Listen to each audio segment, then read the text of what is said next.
Chapter 1. Mysterious Sounds. Bangs bang. The pistol shots were almost simultaneous. A cow peacefully grazing 50 yards away received one of the bullets in her back. She had nothing to do with the quarrel all the same. Neither of the adversaries was hit. Who were these two gentlemen? We do not know, although this would be an excellent opportunity to hand down their names to posterity. All we can say is that the elder was an Englishman and the younger an American, and both of them were old enough to know better. So far as recording in what locality the inoffensive ruminant had just tasted her last tuft of herbage, nothing can be easier. It was on the left bank of Niagara, not far from the suspension bridge, which joins the American to the Canadian bank 3 miles from the falls. The Englishman stepped up to the American. I contend, nevertheless, that it was Rule Britannia. And I say it was Yankee Doodle, replied the young American. The dispute was about to begin again when one of the seconds, doubtless in the interests of the milk trade, interposed. Suppose we say it was Rule Doodle and Yankee Britannia and adjourn to breakfast. This compromise between the national heirs of Great Britain and the United States was adopted to the general satisfaction. The Americans and Englishmen walked up the left bank of the Niagara on their way to Goat Island, the neutral ground between the falls. Let us leave them in the presence of the boiled eggs and traditional ham, and floods enough of tea to make the cataract jealous, and trouble ourselves no more about them. It is extremely unlikely that we shall again meet with them in this story. Which was right, the Englishman or the American? It is not easy to say. Anyhow, the duel shows how great was the excitement, not only in the new but also in the old world, with regard to an inexplicable phenomenon which for a month or more had driven everybody to distraction. Never had the sky been so much looked at since the appearance of man on the terrestrial globe. The night before an aerial trumpet had blared its brazen notes through space immediately over that part of Canada between Lake Ontario and Lake Erie. Some people had heard those notes as Yankee Doodle, others had heard them as Rule Britannia. And hence the quarrel between the Anglo-Saxons, which ended with the breakfast on Goat Island. Perhaps it was neither one nor the other of these patriotic tunes, but what was undoubted by all was that these extraordinary sounds had seemed to descend from the sky to the earth. What could it be? Was it some exuberant aeronaut rejoicing on that sonorous instrument of which the Renami makes such obstreperous use? No, there was no balloon and there were no aeronauts. Some strange phenomenon had occurred in the higher zones of the atmosphere, a phenomenon of which neither the nature nor the cause could be explained.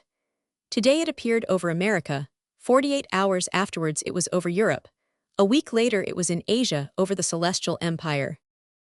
Hence in every country of the world, empire, kingdom, or republic, there was anxiety which it was important to allay. If you hear in your house strange and inexplicable noises, do you not at once endeavor to discover the cause? And if your search is in vain, do you not leave your house and take up your quarters in another? But in this case the house was the terrestrial globe. There are no means of leaving that house for the moon or Mars, or Venus, or Jupiter, or any other planet of the solar system, and so of necessity we have to find out what it is that takes place, not in the infinite void, but within the atmospherical zones. In fact, if there is no air there is no noise, and as there was a noise, that famous trumpet, to wit, the phenomenon must occur in the air, the density of which invariably diminishes, and which does not extend for more than 6 miles round our spheroid.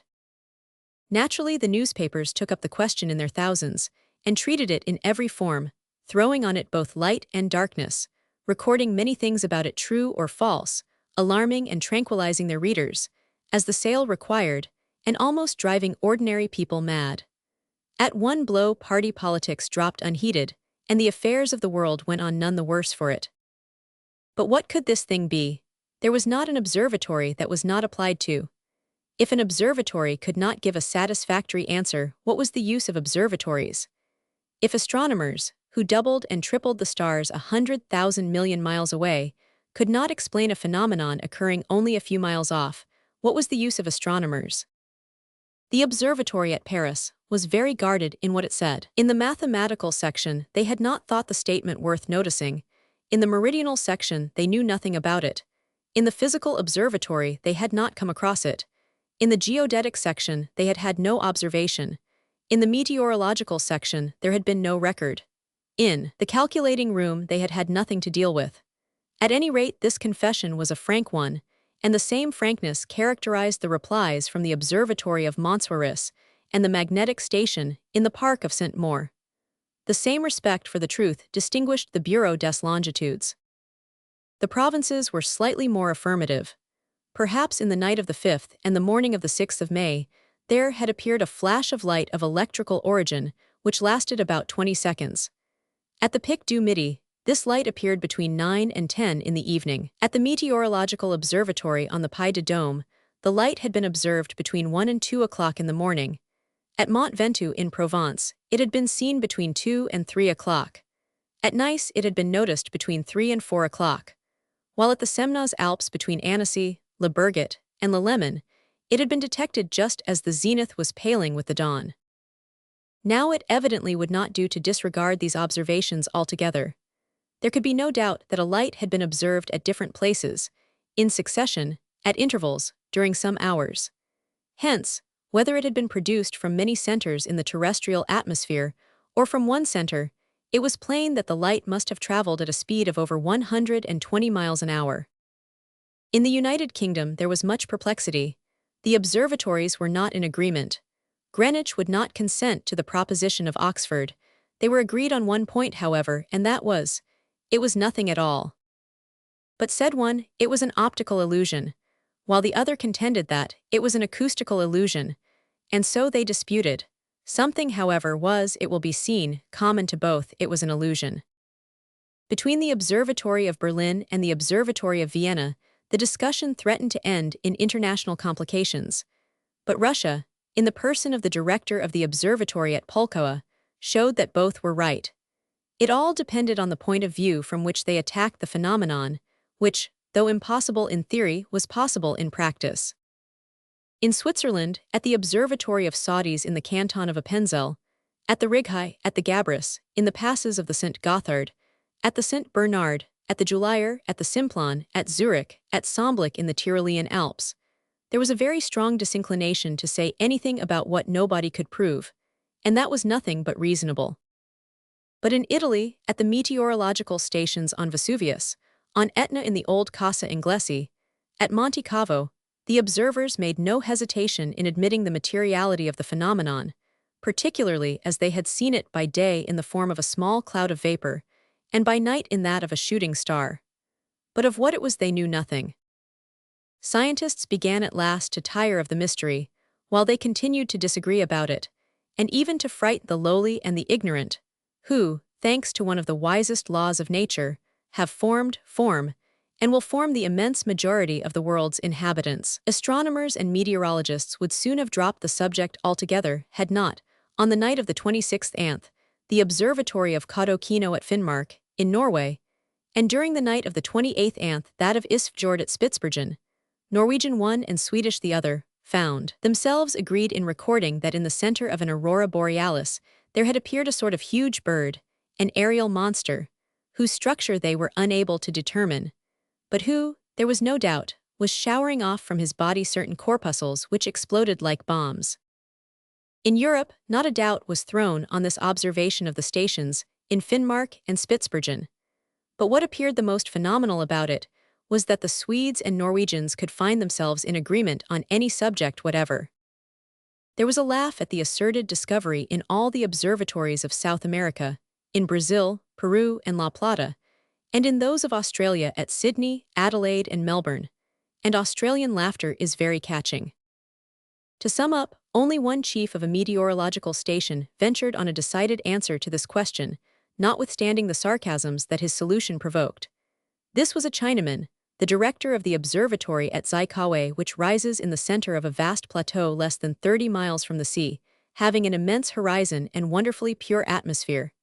It is possible, said he, that the object was an aviform apparatus, a flying machine. What nonsense! But if the controversy was keen in the Old World, we can imagine what it was like in that portion of the New of which the United States occupy so vast an area. A Yankee, we know, does not waste time on the road.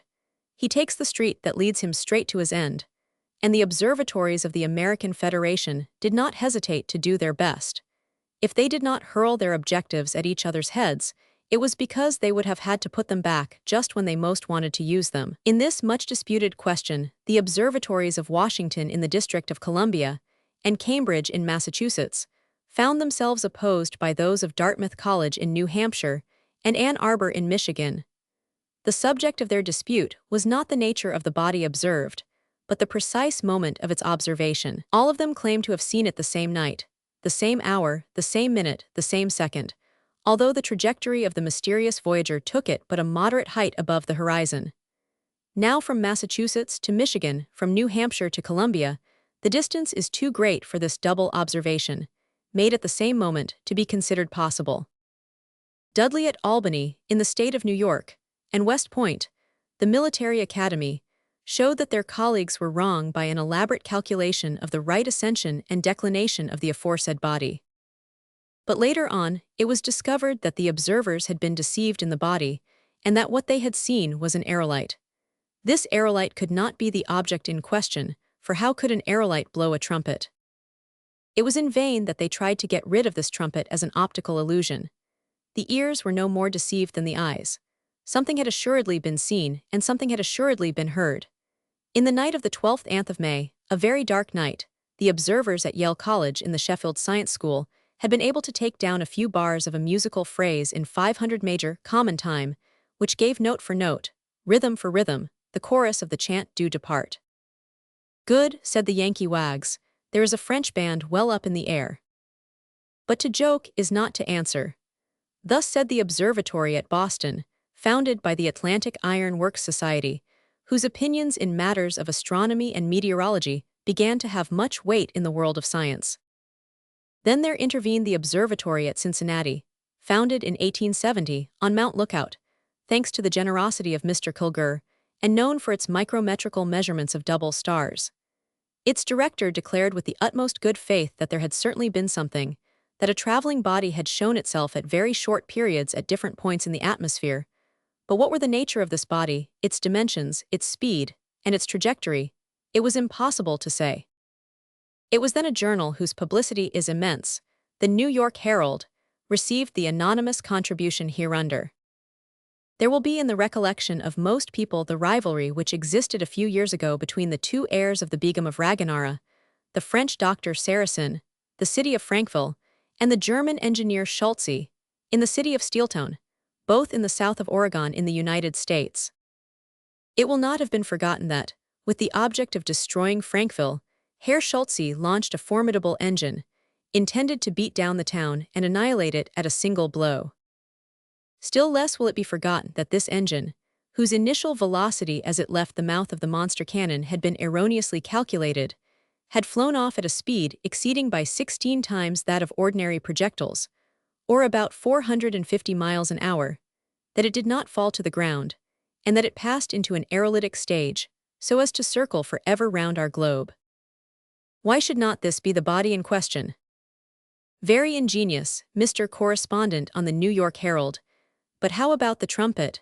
There was no trumpet in Herr Schulze's projectile.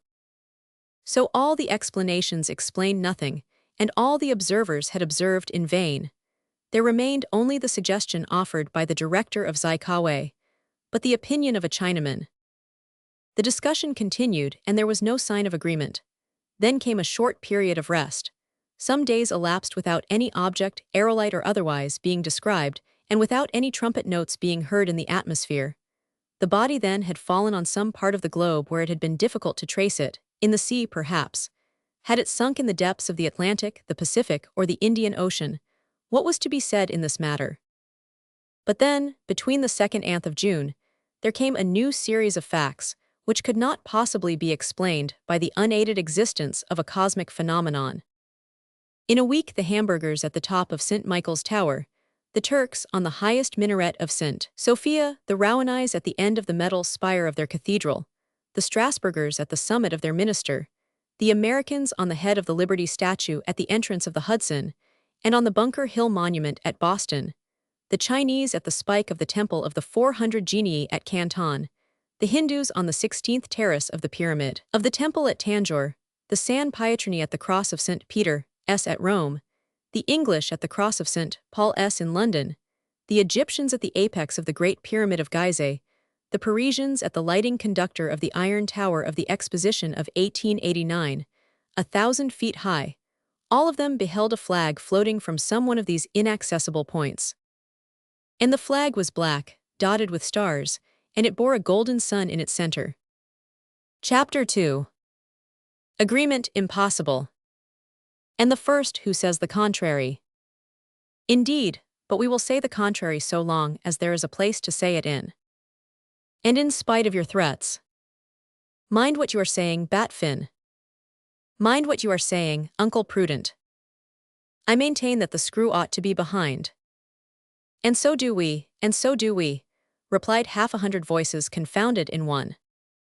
No, it ought to be in front, shouted Phil Evans. In front, roared 50 other voices, with a vigor in no whit less remarkable. We shall never agree. Never's never. Then what is the use of a dispute? It is not a dispute, it is a discussion. One would not have thought so to listen to the taunts, objurgations, and vociferations, which filled the lecture room for a good quarter of an hour. The room was one of the largest in the Weldon Institute, the well-known club in Walnut Street, Philadelphia, Pennsylvania, USA. The evening before there had been an election of a lamplighter, occasioning many public manifestations, noisy meetings, and even interchanges of blows, resulting in an effervescence which had not yet subsided, and which would account for some of the excitement just exhibited by the members of the Weldon Institute. For this was merely a meeting of balloonists, discussing the burning question of the direction of balloons.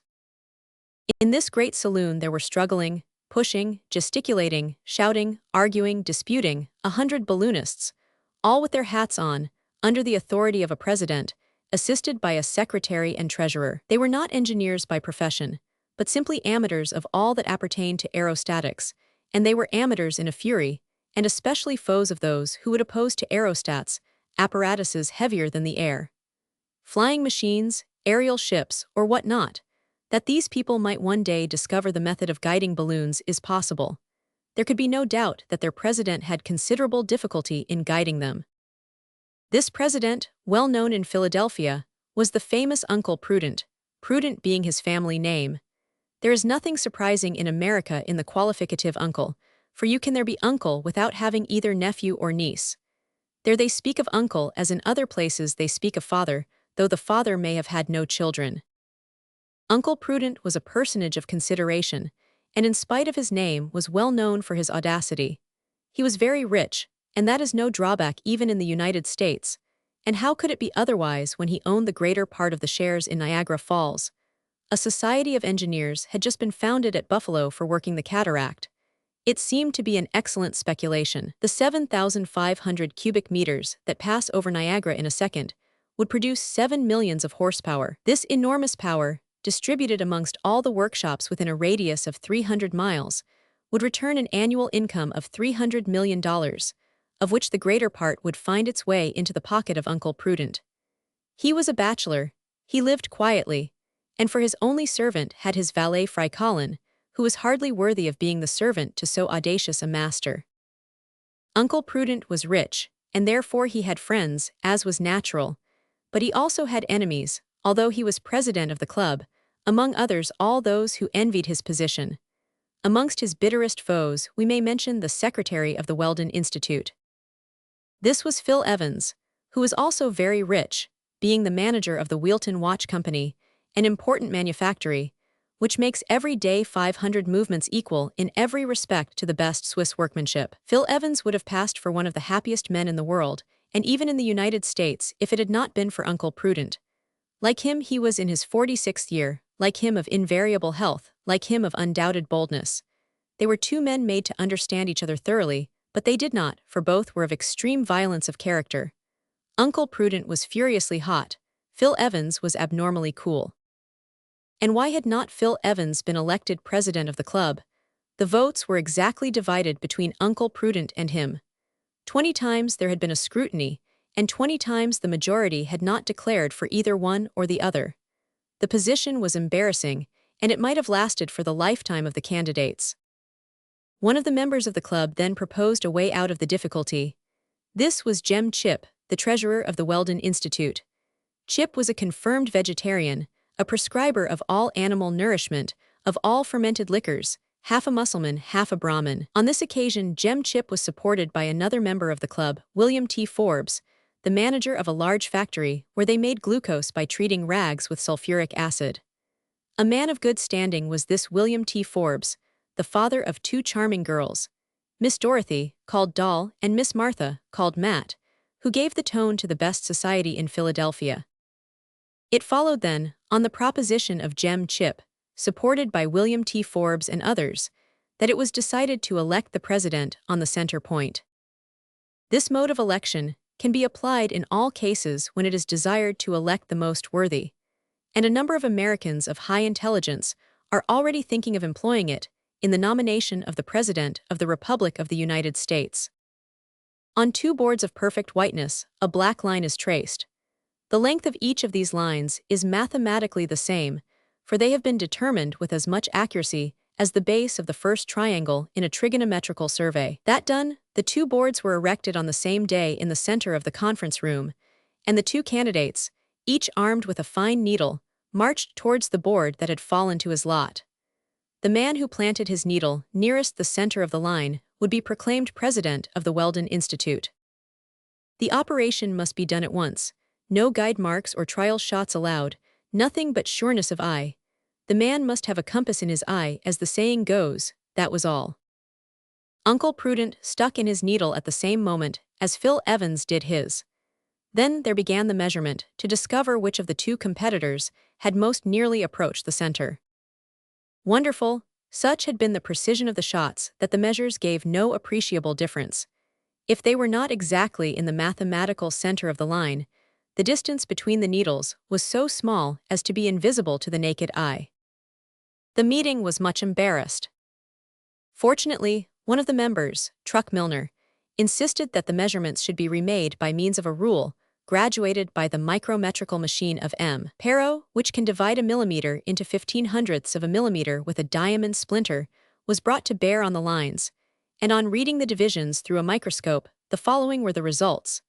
Uncle Prudent had approached the center within less than 6/1500ths of a millimeter. Phil Evans was within 9/1500ths. And that is why Phil Evans was only secretary of the Weldon Institute, whereas Uncle Prudent was president. A difference of 3/1500ths of a millimeter. And on account of it, Phil Evans vowed against Uncle Prudent one of those hatreds which are none the less fierce for being latent. Chapter 3. A visitor is announced.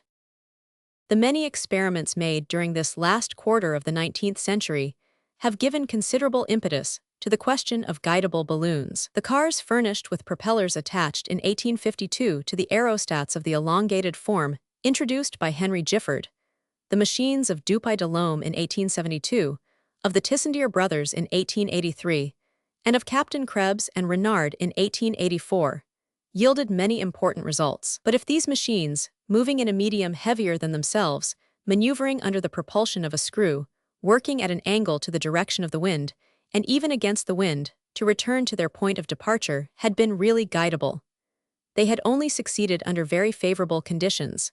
In large, covered halls their success was perfect. In a calm atmosphere they did very well. In a light wind of 5 or 6 yards a second they still moved, but nothing practical had been obtained. Against a miller's wind, 9 yards a second, the machines had remained almost stationary. Against a fresh breeze, 11 yards a second, they would have advanced backwards. In a storm, 27 to 33 yards a second, they would have been blown about like a feather. In a hurricane, 60 yards a second, they would have run the risk of being dashed to pieces. And in one of those cyclones, which exceed 100 yards a second, not a fragment of them would have been left. It remained, then, even after the striking experiments of Captains Krebs and Renard, that though guidable aerostats had gained a little speed, they could not be kept going in a moderate breeze. Hence the impossibility of making practical use of this mode of aerial locomotion. With regards to the means employed to give the aerostat its motion, a great deal of progress had been made. For the steam engines of Henry Gifford and the muscular force of Dupuy de Lome, Electric motors had gradually been substituted. The batteries of bichromate of potassium of the Tissandier brothers had given a speed of 4 yards a second. The dynamo-electric machines of Captain Krebs and Renard had developed a force of 12 horsepower and yielded a speed of 6.5 yards per second. With regard to this motor, engineers and electricians had been approaching more and more to that desideratum, which is known as a steam horse in a watch case. Gradually, the results of the pile of which Captains Krebs and Renard had kept the secret had been surpassed, and aeronauts had become able to avail themselves of motors whose lightness increased at the same time as their power. In this, there was much to encourage those who believed in the utilization of guidable balloons. But yet how many good people there are who refuse to admit the possibility of such a thing. If the aerostat finds support in the air, it belongs to the medium in which it moves. Under such conditions, how can its mass, which offers so much resistance to the currents of the atmosphere, make its way against the wind? In this struggle of the inventors, after a light and powerful motor, the Americans had most nearly attained what they sought. A dynamo-electric apparatus, in which a new pile was employed, the composition of which was still a mystery, had been bought from its inventor, a Boston chemist up to then unknown. Calculations made with the greatest care, diagrams drawn with the utmost exactitude, showed that by means of this apparatus driving a screw of given dimensions, a displacement could be obtained of from 20 to 22 yards a second. Now this was magnificent. "And it is not dear," said Uncle Prudent, as he handed to the inventor in return for his formal receipt the last installment of the 100,000 paper dollars he had paid for his invention. Immediately the Weldon Institute set to work. When there comes along a project of practical utility, the money leaps nimbly enough from American pockets. The funds flowed in even without its being necessary to form a syndicate. $300,000 came into the club's account at the first appeal. The work began under the superintendence of the most celebrated aeronaut of the United States, Harry W. Tinder, immortalized by 3 of his ascents out of 1,000, one in which he rose to a height of 12,000 yards, higher than Gay-Lussac, Coxwell, Civet, Crow-Spinelli, Tissandier, Glacier. Another in which he had crossed America from New York to San Francisco, exceeding by many hundred leagues the journeys of Nadar, Goddard, and others, to say nothing of that of John Wise, who accomplished 1,150 miles from St. Louis to Jefferson County. The third, which ended in a frightful fall from 1,500 feet at the cost of a slight sprain in the right thumb, while the less fortunate Piletter de Rosier fell only 700 feet, and yet killed himself on the spot. At the time this story begins, the Weldon Institute had got their work well in hand. In the Turner Yard at Philadelphia, there reposed an enormous aerostat, whose strength had been tried by highly compressed air. It well merited the name of the monster balloon. How large was Nadar's Jeant? 6,000 cubic meters. How large was John Wise's balloon? 20,000 cubic meters. How large was the Gifford balloon at the 1878 exhibition? 25,000 cubic meters. Compare these 3 aerostats with the aerial machine of the Weldon Institute, whose volume amounted to 40,000 cubic meters, and you will understand why Uncle Prudent and his colleagues were so justifiably proud of it. This balloon, not being destined for the exploration of the higher strata of the atmosphere, was not called the Excelsior, a name which is rather too much held in honor among the citizens of America. No, it was called simply the Go-Ahead. And all it had to do was to justify its name by going ahead obediently to the wishes of its commander. The dynamo-electric machine, according to the patent purchased by the Weldon Institute, was nearly ready. In less than 6 weeks, the Go-Ahead would start for its first cruise through space. But as we have seen, all the mechanical difficulties had not been overcome. Many evenings had been devoted to discussing, not the form of its screw nor its dimensions, but whether it ought to be put behind, as the Tissandier brothers had done, or before as Captains Krebs and Renard had done. It is unnecessary to add that the partisans of the two systems had almost come to blows. The group of beforists were equaled in number by the group of behindists. Uncle Prudent, who ought to have given the casting vote, Uncle Prudent, brought up doubtless in the school of Professor Barradin, could not bring himself to decide. Hence the impossibility of getting the screw into place. The dispute might last for some time, unless the government interfered. But in the United States, the government meddles with private affairs as little as it possibly can, and it is right. Things were in this state at this meeting on the 13th of June, which threatened to end in a riot. Insults exchanged, fisticuffs succeeding the insults, cane thrashings succeeding the fisticuffs, revolver shots succeeding the cane thrashings, when at 37 minutes past 8 there occurred a diversion. The porter of the Weldon Institute coolly and calmly, like a policeman amid the storm of the meeting, approached the presidential desk. On it he placed a card. He awaited the orders that Uncle Prudent found it convenient to give.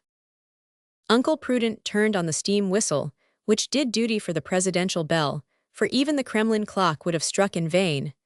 But the tumult slackened not. Then the president removed his hat.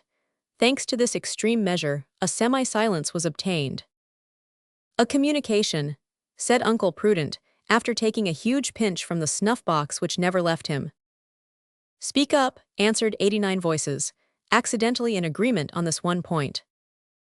"A stranger, my dear colleagues, asks to be admitted to the meeting." "Never," replied every voice. "He desires to prove to us, it would appear," continued Uncle Prudent, "that to believe in guiding balloons is to believe in the absurdest of utopias." "Let him in, let him in." "What is the name of this singular personage?" asked Secretary Phil Evans. "Robur," replied Uncle Prudent. "Robur, Robur, Robur," yelled the assembly, and the welcome accorded so quickly to the curious name was chiefly due to the Weldon Institute hoping to vent its exasperation on the head of him who bore it. Chapter 4, in which a new character appears. Citizens of the United States, my name is Robur. I am worthy of the name.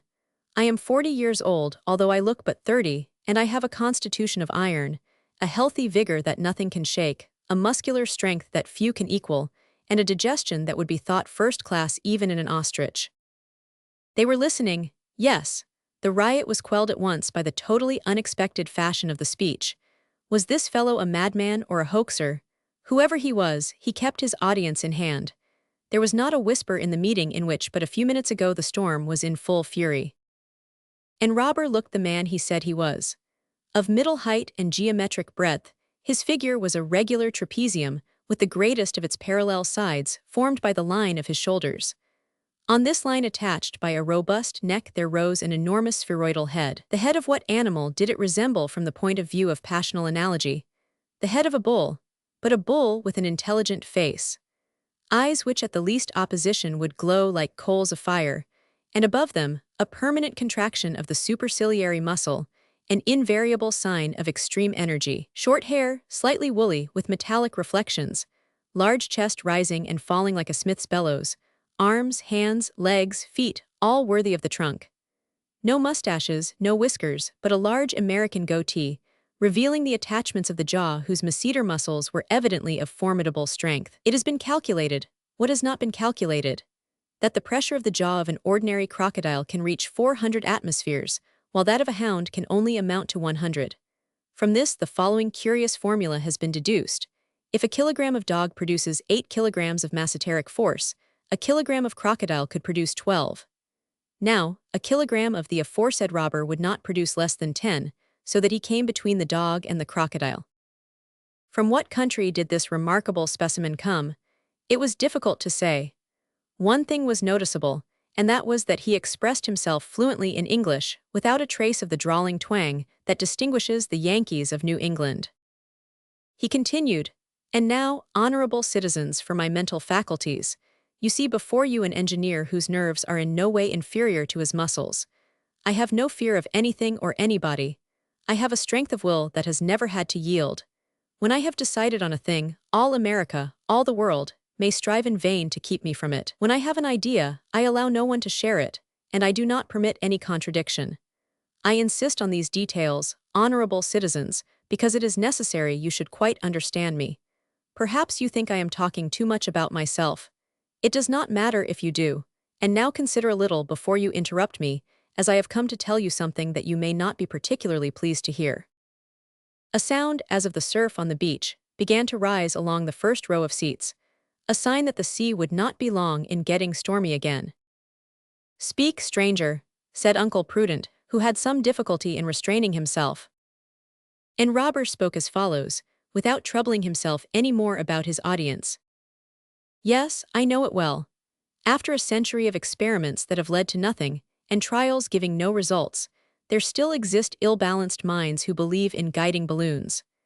They imagine that a motor of some sort, electric or otherwise, might be applied to their pretentious skin bags, which are at the mercy of every current in the atmosphere. They persuade themselves that they can be masters of an aerostat, as they can be masters of a ship on the surface of the sea. Because a few inventors in calm or nearly calm weather have succeeded in working an angle with the wind, or even beating to windward in a gentle breeze, they think that the steering of aerial apparatus lighter than the air is a practical matter.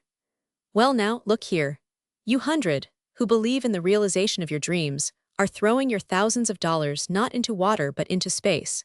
You are fighting the impossible. Strange as it was that at this affirmation, the members of the Weldon Institute did not move. Had they become as deaf as they were patient, or were they reserving themselves to see how far this audacious contradictor would dare to go? Robur continued, "What, a balloon, when to obtain the raising of a couple of pounds you require a cubic yard of gas. A balloon pretending to resist the wind by aid of its mechanism, when the pressure of a light breeze on a vessel's sails is not less than that of 400 horsepower. When in the accident at the Tay Bridge, you saw the storm produce a pressure of 8.5 hundredweight on a square yard. A balloon, when on such a system nature has never constructed anything flying, whether furnished with wings like birds, or membranes like certain fish, or certain mammalia." "Mammalia," exclaimed one of the members. "Yes, mammalia, the bat which flies, if I am not mistaken. Is the gentleman unaware that this flyer is a mammal? Did he ever see an omelette made of bat's eggs?" The interrupter reserved himself for future interruption, and Robur resumed. "But does that mean that man is to give up the conquest of the air, and the transformation of the domestic and political manners of the old world, by the use of this admirable means of locomotion? By no means. As he has become master of the seas with the ship, by the oar, the sail, the wheel and the screw, so shall he become master of atmospherical space by apparatus heavier than the air, for it must be heavier to be stronger than the air." And then the assembly exploded. What a broadside of yells escaped from all these mouths, aimed at Robur like the muzzles of so many guns. Was not this hurling a declaration of war into the very camp of the balloonists? Was not this a stirring up of strife between the lighter and the heavier than air? Robur did not even frown. With folded arms he waited bravely till silence was obtained. By a gesture Uncle Prudent ordered the firing to cease. "Yes," continued Robur, "the future is for the flying machine. The air affords a solid fulcrum. If you will give a column of air an ascensional movement of 45 meters a second, a man can support himself on the top of it if the soles of his boots have a superficies of only the eighth of a square meter. And if the speed be increased to 90 meters, he can walk on it with naked feet. Or if, by means of a screw, you drive a mass of air at this speed, you get the same result." What Robur said had been said before by all the partisans of aviation, whose work slowly, but surely is leading on to the solution of the problem. To Ponton Damecourt, Lalandel, Nadar, Deleuze, Delouvre, Liège, Beleguer, Moreau, the brothers Richard, Babinet, Jobert, Du Temple, Salives, Penard, de Villeneuve, Gauchat and Tatin, Michael Loop, Edison, Planivergny, and so many others, belongs the honor of having brought forward ideas of such simplicity. Abandoned and resumed times without number, they are sure, some day to triumph.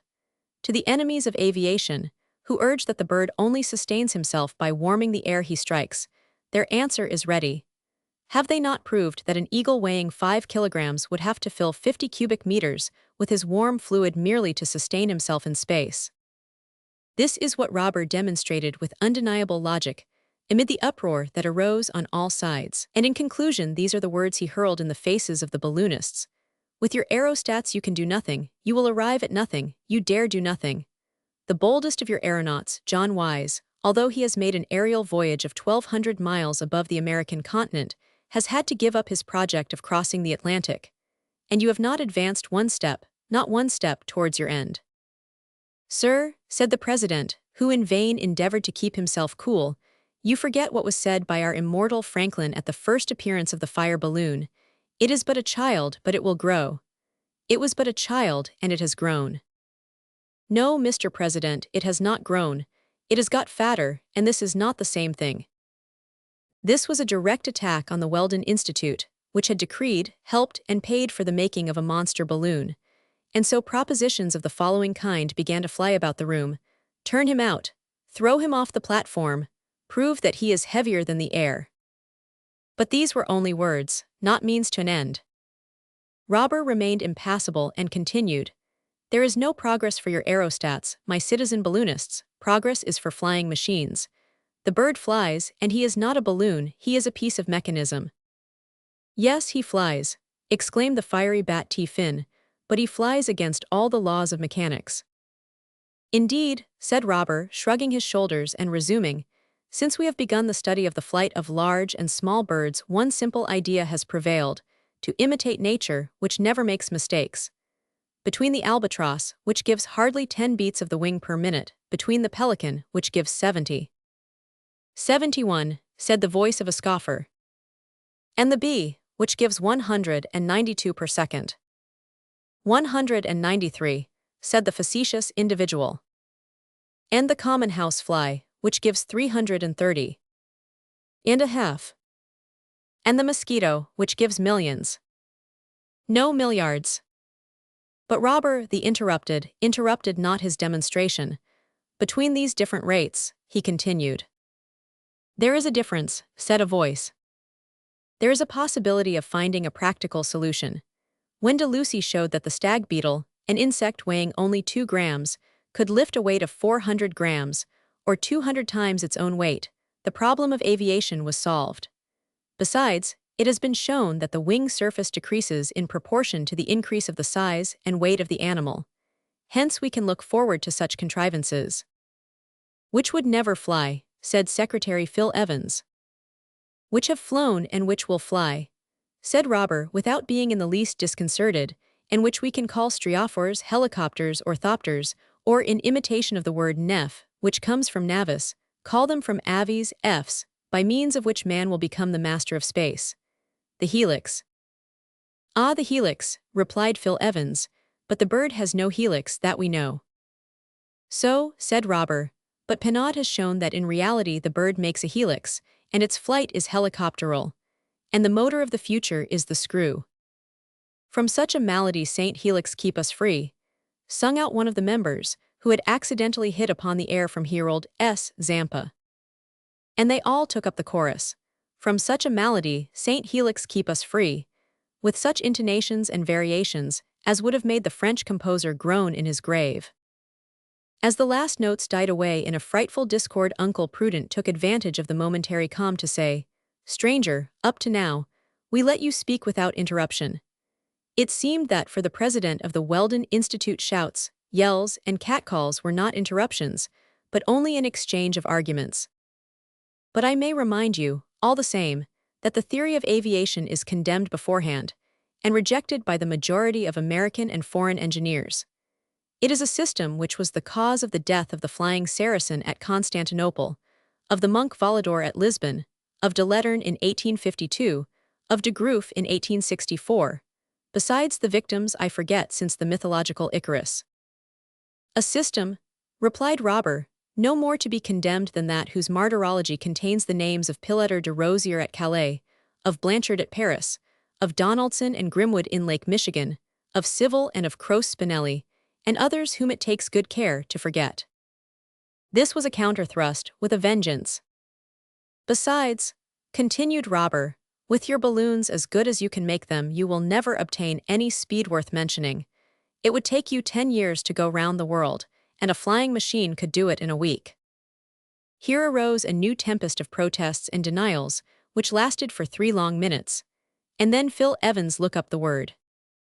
"Mr. Aviator," he said, "you who talk so much of the benefits of aviation, have you ever aviated?" "I have." "And made the conquest of the air?" "Not unlikely." "Hooray for Robur the Conqueror," shouted an ironical voice. "Well, yes, Robur the Conqueror. I accept the name and I will bear it, for I have a right to it." "We beg to doubt it," said Jem Chip. "Gentlemen," said Robur, and his brows knit, "when I have just seriously stated a serious thing, I do not permit anyone to reply to me by a flat denial, and I shall be glad to know the name of the interrupter." My name is Chip, and I am a vegetarian. Citizen Chip, said Robur, I knew that vegetarians had longer alimentary canals than other men, a good foot longer at the least. That is quite long enough, and so do not compel me to make you any longer by beginning at your ears and throw him out into the street with him. Lynch him. Helix him. The rage of the balloonists burst forth at last. They rushed at the platform. Robur disappeared amid a sheaf of hands that were thrown about as if caught in a storm. In vain, the steam whistle screamed its fanfares on to the assembly. Philadelphia might well think that a fire was devouring one of its quarters, and that all the waters of the Schuylkill could not put it out. Suddenly, there was a recoil in the tumult. Robur had put his hands into his pockets, and now held them out at the front ranks of the infuriated mob. In each hand was one of those American institutions, known as revolvers, which the mere pressure of the fingers is enough to fire, pocket mitrailleuses, in fact. And taking advantage, not only of the recoil of his assailants, but also of the silence which accompanied it. Decidedly, said he, it was not Amerigo that discovered the New World, it was Cabot. You are not Americans, citizen balloonists, you are only Cabo. 4 or 5 shots cracked out, fired into space. They hurt nobody. Amid the smoke the engineer vanished, and when it had thinned away there was no trace of him. Robur the Conqueror had flown, as if some apparatus of aviation had borne him into the air. Chapter 5. Another disappearance. This was not the first occasion on which, at the end of their stormy discussions, the members of the Weldon Institute had filled Walnut Street and its neighborhood with their tumult. Several times had the inhabitants complained of the noisy way in which the proceedings ended, and more than once had the policemen had to interfere to clear the thoroughfare for the passers-by, who for the most part were supremely indifferent on the question of aerial navigation. But never before had the tumult attained such proportions, never had the complaints been better founded, never had the intervention of the police been more necessary. But there was some excuse for the members of the Weldon Institute. They had been attacked in their own house. To these enthusiasts for lighter than air, a no less enthusiast for heavier than air had said things absolutely abhorrent, and at the moment they were about to treat him as he deserved, he had disappeared. So they cried aloud for vengeance. To leave such insults unpunished was impossible to all with American blood in their veins. Had not the sons of Amerigo been called the sons of Cabot, was not that an insult as unpardonable as it happened to be just, historically? The members of the club in several groups rushed down Walnut Street, then into the adjoining streets, and then all over the neighborhood. They woke up the householders, they compelled them to search their houses, prepared to indemnify them later on for the outrage on their privacy. Vain were all their trouble and searching. Robur was nowhere to be found, there was no trace of him. He might have gone off in the go-ahead. The balloon of the Institute, for all they could tell. After an hour's hunt, the members had to give in and separate, not before they had agreed to extend their search over the whole territory of the twin Americas that form the new continent. By 11 o'clock quiet had been restored in the neighborhood of Walnut Street. Philadelphia was able to sink again into that sound sleep, which is the privilege of non-manufacturing towns. The different members of the club parted to seek their respective houses. To mention the most distinguished amongst them, William T. Forbes sought his large sugar establishment, where Miss Dahl and Miss Matt had prepared for him his evening tea, sweetened with his own glucose. Truck Milner took the road to his factory in the distant suburb, where the engines worked day and night. Treasurer Jim Chip, publicly accused of possessing an alimentary canal 12 inches longer than that of other men, returned to the vegetable soup that was waiting for him. 2 of the most important balloonists, 2 only, did not seem to think of returning so soon to their domicile. They availed themselves of the opportunity to discuss the question with more than usual acrimony. These were the irreconcilables, Uncle Prudent and Phil Evans, the president and secretary of the Weldon Institute.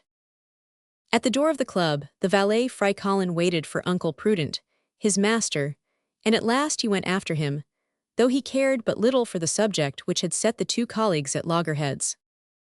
It is only in euphemism that the verb discuss can be used to express the way in which the duet between the president and secretary was being performed. As a matter of fact, they were in full wrangle with an energy born of their old rivalry. "No, sir, no," said Phil Evans.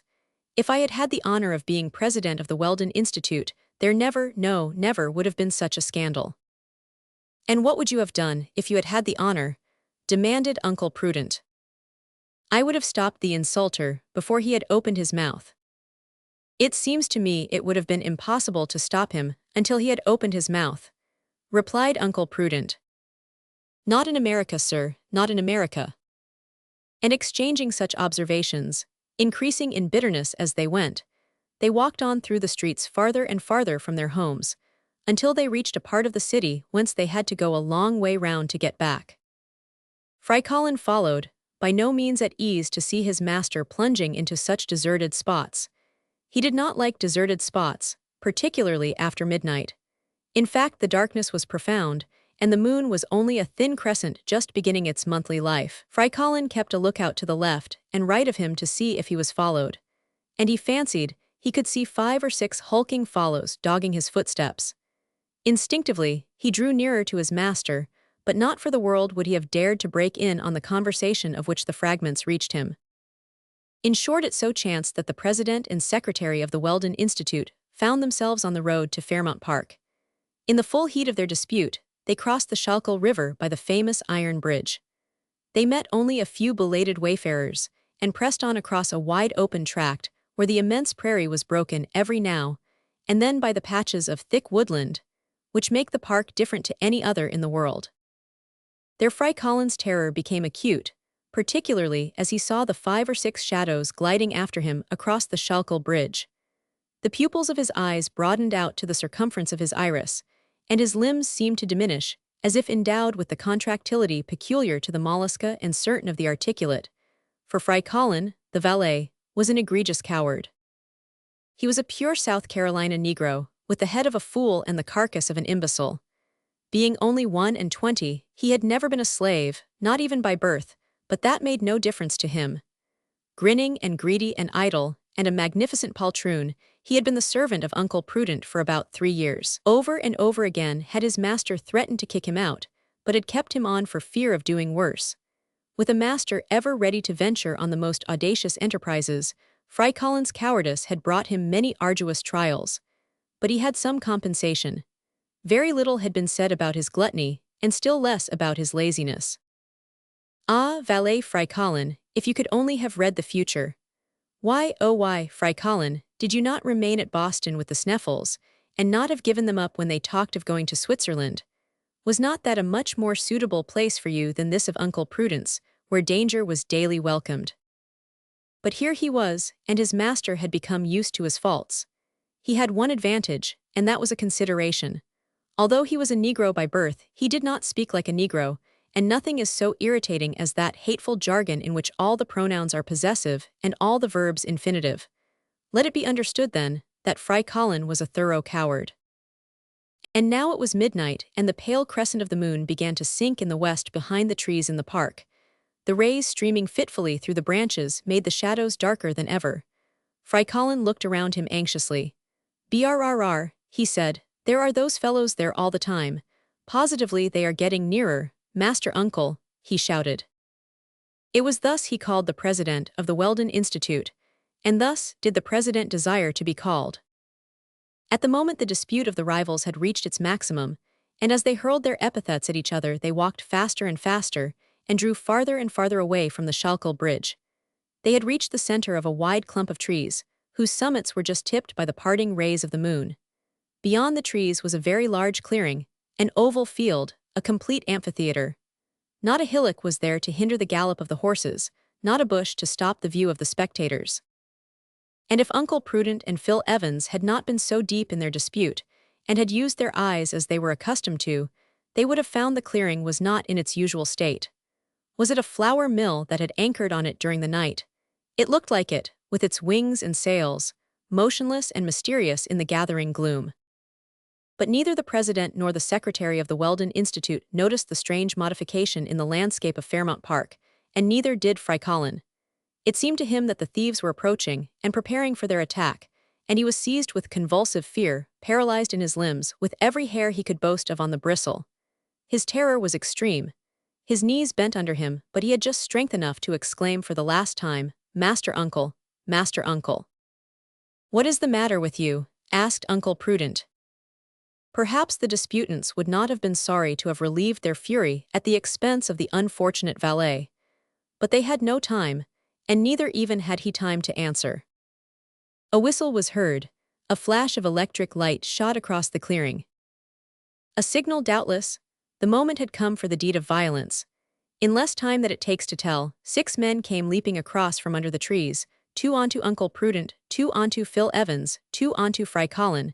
There was no need for the last 2, for the Negro was incapable of defending himself. The president and secretary of the Weldon Institute, although taken by surprise, would have resisted.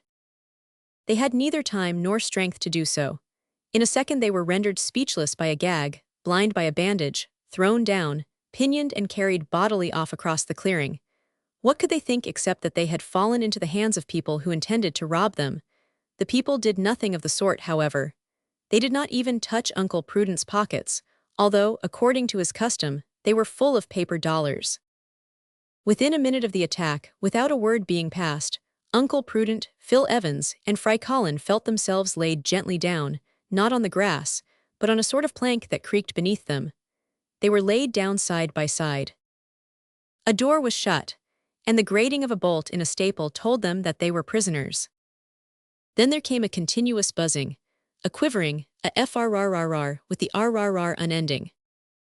And that was the only sound that broke the quiet of the night. Great was the excitement next morning in Philadelphia. Very early was it known what had passed at the meeting of the Institute. Everyone knew of the appearance of the mysterious engineer named Robur, Robur the Conqueror, and the tumult among the balloonists, and his inexplicable disappearance. But it was quite another thing when all the town heard that the president and secretary of the club had also disappeared during the night. Long and keen was the search in the city and neighborhood. Useless. The newspapers of Philadelphia, the newspapers of Pennsylvania, the newspapers of the United States reported the facts and explained them in 100 ways, not one of which was the right one. Heavy rewards were offered, and placards were pasted up, but all to no purpose. The earth seemed to have opened and bodily swallowed the president and secretary of the Weldon Institute. Chapter 6. The president and secretary suspend hostilities. A bandage over the eyes, a gag in the mouth, a cord round the wrists, a cord round the ankles, unable to see, to speak, or to move, Uncle Prudent, Phil Evans, and Fry Colin were anything but pleased with their position, knowing not who had seized them, nor in what they had been thrown like parcels in a goods wagon, nor where they were, nor what was reserved for them. It was enough to exasperate even the most patient of the ovine race, and we know that the members of the Weldon Institute were not precisely sheep as far as patience went. With his violence of character, we can easily imagine how Uncle Prudent felt. One thing was evident, that Phil Evans, and he would find it difficult to attend the club next evening. As to Fry Colin, with his eyes shut and his mouth closed, it was impossible for him to think of anything. He was more dead than alive. For an hour the position of the prisoners remained unchanged. No one came to visit them, or to give them that liberty of movement and speech of which they lay in such need. They were reduced to stifled sighs, to grunts emitted over and under their gags, to everything that betrayed anger kept dumb and fury imprisoned, or rather bound down. Then, after many fruitless efforts, they remained for some time as though lifeless. Then, as the sense of sight was denied them, they tried by their sense of hearing to obtain some indication of the nature of this disquieting state of things. But in vain did they seek for any other sound than an interminable and inexplicable frrr, which seemed to envelop them in a quivering atmosphere. At last something happened. Phil Evans, regaining his coolness, managed to slacken the cord which bound his wrists. Little by little the knot slipped, his fingers slipped over each other, and his hands regained their usual freedom. A vigorous rubbing restored the circulation. A moment after he had slipped off the bandage which bound his eyes, taken the gag out of his mouth, and cut the cords round his ankles with his knife. An American who has not a Bowie knife in his pocket is no longer an American. But if Phil Evans had regained the power of moving and speaking, that was all. His eyes were useless to him, at present at any rate. The prison was quite dark, though about 6 feet above him, a feeble gleam of light came in through a kind of loophole. As may be imagined, Phil Evans did not hesitate to at once set free his rival. A few cuts with the Bowie settled the knots which bound him foot and hand. Immediately Uncle Prudent rose to his knees and snatched away his bandage and gag. "Thanks," said he in stifled voice. "Phil Evans." "Uncle Prudent. Here we are no longer the president and secretary of the Weldon Institute. We are adversaries no more." "You are right," answered Evans. "We are now only two men agreed to avenge ourselves on a third whose attempt deserves severe reprisals, and this third is Robur." "It is Robur." On this point both were absolutely in accord. On this subject there was no fear of dispute. "And your servant," said Phil Evans, pointing to Fry Colin, who was puffing like a grampus. "We must set him free." "Not yet," said Uncle Prudent. "He would overwhelm us with his jeremiads, and we have something else to do than abuse each other." "What is that, Uncle Prudent?" "To save ourselves if possible." "You are right, even if it is impossible." "And even if it is impossible." There could be no doubt that this kidnapping was due to Robur, for an ordinary thief would have relieved them of their watches, jewelry, and purses, and thrown their bodies into the Schuylkill with a good gash in their throats, instead of throwing them to the bottom of what? That was a serious question, which would have to be answered before attempting an escape with any chance of success. "Phil Evans," began Uncle Prudent, "if, when we came away from our meeting, instead of indulging in amenities to which we need not recur, we had kept our eyes more open, this would not have happened. Had we remained in the streets of Philadelphia, there would have been none of this." Evidently Robur foresaw what would happen at the club, and had placed some of his bandits on guard at the door. "When we left Walnut Street, these fellows must have watched us and followed us, and when we imprudently ventured into Fairmount Park, they went in for their little game." "Agreed," said Evans. "We were wrong not to go straight home." "It is always wrong not to be right," said Prudent. Here a long-drawn sigh escaped from the darkest corner of the prison. "What is that?" asked Evans. "Nothing, Fry Colin is dreaming." Between the moment we were seized a few steps out into the clearing, and the moment we were thrown in here, only 2 minutes elapsed. It is thus evident that those people did not take us out of Fairmount Park. And if they had done so, we should have felt we were being moved. Undoubtedly, and consequently we must be in some vehicle, perhaps some of those long prairie wagons, or some show caravan. Evidently, for if we were in a boat moored on the Schuylkill, we should have noticed the movement due to the current. That is so, and as we are still in the clearing, I think that now is the time to get away, and we can return later to settle with this robber. And make him pay for this attempt on the liberty of 2 citizens of the United States. And he shall pay pretty dearly. But who is this man? Where does he come from? Is he English or German or French? "He is a scoundrel, that is enough," said Uncle Prudent. "Now to work." And then the 2 men, with their hands stretched out and their fingers wide apart, began to feel round the walls to find a joint or crack. Nothing, not even at the door. It was closely shut and it was impossible to shoot back the lock. All that could be done was to make a hole and escape through the hole. It remained to be seen if the knives could cut into the walls. "But whence comes this never-ending rustling?" asked Evans, who was much impressed at the continuous FRRR. "The wind, doubtless," said Uncle Prudent. "The wind, but I thought the night was quite calm." "So it was, but if it isn't the wind, what can it be?" Phil Evans got out the best blade of his knife and set to work on the wall near the door. Perhaps he might make a hole which would enable him to open it from the outside, should it be only bolted, or should the key have been left in the lock. He worked away for some minutes. The only result was to nip up his knife, to snip off its point, and transform what was left of the blade into a saw. "Doesn't it cut?" asked Uncle Prudent. "No." "Is the wall made of sheet iron?" "No, it gives no metallic sound when you hit it." "Is it of ironwood?" "No, it isn't iron and it isn't wood." "What is it then?"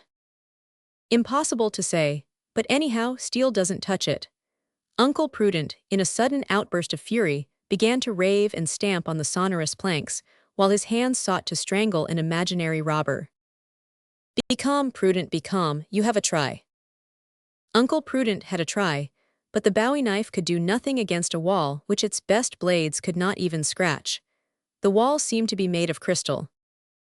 So it became evident that all flight was impracticable except through the door, and for a time they must resign themselves to their fate, not a very pleasant thing for the Yankee temperament, and very much to the disgust of these eminently practical men. But this conclusion was not arrived at without many objurgations and loud-sounding phrases hurled at this robber, who, from what had been seen of him at the Weldon Institute, was not the sort of man to trouble himself much about them. Suddenly Fry Colin began to give unequivocal signs of being unwell. He began to writhe in a most lamentable fashion, either with cramp in his stomach or in his limbs, and Uncle Prudent, thinking it his duty to put an end to these gymnastics, cut the cords that bound him. He had cause to be sorry for it. Immediately there was poured forth an interminable litany, in which the terrors of fear were mingled with the tortures of hunger. Fry Colin was no worse in his brain than in his stomach, and it would have been difficult to decide to which organ the chief cause of the trouble should be assigned. "Fry Colin," said Uncle Prudent. Master Uncle," answered the negro between two of his lugubrious howls. "It is possible that we are doomed to die of hunger in this prison, but we have made up our minds not to succumb until we have availed ourselves of every means of alimentation to prolong our lives." "To eat me," exclaimed Fry Colin. "As is always done with a negro under such circumstances, so you had better not make yourself too obvious. Or you'll have your bones picked," said Evans. And as Fry Colin saw, he might be used to prolong two existences more precious than his own, he contented himself thenceforth with groaning in quiet. The time went on, and all attempts to force the door or get through the wall proved fruitless. What the wall was made of was impossible to say. It was not metal, it was not wood, it was not stone, and all the cells seemed to be made of the same stuff. When they stamped on the floor, it gave a peculiar sound that Uncle Prudent found it difficult to describe. The floor seemed to sound hollow, as if it was not resting directly on the ground of the clearing, and the inexplicable FRRRR seemed to sweep along below it, all of which was rather alarming. "Uncle Prudent," said Phil Evans. "Well, do you think our prison has been moved at all?" "Not that I know of. Because when we were first caught, I distinctly remember the fresh fragrance of the grass and the resinous odor of the park trees. While now, when I take in a good sniff of the air, it seems as though all that had gone." "So it has." "Why?" "We cannot say why unless we admit that the prison has moved. And I say again that if the prison had moved, either as a vehicle on the road or a boat on the stream, we should have felt it." Here Fry Colin gave vent to a long groan, which might have been taken for his last had he not followed it up with several more. "I expect Robur will soon have us brought before him," said Phil Evans. "I hope so," said Uncle Prudent, "and I shall tell him." "What?" "That he began by being rude and ended in being unbearable." Here Phil Evans noticed that day was beginning to break. A gleam, still faint, filtered through the narrow window opposite the door. It ought thus to be about 4 o'clock in the morning, for it is at that hour in the month of June in this latitude that the horizon of Philadelphia is tinged by the first rays of the dawn. But when Uncle Prudent sounded his repeater, which was a masterpiece from his colleague's factory, the tiny gong only gave 2:45, and the watch had not stopped. "That is strange," said Phil Evans. "At 2:45 it ought still to be night." "Perhaps my watch has got slow," answered Uncle Prudent. "A watch of the Wheelton Watch Company," exclaimed Phil Evans. Whatever might be the reason, there was no doubt that the day was breaking. Gradually the window became white in the deep darkness of the cell. However, if the dawn appeared sooner than the 40th parallel permitted, it did not advance with the rapidity peculiar to lower latitudes. This was another observation of Uncle Prudent's, a new inexplicable phenomenon. "Couldn't we get up to the window and see where we are?" "We might," said Uncle Prudent. "Fry Colin, get up."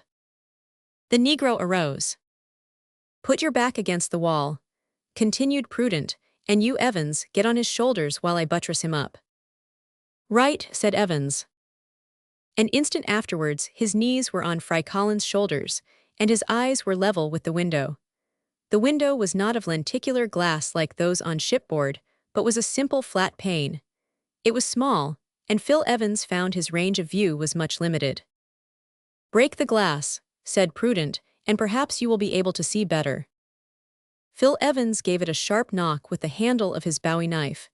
It gave back a silvery sound, but it did not break. Another and more violent blow, the same result. "It is unbreakable glass," said Evans. It appeared as though the pane was made of glass toughened on the Siemens system, as after several blows, it remained intact. The light had now increased, and Phil Evans could see for some distance within the radius allowed by the frame. "What do you see?" asked Uncle Prudent. "Nothing." "What, not any trees?" "No." "Not even the top branches?" "No." "Then we are not in the clearing." "Neither in the clearing nor in the park." "Don't you see any roofs of houses or monuments?" said Prudent, whose disappointment and anger were increasing rapidly. "No." "What, not a flagstaff, nor a church tower, nor a chimney?" "Nothing but space." As he uttered the words, the door opened. A man appeared on the threshold. It was Robur. "Honorable balloonists," he said, in a serious voice, "you are now free to go and come as you like." "Free?" exclaimed Uncle Prudent. "Yes, within the limits of the Albatross."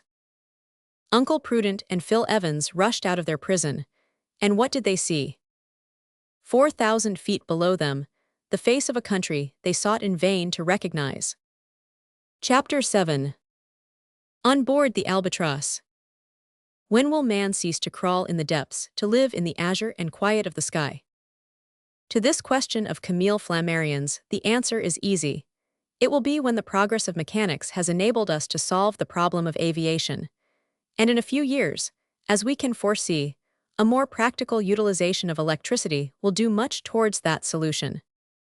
In 1783, before the Montgolfier brothers had built their fire balloon, and Charles, the physician, had devised his first aerostat, a few adventurous spirits had dreamt of the conquest of space by mechanical means. The first inventors did not think of apparatus lighter than air, for that the science of their time did not allow them to imagine. It was to contrivances heavier than air, to flying machines in imitation of the birds, that they trusted to realize aerial locomotion. This was exactly what had been done by that madman Icarus, the son of Daedalus, whose wings, fixed together with wax, had melted as they approached the sun. But without going back to mythological times, without dwelling on Architas of Tarentum, we find, in the works of Dante of Perugia, of Leonardo da Vinci and Guidotti, the idea of machines made to move through the air. 2 centuries and a half afterwards, inventors began to multiply. In 1742, the Marquis de Bacqueville designed a system of wings, tried it over the Seine, and fell and broke his arm. In 1768, Paucton conceived the idea of an apparatus with 2 screws, suspensive and propulsive. In 1780, Meerwein, the architect of the Prince of Baden, built an orthopteric machine and protested against the tendency of the aerostats which had just been invented. In 1784, Lon and Bienvenu had maneuvered a helicopter worked by springs. In 1808, there were the attempts at flight by the Austrian Jacques de Gennes. In 1810 came the pamphlet by Denain of Nantes, in which the principles of heavier than air are laid down. Fro to 1840 came the inventions and researches of Derblinger, Vigouel, Sardi, Dubochet, and Cagnier de Latour. In 1842, we have the Englishman Henson, with his system of inclined planes and screws worked by steam. In 1845 came Casas and his ascensional screws. In 1847 came Camille Vert and his helicopter made of birds' wings. In 1852 came Letter with his system of guidable parachutes, whose trial cost him his life. And in the same year came Mitchell Loop with his plan of gliding through the air on 4 revolving wings. In 1853 came Belegwick and his aeroplane with the traction screws, Voisin Chardins with his guidable kite, and George Colley with his flying machines driven by gas. Fro to 1863 appeared Joseph Pline with several patents for aerial systems. Brient, Carlingford, Lebris, Du Temple, Bright, whose ascensional screws were left-handed. Smithies, Panafiu, Crosnier, and C. At length, in 1863, thanks to the efforts of Nadar, a society of heavier than air was founded in Paris. There the inventors could experiment with the machines, of which many were patented. Ponton Damecourt and his steam helicopter, Lalandel and his system of combining screws with inclined planes and parachutes, Louvre and his aeroscape, Esterno and his mechanical bird, groove, and his apparatus with wings worked by levers. The impetus was given, inventors invented, calculators calculated all that could render aerial locomotion practicable. Burckhardt, Lebris, Kaufmann, Smythe, Stringfellow, Prigent, Danjard, Pomes and de la Paz, Moy Penard, Jobert, Horo de Villeneuve, Eichenbach, Garapon, Duchesne, Dangerin, Parasol, Diuade, Melkasef, Forlanini, Barry, Tatton, Dandria, Edison, some with wings or screws, others with inclined planes, imagined, created, constructed, perfected, their flying machines, ready to do their work. Once there came to be applied to thereby some inventor a motor of adequate power and excessive lightness. This list may be a little long, but that will be forgiven, for it is necessary to give the various steps in the ladder of aerial locomotion, on the top of which appeared Robur the Conqueror. Without these attempts, these experiments of his predecessors, how could the inquirer have conceived so perfect an apparatus? And though he had but contempt for those who obstinately worked away in the direction of balloons, he held in high esteem all those partisans of heavier than air. English, American, Italian, Austrian, French, and particularly French, whose work had been perfected by him, and led him to design and then to build this flying engine known as the Albatross, which he was guiding through the currents of the atmosphere. "The pigeon flies," had exclaimed one of the most persistent adepts at aviation.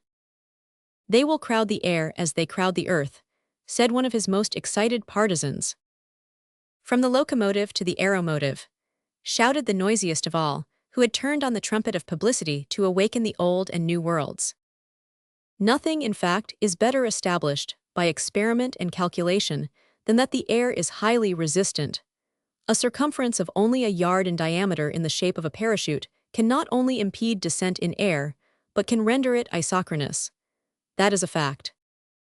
It is equally well known that when the speed is great, the work of the weight varies, in almost inverse ratio to the square of the speed, and therefore becomes almost insignificant.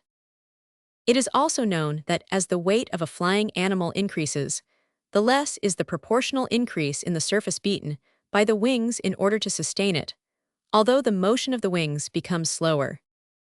A flying machine must therefore be constructed to take advantage of these natural laws, to imitate the bird, that admirable type of aerial locomotion, according to Dr. Marcy, of the Institute of France. In short, the contrivances likely to solve the problem are of three kinds. Each of these systems has had and still has its partisans obstinately resolved to give way in not the slightest particular. However, Robur, for many reasons, had rejected the two first. The ornithopter, or mechanical bird, offers certain advantages, no doubt, that the work and experiments of M. Renard in 1884 have sufficiently proved, but as has been said, it is not necessary to copy nature servilely. Locomotives are not copied from the hare, nor are ships copied from the fish. To the first we have put wheels which are not legs, to the second we have put screws which are not fins, and they do not do so badly. Besides, what is this mechanical movement in the flight of birds, whose action is so complex? Has not Dr. Marcy suspected that the feathers open during the return of the wings so as to let the air through them? And is not that rather a difficult operation for an artificial machine? On the other hand, aeroplanes have given many good results. Screws opposing a slanting plane to the bed of air will produce an ascensional movement, and the models experimented on have shown that the disposable weight, that is to say the weight it is possible to deal with as distinct from that of the apparatus, increases with the square of the speed. Herein the aeroplane has the advantage over the aerostat, even when the aerostat is furnished with the means of locomotion. Nevertheless, Robur had thought that the simpler his contrivance the better, and the screws, the St. Helices that had been thrown in his teeth at the Weldon Institute, had sufficed for all the needs of his flying machine. One series could hold it suspended in the air, the other could drive it along under conditions that were marvelously adapted for speed and safety. If the ornithopter, striking like the wings of a bird, raised itself by beating the air, the helicopter raised itself by striking the air obliquely, with the fins of the screw as it mounted on an inclined plane. These fins or arms are in reality wings, but wings disposed as a helix instead of as a paddle wheel. The helix advances in the direction of its axis. Is the axis vertical, then it moves vertically. Is the axis horizontal, then it moves horizontally. The whole of Robur's flying apparatus depended on these two movements, as will be seen from the following detailed description, which can be divided under three heads: the platform, the engines of suspension and propulsion, and the machinery. Platform. This was a framework 100 feet long and 12 wide, a ship's deck in fact, with a projecting prow. Beneath was a hull solidly built, enclosing the engines, stores, and provisions of all sorts including the water tanks. Round the deck, a few light uprights supported a wire trellis that did duty for bulwarks. On the deck were 3 houses, whose compartments were used as cabins for the crew, or as machine rooms. In the center house was the machine which drove the suspensory helices. In that forward was the machine that drove the bow screw. In that aft was the machine that drove the stern screw. In the bow were the cook's galley and the crew's quarters. In the stern were several cabins, including that of the engineer, the saloon, and above them all a glass house in which stood the helmsman, who steered the vessel by means of a powerful rudder. All these cabins were lighted by portholes filled with toughened glass, which has 10 times the resistance of ordinary glass. Beneath the hull was a system of flexible springs to ease off the concussion when it became advisable to land. Engines of suspension and propulsion. Above the deck rose 37 vertical axes, 15 along each side, and 7, more elevated in the center. The Albatross might be called a clipper with 37 masts, but these masts instead of sails bore each 2 horizontal screws, not very large in spread or diameter, but driven at prodigious speed. Each of these axes had its own movement independent of the rest, and each alternate one spun round in a different direction from the others, so as to avoid any tendency to gyration. Hence the screws as they rose on the vertical column of air retained their equilibrium by their horizontal resistance. Consequently, the apparatus was furnished with 74 suspensory screws, whose 3 branches were connected by a metallic circle which economized their motive force. In front and behind, mounted on horizontal axes, were 2 propelling screws, each with 4 arms. These screws were of much larger diameter than the suspensory ones, but could be worked at quite their speed. In fact, the vessel combined the systems of Cassis, La Landelle, and Ponton Damecourt, as perfected by Robur. But it was in the choice and application of his motive force that he could claim to be an inventor. Machinery. Robur had not availed himself of the vapor of water or other liquids, nor compressed air and other mechanical motion. He employed electricity, that agent which one day will be the soul of the industrial world, but he required no electromotor to produce it. All he trusted to was piles and accumulators. What were the elements of these piles, and what were the acids he used, Robur only knew. And the construction of the accumulators was kept equally secret. Of what were their positive and negative plates, none can say. The engineer took good care, and not unreasonably, to keep his secret unpatented. One thing was unmistakable, and that was that the piles were of extraordinary strength, and the accumulators left those of Foricell and Volkmer very far behind in yielding currents, whose amperes ran into figures up to then unknown. Thus there was obtained a power to drive the screws, and communicate a suspending and propelling force, in excess of all his requirements under any circumstances. But it is as well to repeat it, this belonged entirely to Robur. He kept it a close secret, and if the president and secretary of the Weldon Institute did not happen to discover it, it would probably be lost to humanity. It need not be shown that the apparatus possessed sufficient stability. Its center of gravity proved that at once. There was no danger of its making alarming angles with the horizontal, still less of its capsizing. And now for the metal used by Robur in the construction of his aeronef, a name which can be exactly applied to the Albatross. What was this material, so hard that the Bowie knife of Phil Evans could not scratch it, and Uncle Prudent could not explain its nature? Simply paper. For some years this fabrication had been making considerable progress. Unsized paper, with the sheets impregnated with dextrin and starch and squeezed in hydraulic presses, will form a material as hard as steel. There are made of it pulleys, rails, and wagon wheels, much more solid than metal wheels, and far lighter. And it was this lightness and solidity which Robur availed himself of in building his aerial locomotive. Everything, framework, hull, houses, cabins, were made of straw paper turned hard as metal by compression, and what was not to be despised in an apparatus flying at great heights, incombustible. The different parts of the engines and the screws were made of gelatinized fiber, which combined in sufficient degree flexibility with resistance. This material could be used in every form. It was insoluble in most gases and liquids, acids or essences, to say nothing of its insulating properties. and it proved most valuable in the electric machinery of the Albatross.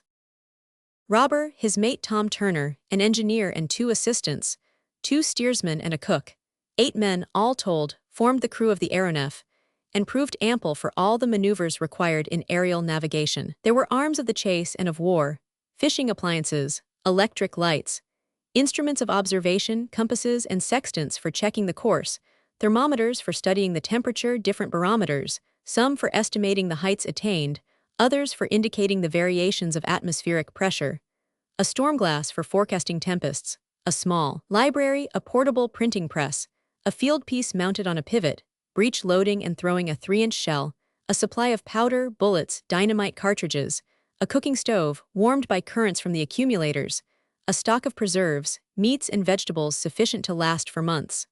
Such were the outfit and stores of the aeronef, in addition to the famous trumpet. There was besides a light India-rubber boat, insubmersible, which could carry 8 men on the surface of a river, a lake, or a calm sea. But were there any parachutes in case of accident? No, Robur did not believe in accidents of that kind. The axes of the screws were independent. The stoppage of a few would not affect the motion of the others, and if only half were working, the Albatross could still keep afloat in her natural element. And with her, said Robur to his guests in spite of themselves, I am master of the 7th part of the world, larger than Africa, Oceania, Asia, America, and Europe, this aerial Icarian sea, which millions of Icarians will one day people. Chapter 8. The balloonists refused to be convinced. The president of the Weldon Institute was stupefied, his companion was astonished, but neither of them would allow any of their very natural amazement to be visible. The valet Fry Colin did not conceal his terror at finding himself borne through space on such a machine, and he took no pains whatever to hide it. The suspensory screws were rapidly spinning overhead. Fast as they were going, they would have to triple their speed if the Albatross was to ascend to higher zones. The 2 propellers were running very easily and driving the ship at about 11 knots an hour. As they leaned over the rail, the passengers of the Albatross could perceive a long, sinuous liquid ribbon which meandered like a mere brook through a varied country amid the gleaming of many lagoons obliquely struck by the rays of the sun. The brook was a river, one of the most important in that district. Along its left bank was a chain of mountains extending out of sight. And will you tell us where we are? Asked Uncle Prudent, in a voice tremulous with anger. I have nothing to teach you, answered Robur. And will you tell us where we are going? Asked Phil Evans. Through space. And how long will that last? Until it ends. Are we going round the world? Asked Phil Evans ironically. Further than that, said Robur. And if this voyage does not suit us? Asked Uncle Prudent. It will have to suit you. That is a foretaste of the nature of the relations that were to obtain between the master of the Albatross and his guests, not to say his prisoners. Manifestly, he wished to give them time to cool down, to admire the marvelous apparatus which was bearing them through the air, and doubtless to compliment the inventor. And so he went off to the other end of the deck, leaving them to examine the arrangement of the machinery and the management of the ship, or to give their whole attention to the landscape which was unrolling beneath them. Uncle Prudent, said Evans, unless I am mistaken we are flying over central Canada. That river in the northwest is the St. Lawrence. That town we are leaving behind is Quebec. It was indeed the old city of Champlain, whose zinc roofs were shining like reflectors in the sun. The Albatross must thus have reached the 46th degree of north latitude, and thus was explained the premature advance of the day with the abnormal prolongation of the dawn. Yes, said Phil Evans, there is the town in its amphitheater, the hill with its citadel, the Gibraltar of North America. There are the cathedrals, there is the custom house with its dome surmounted by the British flag. Phil Evans had not finished before the Canadian city began to slip into the distance. The clipper entered a zone of light clouds, which gradually shut off a view of the ground. Robur, seeing that the president and secretary of the Weldon Institute had directed their attention to the external arrangements of the Albatross, walked up to them and said, Well, gentlemen, do you believe in the possibility of aerial locomotion by machines heavier than air? It would have been difficult not to succumb to the evidence, but Uncle Prudent and Phil Evans did not reply.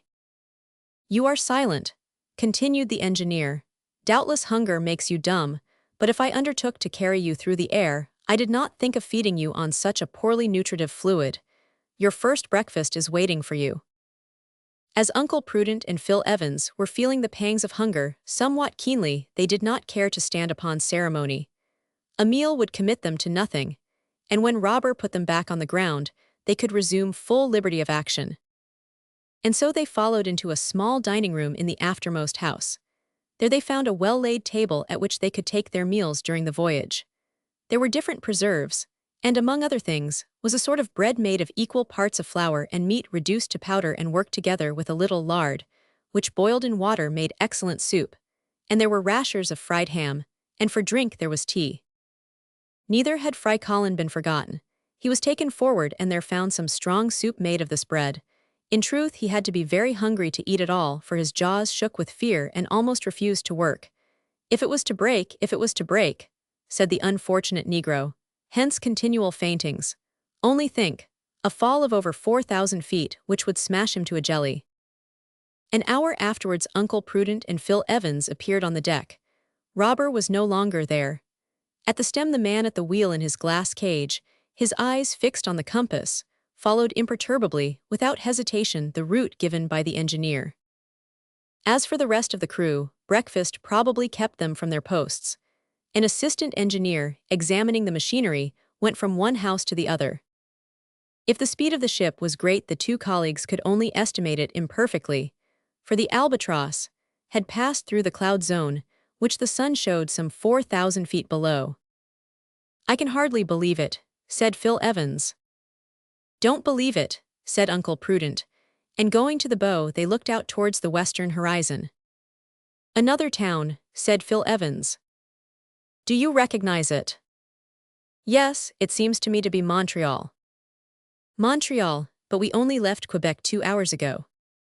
"That proves that we must be going at a speed of 75 miles an hour." Such was the speed of the aeronef, and if the passengers were not inconvenienced by it, it was because they were going with the wind. In a calm such speed would have been difficult, and the rate would have sunk to that of an express. In a headwind the speed would have been unbearable. Phil Evans was not mistaken. Below the Albatross appeared Montreal, easily recognizable by the Victoria Bridge, a tubular bridge thrown over the St. Lawrence like the railway viaduct over the Venice Lagoon. Soon they could distinguish the town's wide streets, its huge shops, its palatial banks, its cathedral, recently built on the model of St. Peter's at Rome, and then Mount Royal, which commands the city and forms a magnificent park. Luckily Phil Evans had visited the chief towns of Canada and could recognize them without asking Robur. After Montreal, they passed Ottawa, whose falls, seen from above, looked like a vast cauldron in ebullition, throwing off masses of steam with grand effect. "There is the Parliament House." And he pointed out a sort of Nuremberg toy planted on a hilltop. This toy, with its polychrome architecture, resembled the House of Parliament in London much as the Montreal Cathedral resembles St. Peter's at Rome. But that was of no consequence. There could be no doubt it was Ottawa. Soon the city faded off towards the horizon, and formed but a luminous spot on the ground. It was almost 2 hours before Robur appeared. His mate, Tom Turner, accompanied him. He said only 3 words. These were transmitted to the 2 assistant engineers in the fore and aft engine houses. At a sign the helmsman changed the direction of the Albatross, a couple of points to the southwest.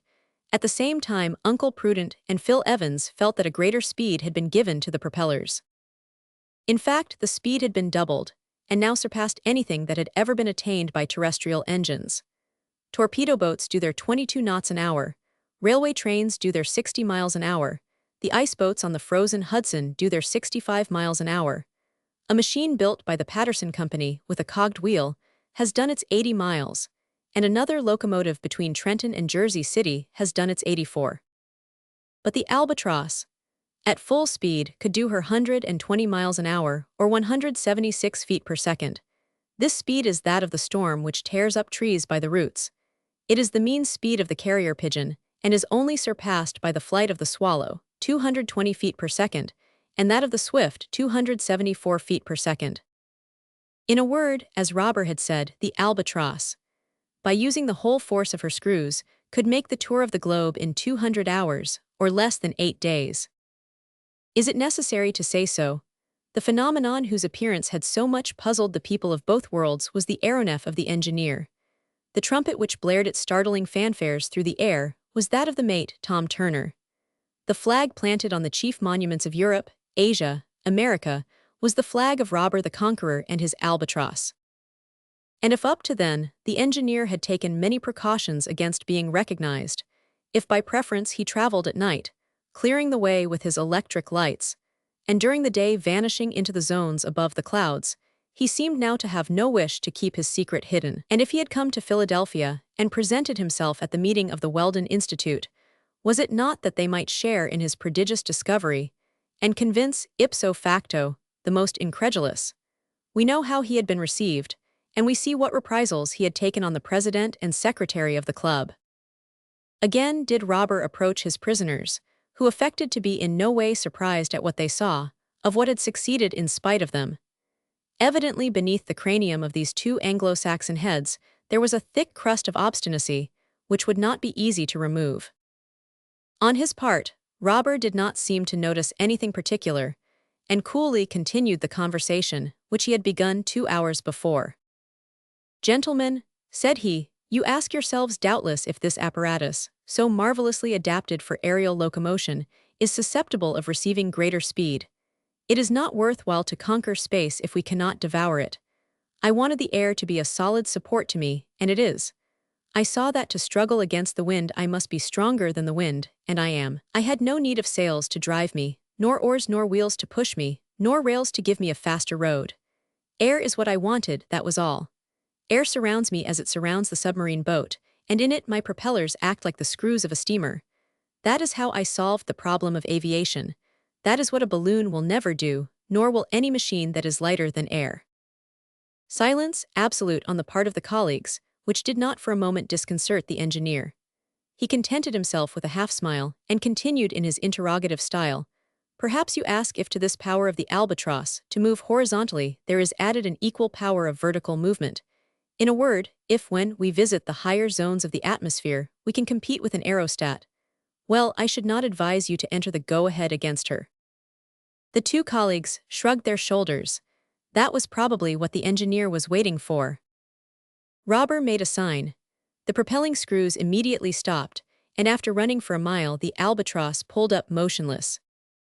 At a second gesture from Robur, the suspensory helices revolved at a speed that can only be compared to that of a siren in acoustical experiments. Their FRRR rose nearly an octave in the scale of sound, diminishing gradually in intensity as the air became more rarefied, and the machine rose vertically, like a lark singing his song in space. "Master, master," shouted Freikolin, "see that it doesn't break." A smile of disdain was Robur's only reply. In a few minutes the Albatross had attained the height of 8,700 feet and extended the range of vision by 70 miles, the barometer having fallen 480 millimeters. Then the Albatross descended. The diminution of the pressure in high altitudes leads to the diminution of oxygen in the air, and consequently in the blood. This has been the cause of several serious accidents which have happened to aeronauts, and Robur saw no reason to run any risk.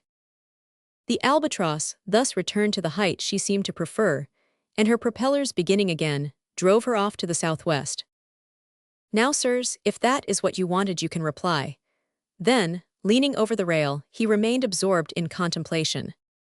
When he raised his head, the president and secretary of the Weldon Institute stood by his side. "Engineer Robur," said Uncle Prudent, in vain endeavoring to control himself, "we have nothing to ask about what you seem to believe, but we wish to ask you a question which we think you would do well to answer." "Speak." "By what right did you attack us in Philadelphia in Fairmount Park? By what right did you shut us up in that prison? By what right have you brought us against our will on board this flying machine? And by what right, messieurs balloonists, did you insult and threaten me in your club in such a way that I am astonished I came out of it alive?" "To ask is not to answer," said Phil Evans, "and I repeat, by what right?" Do you wish to know? If you please. Well, by the right of the strongest. That is cynical. But it is true. And for how long, citizen engineer? Asked Uncle Prudent, who was nearly exploding. For how long do you intend to exercise that right? How can you? Said Robur, ironically. How can you ask me such a question when you have only to cast down your eyes to enjoy a spectacle unparalleled in the world? The Albatross was then sweeping across the immense expanse of Lake Ontario. She had just crossed the country so poetically described by Cooper. Then she followed the southern shore and headed for the celebrated river which pours into it the waters of Lake Erie, breaking them to powder in its cataracts.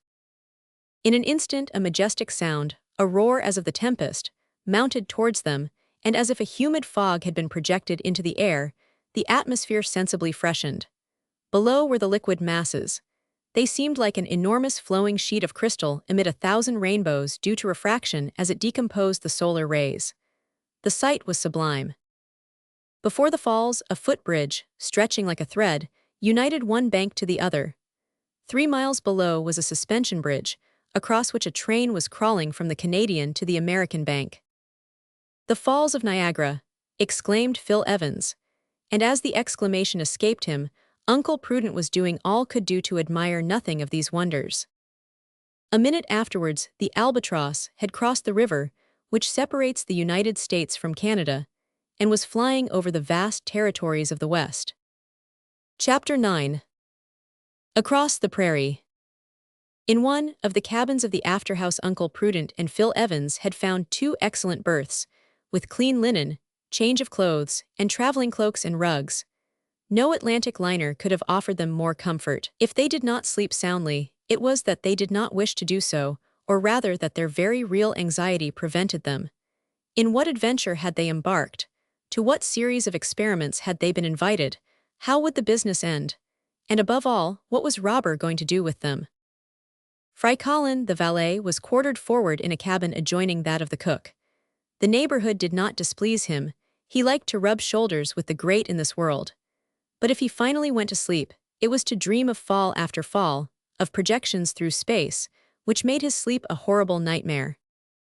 However, nothing could be quieter than this journey through the atmosphere, whose currents had grown weaker with the evening. Beyond the rustling of the blades of the screws there was not a sound, except now and then the whistle from some terrestrial locomotive or the calling of some animal. Strange instinct! These terrestrial beings felt the aeronef glide over them and uttered cries of terror as it passed. On the morrow, the 14th of June, at 5 o'clock, Uncle Prudent and Phil Evans were walking on the deck of the Albatross. Nothing had changed since the evening. There was a lookout forward and the helmsman was in his glass cage. Why was there a lookout? Was there any chance of collision with another such machine? Certainly not. Robur had not yet found imitators. The chance of encountering an aerostat gliding through the air was too remote to be regarded. In any case, it would be all the worse for the aerostat, the earthen pot and the iron pot. The Albatross had nothing to fear from the collision. But what could happen? The aeronef might find herself like a ship on a lee shore if a mountain that could not be outflanked or passed barred the way. These are the reefs of the air, and they have to be avoided as a ship avoids the reefs of the sea. The engineer, it is true, had given the course, and in doing so had taken into account the altitude necessary to clear the summits of the high lands in the district. But as the aeronef was rapidly nearing a mountainous country, it was only prudent to keep a good lookout, in case some slight deviation from the course became necessary. Looking at the country beneath them, Uncle Prudent and Phil Evans noticed a large lake, whose lower southern end the Albatross had just reached. They concluded, therefore, that during the night the whole length of Lake Erie had been traversed, and that, as they were going due west, they would soon be over Lake Michigan. "There can be no doubt of it," said Phil Evans, "and that group of roofs on the horizon is Chicago." He was right. It was indeed the city from which the 17 railways diverge, the Queen of the West, the vast reservoir into which flow the products of Indiana, Ohio, Wisconsin, Missouri, and all the states which form the western half of the Union. Uncle Prudent, through an excellent telescope he had found in his cabin, easily recognized the principal buildings.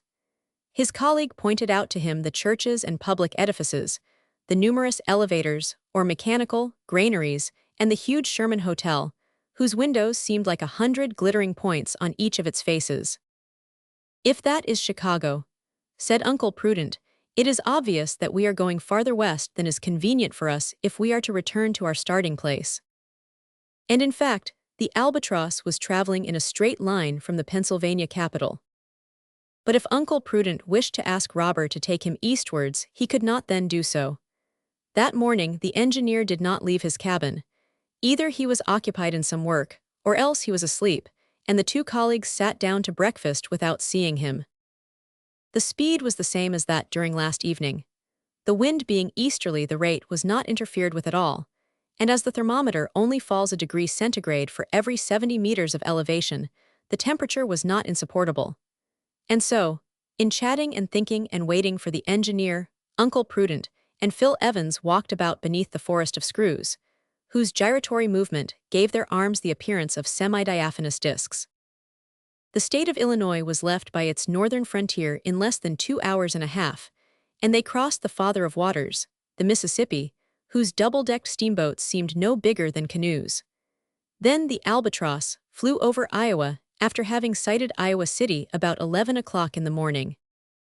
A few chains of hills, bluffs as they are called, curved across the face of the country trending from the south to the northwest, whose moderate height necessitated no rise in the course of the aeronef. Soon the bluffs gave place to the large plains of western Iowa and Nebraska, immense prairies extending all the way to the foot of the Rocky Mountains. Here and there were many rios, affluents or minor affluents of the Missouri.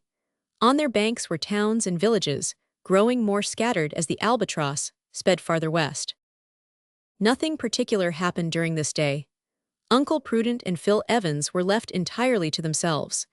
They hardly noticed Fry Collins sprawling at full length in the bow, keeping his eyes shut so that he could see nothing, and they were not attacked by vertigo, as might have been expected. There was no guiding mark, and there was nothing to cause the vertigo, as there would have been on the top of a lofty building. The abyss has no attractive power when it is gazed at from the car of a balloon or deck of an aeronef. It is not an abyss that opens beneath the aeronaut, but an horizon that rises round him on all sides like a cup. In a couple of hours, the Albatross was over Omaha, on the Nebraskan frontier, Omaha City, the real head of the Pacific Railway, that long line of rails, 4,500 miles in length, stretching from New York to San Francisco. For a moment they could see the yellow waters of the Missouri. Then the town, with its houses of wood and brick in the center of a rich basin, like a buckle in the iron belt which clasps North America round the waist. Doubtless, also, as the passengers in the aeronef could observe all these details, the inhabitants of Omaha noticed the strange machine. Their astonishment at seeing it gliding overhead could be no greater than that of the president and secretary of the Weldon Institute at finding themselves on board. Anyhow, the journals of the Union would be certain to notice the fact. It would be the explanation of the astonishing phenomenon which the whole world had been wondering over for some time. In an hour the Albatross had left Omaha and crossed the Platte River, whose valley is followed by the Pacific Railway in its route across the prairie. Things looked serious for Uncle Prudent and Phil Evans. "It is serious, then, this absurd project of taking us to the Antipodes." "And whether we like it or not," exclaimed the other. "Robur had better take care. I am not the man to stand that sort of thing." "Nor am I," replied Phil Evans. "But be calm, Uncle Prudent, be calm. Be calm. And keep your temper, until it is wanted." By 5 o'clock they had crossed the Black Mountains covered with pines and cedars, and the Albatross was over the appropriately named Bad Lands of Nebraska, a chaos of ochre-colored hills, of mountainous fragments fallen on the soil and broken in their fall. At a distance, these blocks take the most fantastic shapes. Here and there amid this enormous game of knucklebones, there could be traced the imaginary ruins of medieval cities with forts and dungeons, pepperbox turrets, and machicolated towers. And in truth, these Bad Lands are an immense ossuary where lie bleaching in the sun myriads of fragments of pachyderms, colonians, and even, some would have us believe, fossil men, overwhelmed by unknown cataclysms ages and ages ago. When evening came, the whole basin of the Platte River had been crossed, and the plain extended to the extreme limits of the horizon, which rose high owing to the altitude of the Albatross. During the night, there were no more shrill whistles of locomotives or deeper notes of the river steamers to trouble the quiet of the starry firmament. Long bellowing occasionally reached the aeronef from the herds of buffalo that roamed over the prairie in search of water and pasturage. And when they ceased, the trampling of the grass under their feet produced a dull roaring similar to the rushing of a flood, and very different from the continuous frrrr of the screws. Then from time to time came the howl of a wolf, a fox, a wild cat, or a coyote, the canis latrans, whose name is justified by his sonorous bark. Occasionally came penetrating odors of mint, and sage, and absinthe, mingled with the more powerful fragrance of the conifers, which rose floating through the night air. At last came a menacing yell, which was not due to the coyote. It was the shout of a redskin, which no tenderfoot would confound with the cry of a wild beast. Chapter 10. Westward, but whither? The next day, the 15th of June, about 5 o'clock in the morning, Phil Evans left his cabin. Perhaps he would today have a chance of speaking to Robur. Desirous of knowing why he had not appeared the day before, Evans addressed himself to the mate, Tom Turner. Tom Turner was an Englishman of about 45, broad in the shoulders and short in the legs, a man of iron, with one of those enormous characteristic heads that Hogarth rejoiced in. "Shall we see Mr. Robur today?" asked Phil Evans. "I don't know," said Turner. "I need not ask if he has gone out." "Perhaps he has." "And when will he come back?" "When he has finished his cruise." And Tom went into his cabin. With this reply they had to be contented. Matters did not look promising, particularly as on reference to the compass, it appeared that the Albatross was still steering southwest. Great was the contrast between the barren tract of the Bad Lands, passed over during the night, and the landscape then unrolling beneath them. The aeronef was now more than 600 miles from Omaha, and over a country which Phil Evans could not recognize because he had never been there before. A few forts to keep the Indians in order crowned the bluffs with their geometric lines, formed oftener of palisades than walls. There were few villages, and few inhabitants, the country differing widely from the auriferous lands of Colorado many leagues to the south. In the distance, a long line of mountain crests, in great confusion as yet, began to appear. They were the Rocky Mountains.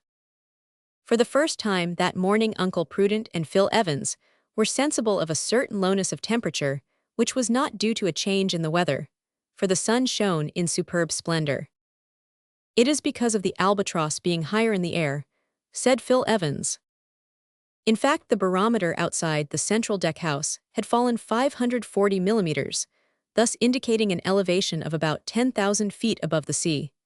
The aeronef was at this altitude, owing to the elevation of the ground.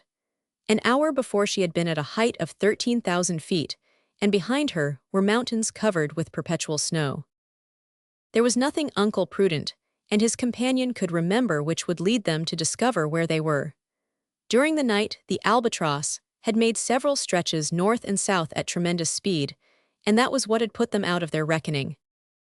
After talking over several hypotheses more or less plausible, they came to the conclusion that this country encircled with mountains must be the district declared by an act of Congress in March 1872 to be the National Park of the United States. A strange region it was. It well merited the name of a park with mountains for hills, with lakes for ponds, with rivers for streamlets, and with geysers of marvelous power instead of fountains. In a few minutes the Albatross glided across the Yellowstone River, leaving Mount Stevenson on the right, and coasting the large lake which bears the name of the stream. Great was the variety on the banks of this basin, ribbed as they were with obsidian and tiny crystals, reflecting the sunlight on their myriad facets. Wonderful was the arrangement of the islands on its surface. Magnificent were the blue reflections of the gigantic mirror. And around the lake, one of the highest in the globe, were multitudes of pelicans, swans, gulls and geese, barnacles and divers. In places the steep banks were clothed with green trees, pines and larches, and at the foot of the escarpments there shot upwards innumerable white fumaroles, the vapor escaping from the soil as from an enormous reservoir in which the water is kept in permanent ebullition by subterranean fire. The cook might have seized the opportunity of securing an ample supply of trout, the only fish the Yellowstone Lake contains in myriads. But the Albatross kept on at such a height that there was no chance of indulging in a catch, which assuredly would have been miraculous. In 3/4 of an hour the lake was overpassed, and a little farther on the last was seen of the geyser region, which rivals the finest in Iceland. Leaning over the rail, Uncle Prudent and Phil Evans watched the liquid columns which leaped up as though to furnish the aeronef with a new element. There were the fan, with the jets shot forth in rays, the fortress, which seemed to be defended by waterspouts, the faithful friend, with her plume crowned with the rainbows, the giant, spurting forth a vertical torrent 20 feet round and more than 200 feet high. Robur must evidently have been familiar with this incomparable spectacle, unique in the world, for he did not appear on deck. Was it, then, for the sole pleasure of his guests that he had brought the aeronef above the national domain? If so, he came not to receive their thanks. He did not even trouble himself during the daring passage of the Rocky Mountains, which the Albatross approached at about 7 o'clock. By increasing the speed of her wings, as a bird rising in its flight, the Albatross would clear the highest ridges of the chain and sink again over Oregon or Utah, but the maneuver was unnecessary. The passes allowed the barrier to be crossed without ascending for the higher ridges. There are many of these canyons or steep valleys, more or less narrow, through which they could glide, such as Bridger Gap, through which runs the Pacific Railway into the Mormon Territory, and others to the north and south of it. It was through one of these that the Albatross headed, after slackening speed so as not to dash against the walls of the canyon.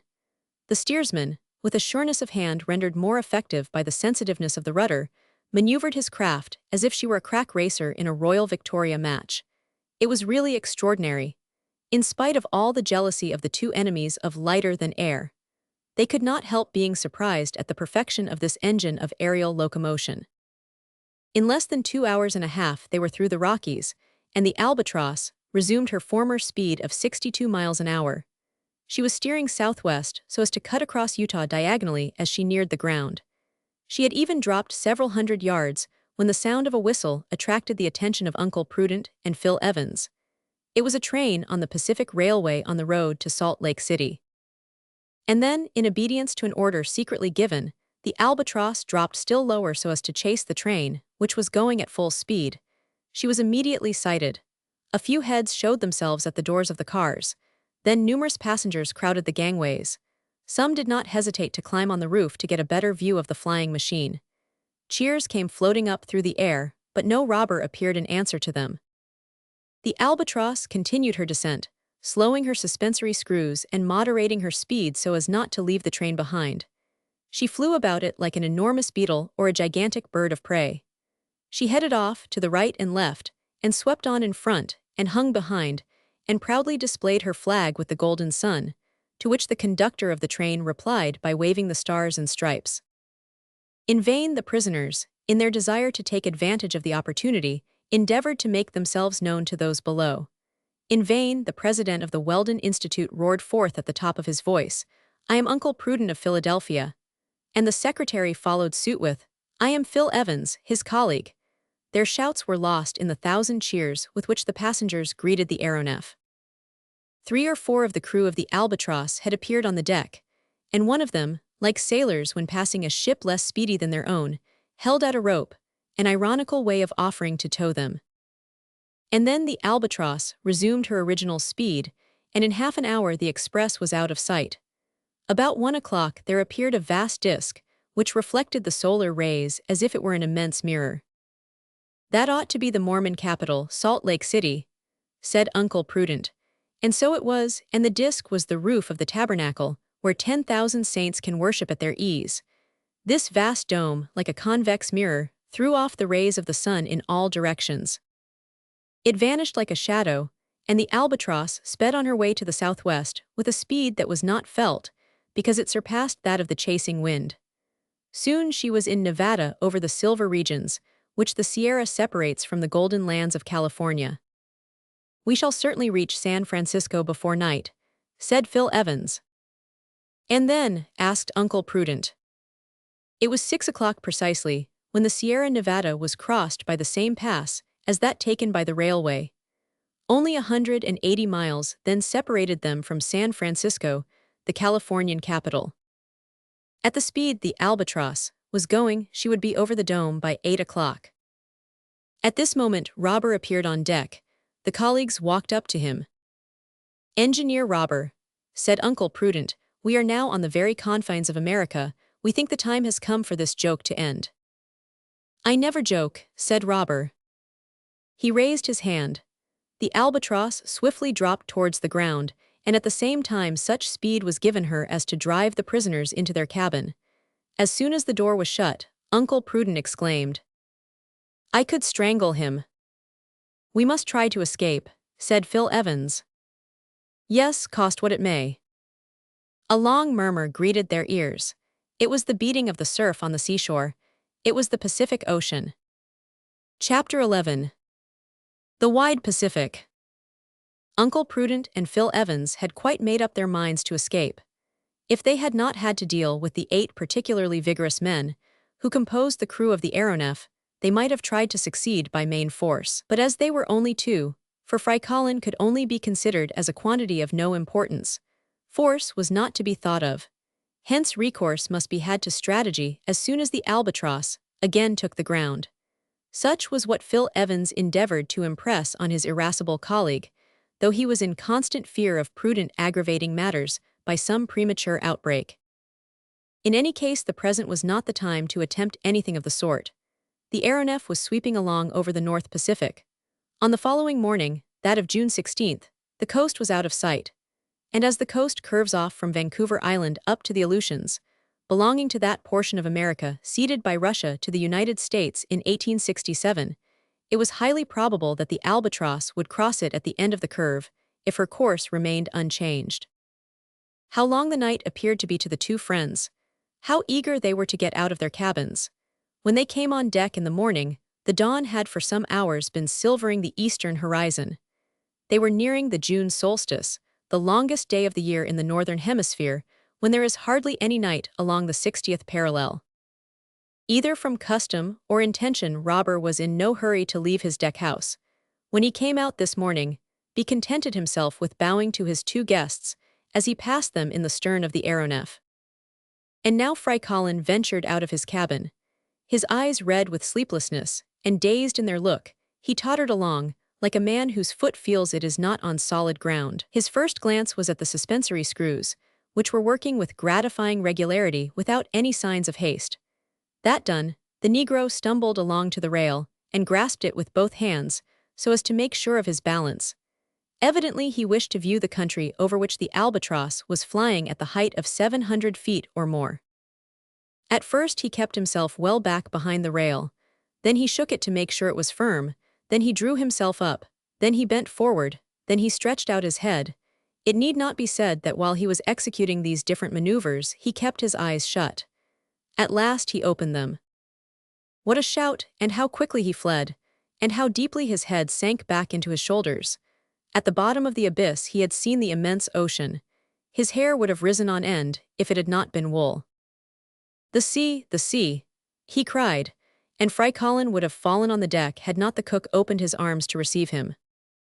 This cook was a Frenchman, and probably a Gascon, his name being François Tapage. If he was not a Gascon, he must in his infancy have inhaled the breezes of the Garonne. How did this François Tapage find himself in the service of the engineer? By what chain of accidents had he become one of the crew of the Albatross? We can hardly say, but in any case he spoke English like a Yankee. Stand up," he said, lifting the Negro by a vigorous clutch at the waist. "Master Tapage," said the poor fellow, giving a despairing look at the screws. "At your service, Fry Colin." "Did this thing ever smash?" "No, but it will end by smashing." Why? "Because everything must end. And the sea is beneath us. If we are to fall, it is better to fall in the sea. We shall be drowned. We shall be drowned, but we shall not be smashed to a jelly." The next moment Fry Colin was on all fours, creeping to the back of his cabin. During this day the aeronef was only driven at moderate speed. She seemed to skim the placid surface of the sea, which lay beneath. Uncle Prudent and his companion remained in their cabin, so that they did not meet with Robur, who walked about smoking alone or talking to the mate. Only half the screws were working, yet that was enough to keep the apparatus afloat in the lower zones of the atmosphere.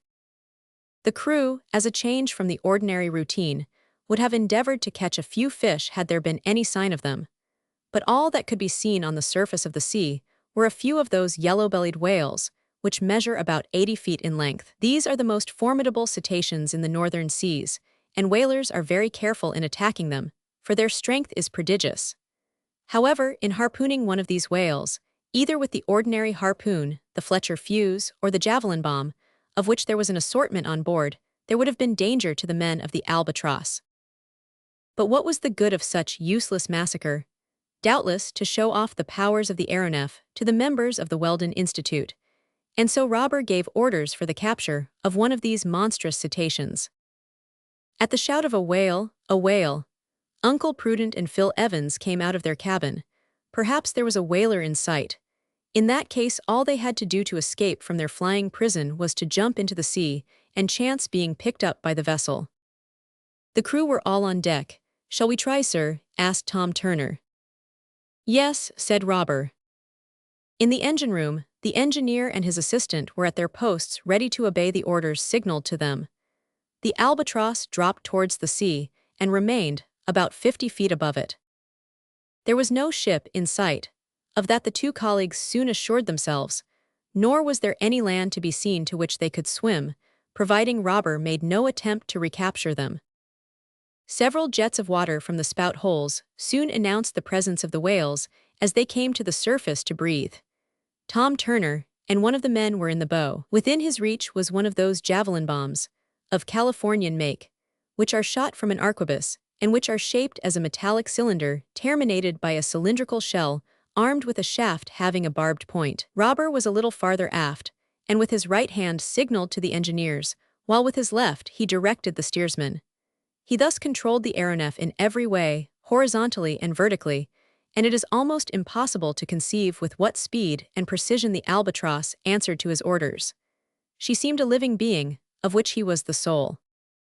A whale, shouted Tom Turner, as the back of a cetacean emerged from the surface about 4 cable lengths in front of the Albatross. The Albatross swept towards it, and when she was within 60 feet of it she stopped dead. Tom Turner seized the arquebus, which was resting against a cleat on the rail. He fired, and the projectile, attached to a long line, entered the whale's body. The shell, filled with an explosive compound, burst, and shot out a small harpoon with 2 branches, which fastened into the animal's flesh. "Look out!" shouted Turner.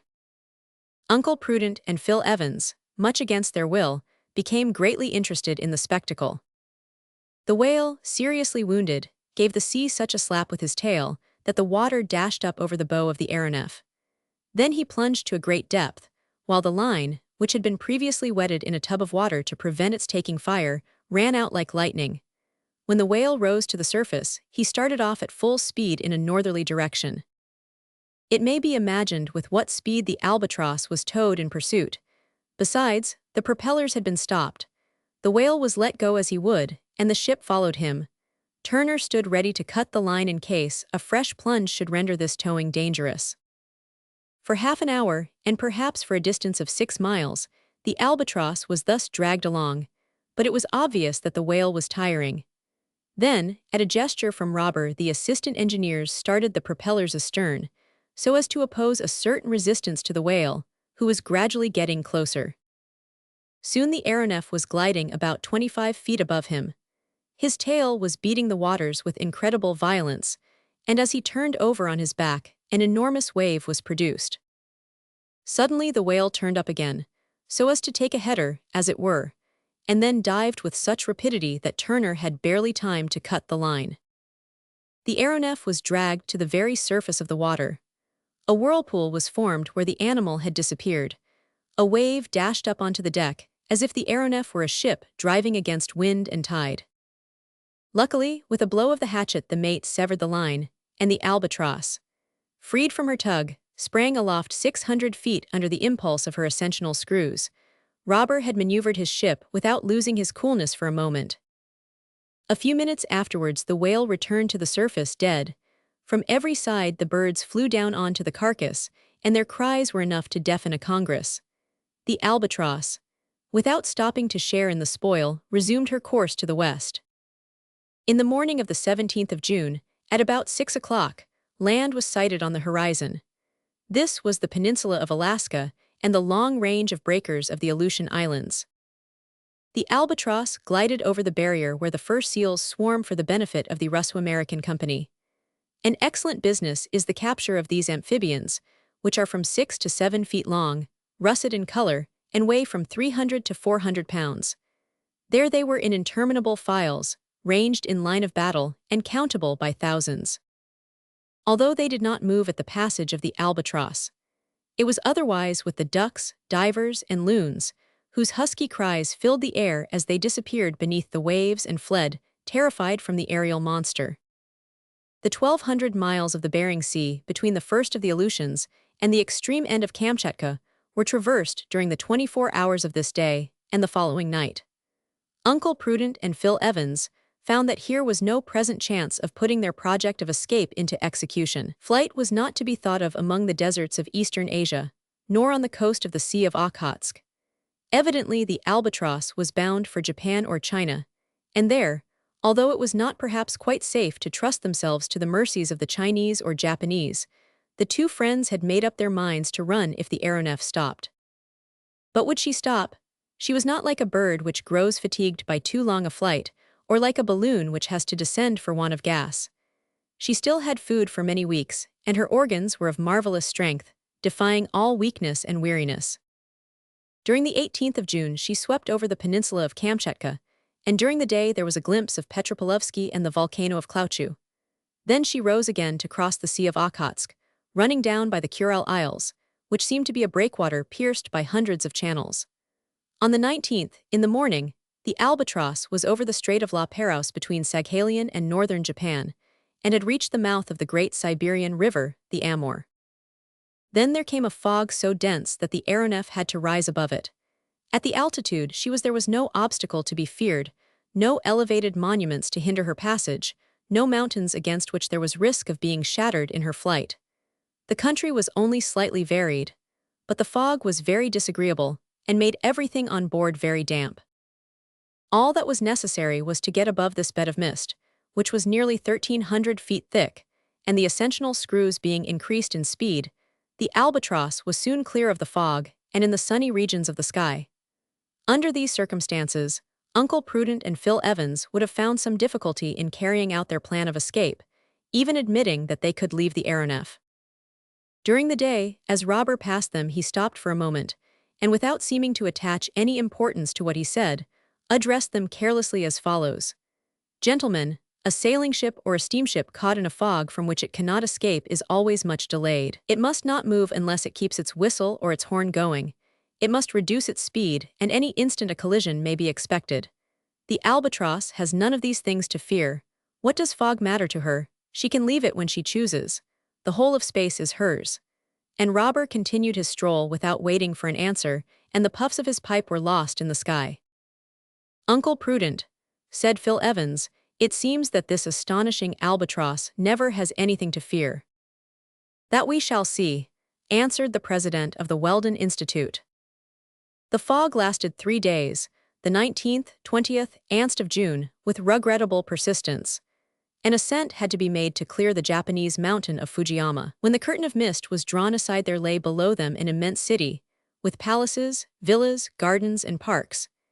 Even without seeing it, Robur had recognized it by the barking of the innumerable dogs, the cries of the birds of prey, and above all, by the cadaverous odor which the bodies of its executed criminals gave off into space.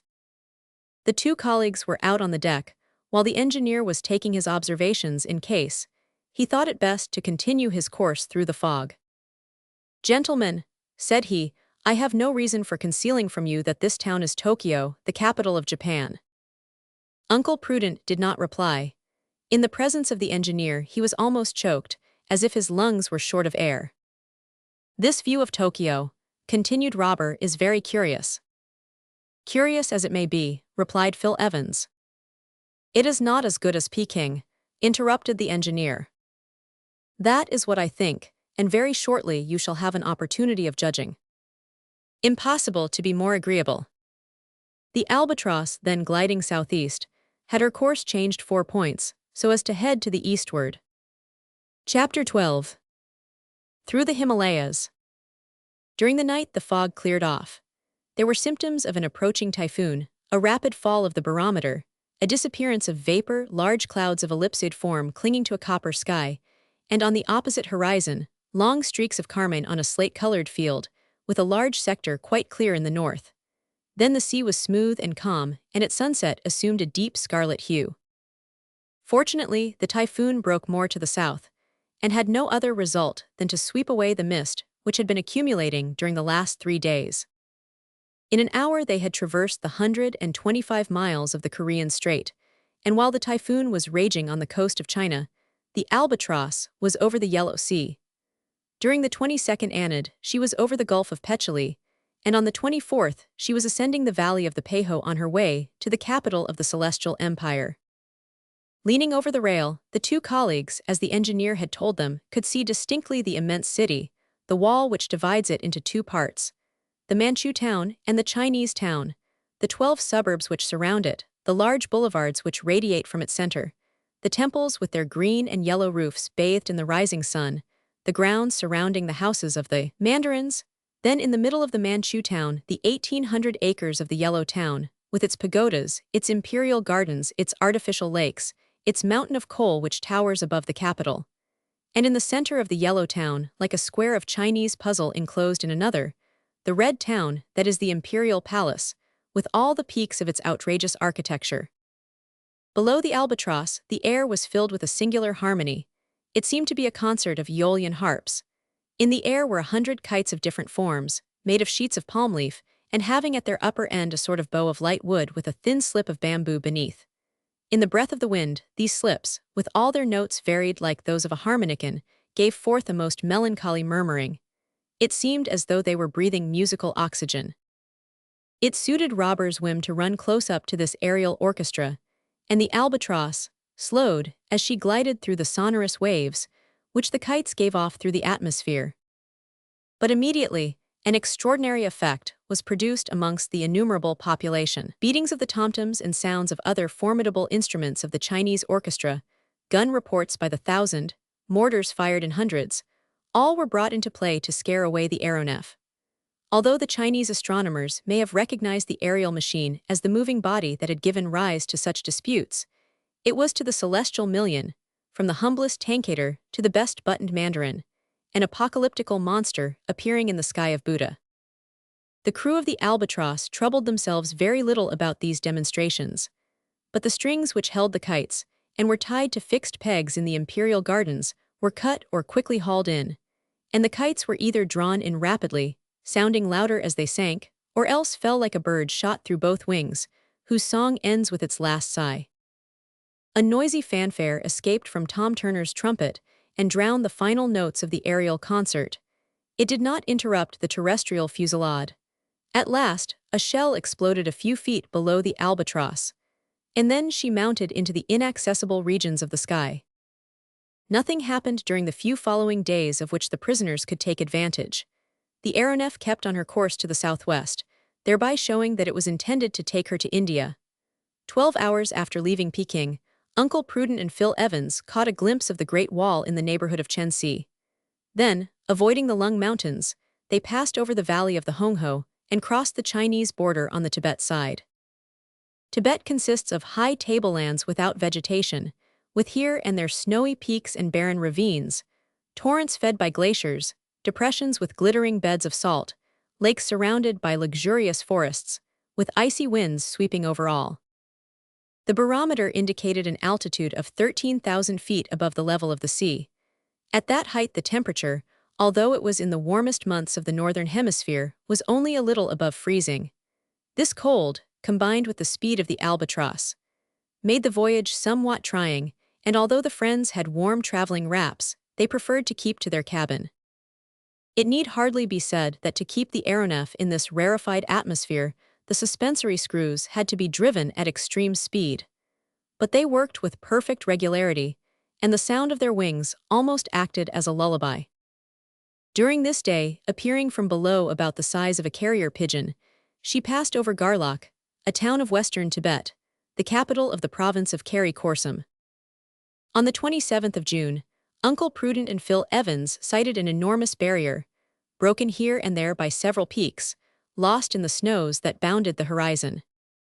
Leaning against the fore-cabin, so as to keep their places notwithstanding the speed of the ship, they watched these colossal masses, which seemed to be running away from the aeronef. "The Himalayas, evidently," said Phil Evans, "and probably Robur is going round their base so as to pass into India." "So much the worse," answered Uncle Prudent. "On that immense territory we shall perhaps be able to. Unless he goes round by Burma to the east, or Nepal to the west. Anyhow, I defy him to go through them." "Indeed," said a voice. The next day, the 28th of June, the Albatross was in front of the huge mass above the province of Zhang. On the other side of the chain was the province of Nepal. These ranges blocked the road into India from the north. The two northern ones, between which the aeronef was gliding like a ship between enormous reefs, are the first steps of the Central Asian barrier. The first was the Kuen Lung, the other the Karakoram, bordering the longitudinal valley parallel to the Himalayas, from which the Indus flows to the west and the Brahmaputra to the east. What a superb orographical system! More than 200 summits have been measured, 17 of which exceed 25,000 feet, in front of the Albatross. At a height of 29,000 feet, towered Mount Everest. To the right was Dhaulagiri, reaching 26,800 feet and relegated to second place since the measurement of Mount Everest.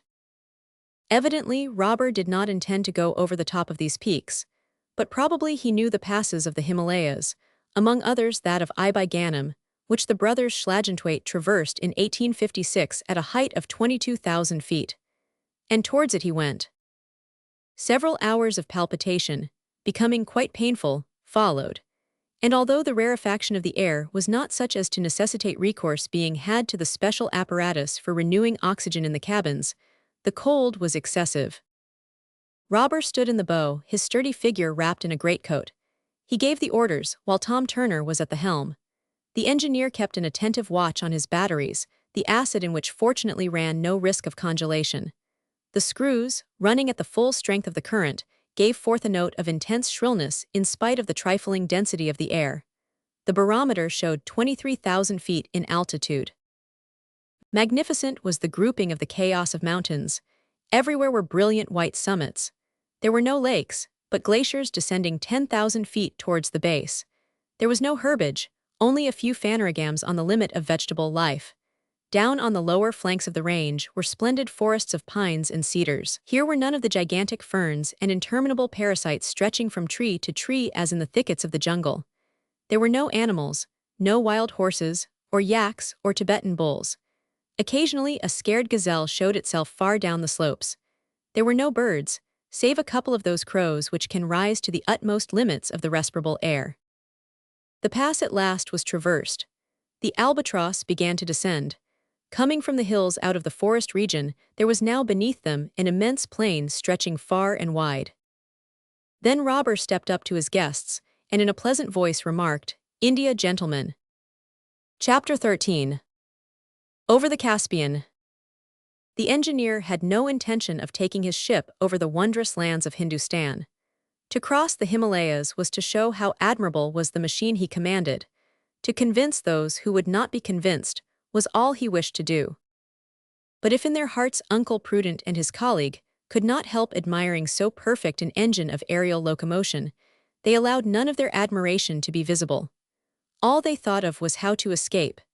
They did not even admire the superb spectacle that lay beneath them as the Albatross flew along the river banks of the Punjab. At the base of the Himalayas there runs a marshy belt of country, the home of malarious vapors, the Terai, in which fever is endemic. But this offered no obstacle to the Albatross, or, in any way, affected the health of her crew. She kept on without undue haste towards the angle where India joins on to China and Turkestan, and on the 29th of June, in the early hours of the morning, there opened to view the incomparable valley of Kashmir. Yes, incomparable is this gorge between the major and the minor Himalayas, furrowed by the buttresses in which the mighty range dies out in the basin of the Hydesps, and watered by the capricious windings of the river, which saw the struggle between the armies of Porus and Alexander, when India and Greece contended for Central Asia. The Hydesps is still there, although the two towns founded by the Macedonian in remembrance of his victory have long since disappeared. During the morning, the aeronef was over Saranagar, which is better known under the name of Kashmir. Uncle Prudent and his companion beheld the superb city clustered along both banks of the river, its wooden bridges stretching across like threads, its villas and their balconies standing out in bold outline, its hills shaded by tall poplars, its roofs grassed over and looking like molehills, its numerous canals, with boats like nutshells and boatmen like ants, its palaces, temples, kiosks, mosques, and bungalows on the outskirts, and its old citadel of Hari Pawata on the slope of the hill, like the most important of the forts of Paris on the slope of Mont Valérien. "That would be Venice," said Phil Evans, "if we were in Europe." "And if we were in Europe," answered Uncle Prudent, "we should know how to find the way to America." The Albatross did not linger over the lake through which the river flows, but continued her flight down the valley of the Hydesps. For half an hour only did she descend to within 30 feet of the river and remain stationary. Then, by means of an India rubber pipe, Tom Turner and his men replenished their water supply, which was drawn up by a pump worked by the accumulators. Uncle Prudent and Phil Evans stood watching the operation. The same idea occurred to each of them. They were only a few feet from the surface of the stream. They were both good swimmers. A plunge would give them their liberty, and once they had reached the river, how could Robur get them back again? For his propellers to work, he must keep at least 6 feet above the ground. In a moment, all the chances pro and con were run over in their heads. In a moment they were considered, and the prisoners rushed to throw themselves overboard, when several pairs of hands seized them by the shoulders. They had been watched, and flight was utterly impossible. This time they did not yield without resisting. They tried to throw off those who held them, but these men of the Albatross were no children. "Gentlemen," said the engineer, "when people have the pleasure of traveling with Robur the Conqueror, as you have so well named him, on board his admirable Albatross, they do not leave him in that way. I may add you never leave him." Phil Evans drew away his colleague, who was about to commit some act of violence. They retired to their cabin, resolved to escape, even if it cost them their lives. Immediately, the Albatross resumed her course to the west. During the day at moderate speed, she passed over the territory of Kabulistan, catching a momentary glimpse of its capital, and crossed the frontier of the Kingdom of Herat, nearly 700 miles from Kashmir. In these much disputed countries, the open road for the Russians to the English possessions in India, there were seen many columns and convoys, and, in a word, everything that constitutes in men and material an army on the march. There were heard also the roar of the cannon and the crackling of musketry, but the engineer never meddled with the affairs of others where his honor or humanity was not concerned. He passed above them. If Herat, as we are told, is the key of Central Asia, it mattered little to him if it was kept in an English or Muscovite pocket. Terrestrial interests were nothing to him who had made the air his domain. Besides, the country soon disappeared in one of those sandstorms which are so frequent in these regions. The wind, called the tebad, bears along the seeds of fever in the impalpable dust it raises in its passage, and many are the caravans that perish in its eddies. To escape this dust, which might have interfered with the working of the screws, the Albatross shot up some 6,000 feet into a purer atmosphere, and thus vanished the Persian frontier and the extensive plains. The speed was not excessive, although there were no rocks ahead, for the mountains marked on the map are of very moderate altitude. But as the ship approached the capital, she had to steer clear of Demavend, whose snowy peak rises some 22,000 feet, and the chain of Elbrus, at whose foot is built Teheran. As soon as the day broke on the 2nd of July, the peak of Demavend appeared above the sandstorm, and the Albatross was steered so as to pass over the town, which the wind had wrapped in a mantle of dust. However, about 6 o'clock her crew could see the large ditches that surround it, and the Shah's palace, with its walls covered with porcelain tiles, and its ornamental lakes, which seemed like huge turquoises of beautiful blue. It was but a hasty glimpse. The Albatross now headed for the north, and a few hours afterwards she was over a little hill at the northern angle of the Persian frontier, on the shores of a vast extent of water which stretched away out of sight to the north and east. The town was Ashurada, the most southerly of the Russian stations. The vast extent of water was a sea. It was the Caspian. The eddies of sand had been passed. There was a view of a group of European houses rising along a promontory, with a church tower in the midst of them. The Albatross swooped down towards the surface of the sea. Towards evening she was running along the coast, which formerly belonged to Turkestan, but now belongs to Russia, and in the morning of the 3rd of July she was about 300 feet above the Caspian. There was no land in sight, either on the Asiatic or European side. On the surface of the sea a few white sails were bellying in the breeze. These were native vessels recognizable by their peculiar rig kesebes with 2 masts, kayaks, the old pirate boats with 1 mast, tamils, and smaller craft for trading and fishing. Here and there a few puffs of smoke rose up to the Albatross from the funnels of the Ashirata steamers, which the Russians keep as the police of these Turcoman waters.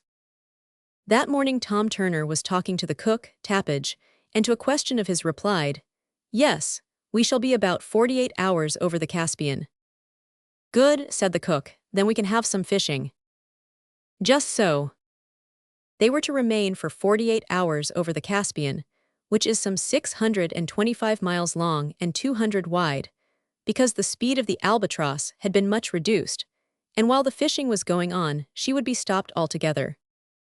The reply was heard by Phil Evans, who was then in the bow, where Fry Colin was overwhelming him with piteous pleadings to be put on the ground.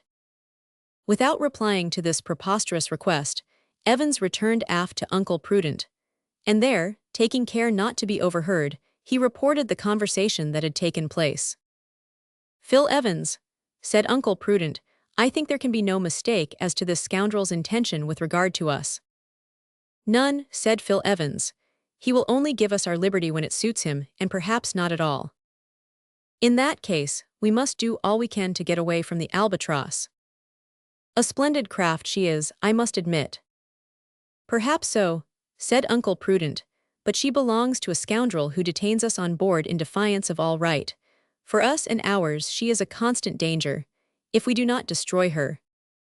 "Let us begin by saving ourselves," answered Phil Evans. "We can see about the destruction afterwards." "Just so," said Uncle Prudent. "And we must avail ourselves of every chance that comes along. Evidently the Albatross is going to cross the Caspian into Europe, either by the north into Russia or by the west into the southern countries. Well, no matter where we stop, before we get to the Atlantic, we shall be safe, and we ought to be ready at any moment." "But," asked Evans, "how are we to get out?" "Listen to me," said Uncle Prudent. "It may happen during the night that the Albatross may drop to within a few hundred feet of the ground. Now there are on board several ropes of that length, and with a little pluck we might slip down them." "Yes," said Evans, "if the case is desperate I don't mind." "Nor I during the night, there's no one about, except the man at the wheel. And if we can drop one of the ropes forward, without being seen or heard." "Good, I am glad to see you are so cool, that means business. But just now we are over the Caspian. There are several ships in sight, the Albatross is going down to fish. Cannot we do something now?" "They are watching us much more than you think," said Uncle Prudent. "You saw that when we tried to jump into the Hydasps." "And who knows that they don't watch us at night?" asked Evans. "Well, we must end this. We must finish with this Albatross and her master." It will be seen how in the excitement of their anger the colleagues, Uncle Prudent in particular, were prepared to attempt the most hazardous things. The sense of their powerlessness, the ironical disdain with which Robur treated them, the brutal remarks he indulged in all contributed towards intensifying the aggravation which daily grew more manifest. This very day something occurred which gave rise to another most regrettable altercation between Robur and his guests. This was provoked by Fry Colin, who, finding himself above the boundless sea, was seized with another fit of terror. Like a child, like the Negro he was, he gave himself over to groaning and protesting and crying, and writhing in 1,000 contortions and grimaces. "I want to get out, I want to get out, I am not a bird. Boo-hoo, I don't want to fly, I want to get out." Uncle Prudent, as may be imagined, did not attempt to quiet him. In fact, he encouraged him, and particularly as the incessant howling seemed to have a strangely irritating effect on Robur. When Tom Turner and his companions were getting ready for fishing, the engineer ordered them to shut up Fry Colin in his cabin. But the Negro never ceased his jumping about, and began to kick at the wall and yell with redoubled power. It was noon.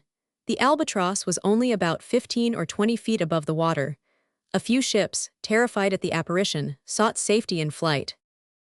As may be guessed, a sharp lookout was kept on the prisoners, whose temptation to escape could not but be intensified. Even supposing they jumped overboard, they would have been picked up by the India rubber boat. As there was nothing to do during the fishing, in which Phil Evans intended to take part, Uncle Prudent, raging furiously as usual, retired to his cabin. The Caspian Sea is a volcanic depression. Into it flow the waters of the Volga, the Ural, the Kur, the Kuma, the Jemba, and others. Without the evaporation which relieves it of its overflow, this basin, with an area of 17,000 square miles and a depth of from 60 to 400 feet, would flood the low marshy ground to its north and east. Although it is not in communication with the Black Sea or the Sea of Aral, being at a much lower level than they are, it contains an immense number of fish. Such fish, be it understood, as can live in its bitter waters, the bitterness being due to the naphtha which pours in from the springs on the south. The crew of the Albatross made no secret of their delight at the change. In their food the fishing would bring them. "Look out," shouted Turner as he harpooned a good-sized fish, not unlike a shark. It was a splendid sturgeon 7 feet long, called by the Russians beluga, the eggs of which mixed up with salt, vinegar, and white wine form caviar. Sturgeons from the river are, it may be, rather better than those from the sea, but these were welcomed warmly enough on board the Albatross. But the best catches were made with the dragnets, which brought up at each haul carp, bream, salmon, saltwater pike, and a number of medium-sized sterlets, which wealthy gourmets have sent alive to Astrakhan, Moscow, and Petersburg, and which now pass direct from their natural element into the cook's kettle without any charge for transport. An hour's work sufficed to fill up the larders of the aeronef, and she resumed her course to the north.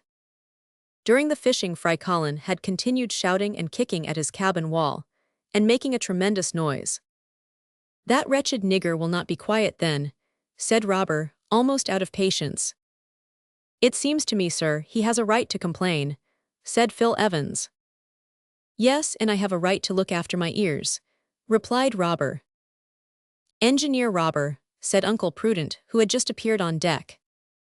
"President of the Weldon Institute." They had stepped up to one another and were looking into the whites of each other's eyes. Then Robur shrugged his shoulders. "Put him at the end of a line," he said. Turner saw his meaning at once. Fry Colin was dragged out of his cabin. Loud were his cries when the mate and one of the men seized him and tied him into a tub, which they hitched onto a rope. One of those very ropes, in fact, that Uncle Prudent had intended to use, as we know. The Negro at first thought he was going to be hanged, not he was only going to be towed. The rope was paid out for 100 feet, and Fry Colin found himself hanging in space. He could then shout at his ease, but fright contracted his larynx and he was mute. Uncle Prudent and Phil Evans endeavored to prevent this performance. They were thrust aside. "It is scandalous, it is cowardly," said Uncle Prudent, quite beside himself with rage. "Indeed," said Robur. "It is an abuse of power against which I protest." "Protest away." "I will be avenged, Mr. Robur." "Avenge when you like, Mr. Prudent." "I will have my revenge on you and yours." The crew began to close up with anything but peaceful intentions. Robur motioned them away. "Yes, on you and yours," said Uncle Prudent, whom his colleague in vain tried to keep quiet. "Whenever you please," said the engineer. "And in every possible way." "That is enough now," said Robur in a threatening tone. "There are other ropes on board, and if you don't be quiet I'll treat you as I have done your servant." Uncle Prudent was silent, not because he was afraid, but because his wrath had nearly choked him, and Phil Evans led him off to his cabin. During the last hour the air had been strangely troubled. The symptoms could not be mistaken. A storm was threatening. The electric saturation of the atmosphere had become so great that about 2:30 Robur witnessed a phenomenon that was new to him.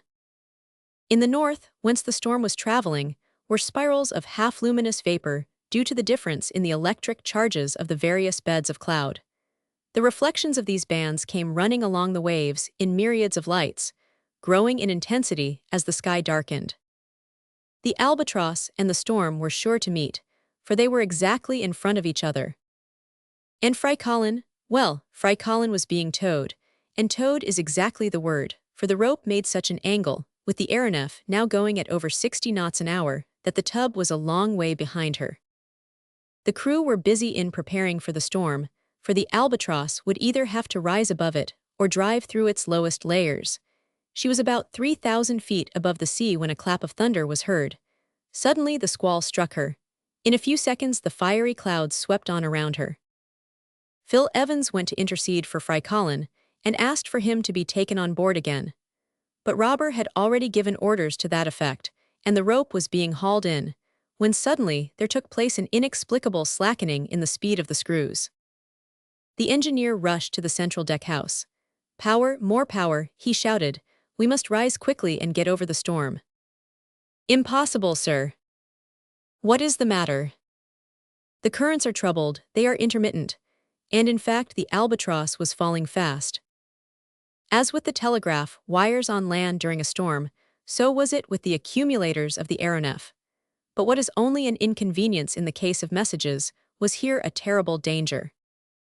"Let her down then," said Robur, "and get out of the electric zone. Keep cool, my lads." He stepped on to his quarterdeck, and his crew went to their stations. Although the Albatross had sunk several hundred feet, she was still in the thick of the cloud, and the flashes played across her as if they were fireworks. It seemed as though she was struck. The screws ran more and more slowly, and what began as a gentle descent threatened to become a collapse. In less than a minute, it was evident they would get down to the surface of the sea. Once they were immersed, no power could drag them from the abyss. Suddenly, the electric cloud appeared above them. The Albatross was only 60 feet from the crest of the waves. In 2 or 3 seconds the deck would be underwater. But Robur, seizing the propitious moment, rushed to the central house and seized the levers.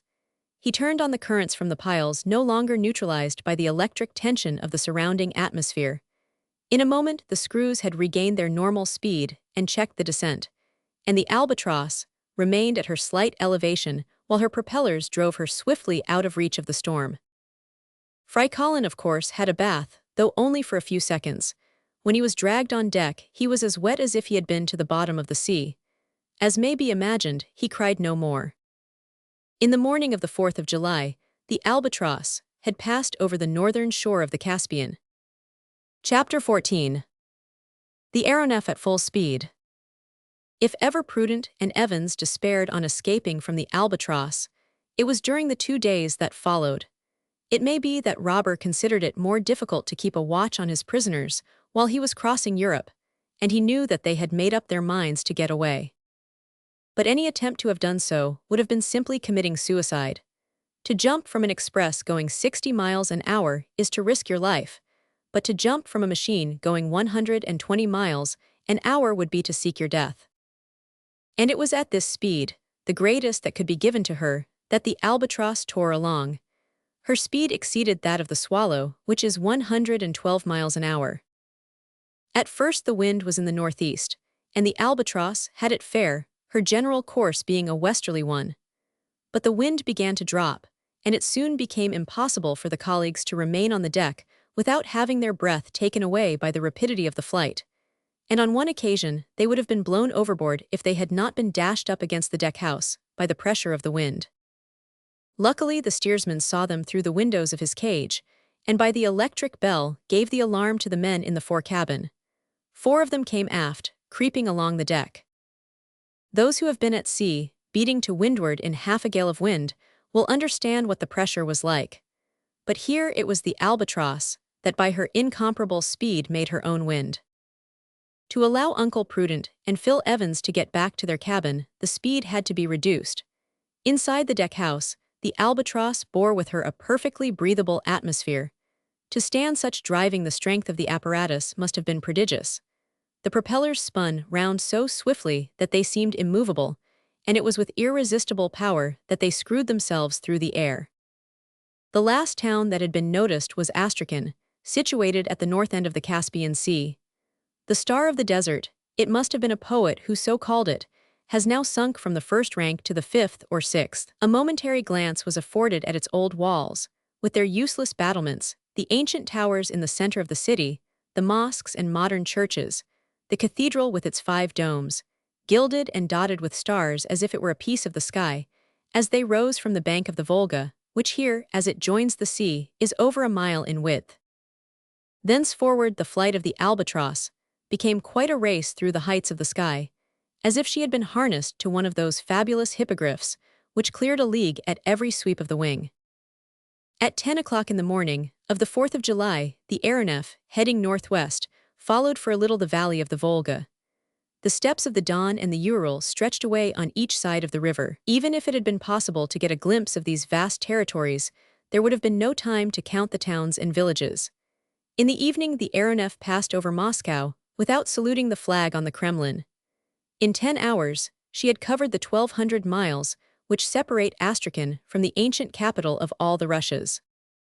From Moscow to St. Petersburg, the railway line measures about 750 miles. This was but a half-day's journey, and the Albatross, as punctual as the mail, reached St. Petersburg and the banks of the Neva at 2 o'clock in the morning. Then came the Gulf of Finland, the archipelago of Abo, the Baltic, Sweden in the latitude of Stockholm, and Norway in the latitude of Christiania. 10 hours only for these 1,200 miles. Verily it might be thought that no human power would henceforth be able to check the speed of the Albatross, and as if the resultant of her force of projection and the attraction of the earth would maintain her in an unvarying trajectory round the globe. But she did stop nevertheless, and that was over the famous fall of the Arjukanfos in Norway. Gausta, whose summit dominates this wonderful region of Telemarken, stood in the west like a gigantic barrier apparently impassable. And when the Albatross resumed her journey at full speed, her head had been turned to the south. And during this extraordinary flight, what was Freikallen doing? He remained silent in a corner of his cabin, sleeping as well as he could, except at meal times. Tappage then favored him with his company and amused himself at his expense. My boy," said he, "so you are not crying any more. Perhaps it hurt you too much. That 2 hours hanging cured you of it. At our present rate, what a splendid air bath you might have for your rheumatics. It seems to me we shall soon go to pieces." "Perhaps so, but we shall go so fast we shan't have time to fall. That is some comfort." "Do you think so?" "I do." To tell the truth, and not to exaggerate like Tappage, it was only reasonable that owing to the excessive speed, the work of the suspensory screws should be somewhat lessened. The Albatross glided on its bed of air like a Conqueror rocket. "And shall we last long like that?" asked Freikallen. "Long? Oh no, only as long as we live." "Oh," said the Negro, beginning his lamentations. "Take care, Fry, take care. For, as they say in my country, the master may send you to the seesaw." And Freikallen gulped down his sobs as he gulped down the meat which, in double doses, he was hastily swallowing.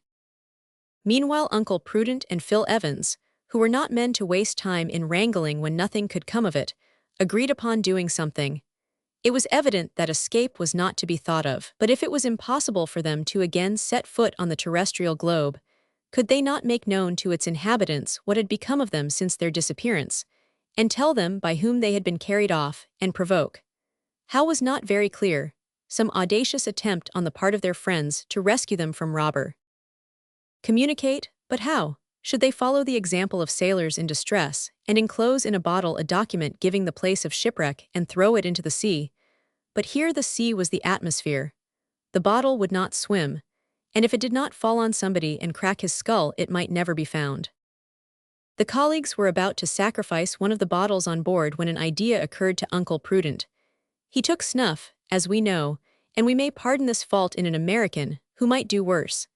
And as a snuff-taker he possessed a snuff-box, which was now empty. This box was made of aluminum.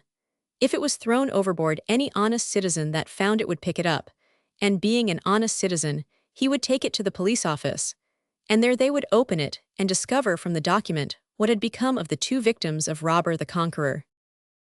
And this is what was done. The note was short, but it told all, and it gave the address of the Weldon Institute, with a request that it might be forwarded. Then Uncle Prudent folded up the note, shut it in the box, bound the box round with a piece of worsted so as to keep it from opening it as it fell, and then all that had to be done was to wait for a favorable opportunity. During this marvelous flight over Europe, it was not an easy thing to leave the cabin and creep along the deck, at the risk of being suddenly and secretly blown away. And it would not do for the snuff-box to fall into the sea or a gulf, or a lake or a watercourse, for it would then perhaps be lost. At the same time, it was not impossible that the colleagues might in this way get into communication with the habitable globe. It was then growing daylight, and it seemed as though it would be better to wait for the night and take advantage of a slackening speed or a halt to go out on deck and drop the precious snuff-box into some town. When all these points had been thought over and settled, the prisoners found they could not put their plan into execution on that day, at all events for the Albatross, after leaving Gousta, had kept her southerly course, which took her over the North Sea, much to the consternation of the thousands of coasting craft engaged in the English, Dutch, French, and Belgian trade. Unless the snuff-box fell on the deck of one of these vessels, there was every chance of its going to the bottom of the sea, and Uncle Prudent and Phil Evans were obliged to wait for a better opportunity. And, as we shall immediately see, an excellent chance was soon to be offered them. At 10 o'clock that evening, the Albatross reached the French coast near Dunkirk. The night was rather dark. For a moment, they could see the lighthouse at Grisnez cross its electric beam with the lights from Dover on the other side of the strait. Then the Albatross flew over the French territory at a mean height of 3,000 feet. There was no diminution in her speed. She shot like a rocket over the towns and villages so numerous in northern France. She was flying straight on to Paris, and after Dunkirk came Doullens, Amiens, Creil, St. Denis. She never left the line, and about midnight she was over the City of Light, which merits its name even when its inhabitants are asleep or ought to be. By what strange whim was it that she was stopped over the city of Paris? We do not know, but down she came till she was within a few hundred feet of the ground. Robur then came out of his cabin, and the crew came onto the deck to breathe the ambient air. Uncle Prudent and Phil Evans took care not to miss such an excellent opportunity. They left their deck house and walked off away from the others so as to be ready at the propitious moment. It was important their action should not be seen. The Albatross, like a huge coleopter, glided gently over the mighty city.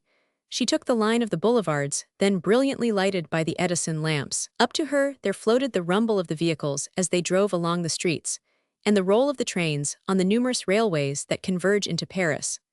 Then she glided over the highest monuments, as if she was going to knock the ball off the Pantheon or the cross off the Invalides. She hovered over the 2 minarets of the Trocadero and the metal tower of the Champ de Mars, where the enormous reflector was inundating the whole capital with its electric rays. This aerial promenade, this nocturnal loitering, lasted for about an hour. It was a halt for breath before the voyage was resumed. And probably Robur wished to give the Parisians the sight of a meteor quite unforeseen by their astronomers. The lamps of the Albatross were turned on. 2 brilliant sheaves of light shot down and moved along over the squares, the gardens, the palaces, the 60,000 houses, and swept the space from one horizon to the other. Assuredly, the Albatross was seen this time, and not only well seen but heard, for Tom Turner brought out his trumpet and blew a rousing tarantaratara. At this moment, Uncle Prudent leant over the rail, opened his hand, and let his snuff-box fall. Immediately the Albatross shot upwards, and past her, higher still, there mounted the noisy cheering of the crowd then thick on the boulevards, a hurrah of stupefaction to greet the imaginary meteor. The lamps of the aeronef were turned off, and the darkness and the silence closed in around as the voyage was resumed at the rate of 120 miles an hour. This was all that was to be seen of the French capital. At 4 o'clock in the morning the Albatross had crossed the whole country obliquely, and so as to lose no time in traversing the Alps or the Pyrenees, she flew over the face of Provence to the Cape of Antibes. At 9 o'clock next morning, the San Pietroni assembled on the terrace of St. Peter at Rome were astounded to see her pass over the Eternal City. 2 hours afterwards, she crossed the Bay of Naples and hovered for an instant over the fuliginous wreaths of Vesuvius. Then, after cutting obliquely across the Mediterranean, in the early hours of the afternoon, she was signaled by the lookouts at La Goulette on the Tunisian coast. After America, Asia. After Asia, Europe. More than 18,000 miles had this wonderful machine accomplished in less than 23 days. And now she was off over the known and unknown regions of Africa. It may be interesting to know what had happened to the famous snuff box after its fall. It had fallen in the Rue de Rivoli, opposite number 200, when the street was deserted. In the morning it was picked up by an honest sweeper, who took it to the prefecture of police. There it was at first supposed to be an infernal machine, and it was untied, examined, and opened with care. Suddenly, a sort of explosion took place. It was a terrific sneeze on the part of the inspector. The document was then extracted from the snuff box, and to the general surprise, read as follows. Messrs. Prudent and Evans, President and Secretary of the Weldon Institute, Philadelphia, have been carried off in the aeronef Albatross belonging to Robur the engineer. Please inform our friends and acquaintances. PNPA. Thus was the strange phenomenon at last explained to the people of the two worlds. Thus was peace given to the scientists of the numerous observatories on the surface of the terrestrial globe. Chapter 15. A skirmish in Dahomey. At this point in the circumnavigatory voyage of the Albatross, it is only natural that some such questions as the following should be asked. Who was this Robur, of whom up to the present we know nothing but the name? Did he pass his life in the air? Did his aeronef never rest? Had he not some retreat in some inaccessible spot in which, if he had need of repose or revictualling, he could betake himself? It would be very strange if it were not so. The most powerful flyers have always an eyrie or nest somewhere. And what was the engineer going to do with his prisoners? Was he going to keep them in his power and condemn them to perpetual aviation? Or was he going to take them on a trip over Africa, South America, Australasia, the Indian Ocean, the Atlantic and the Pacific, to convince them against their will, and then dismiss them with, "And now, gentlemen, I hope you will believe a little more in heavier than air"? To these questions, it is now impossible to reply. They are the secrets of the future. Perhaps the answers will be revealed.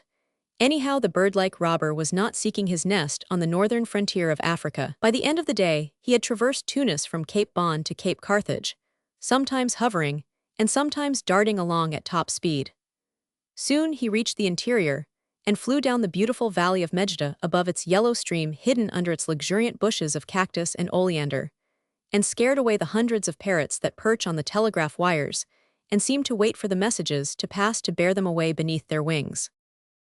2 hours after sunset, the helm was put up and the Albatross bore off to the southeast.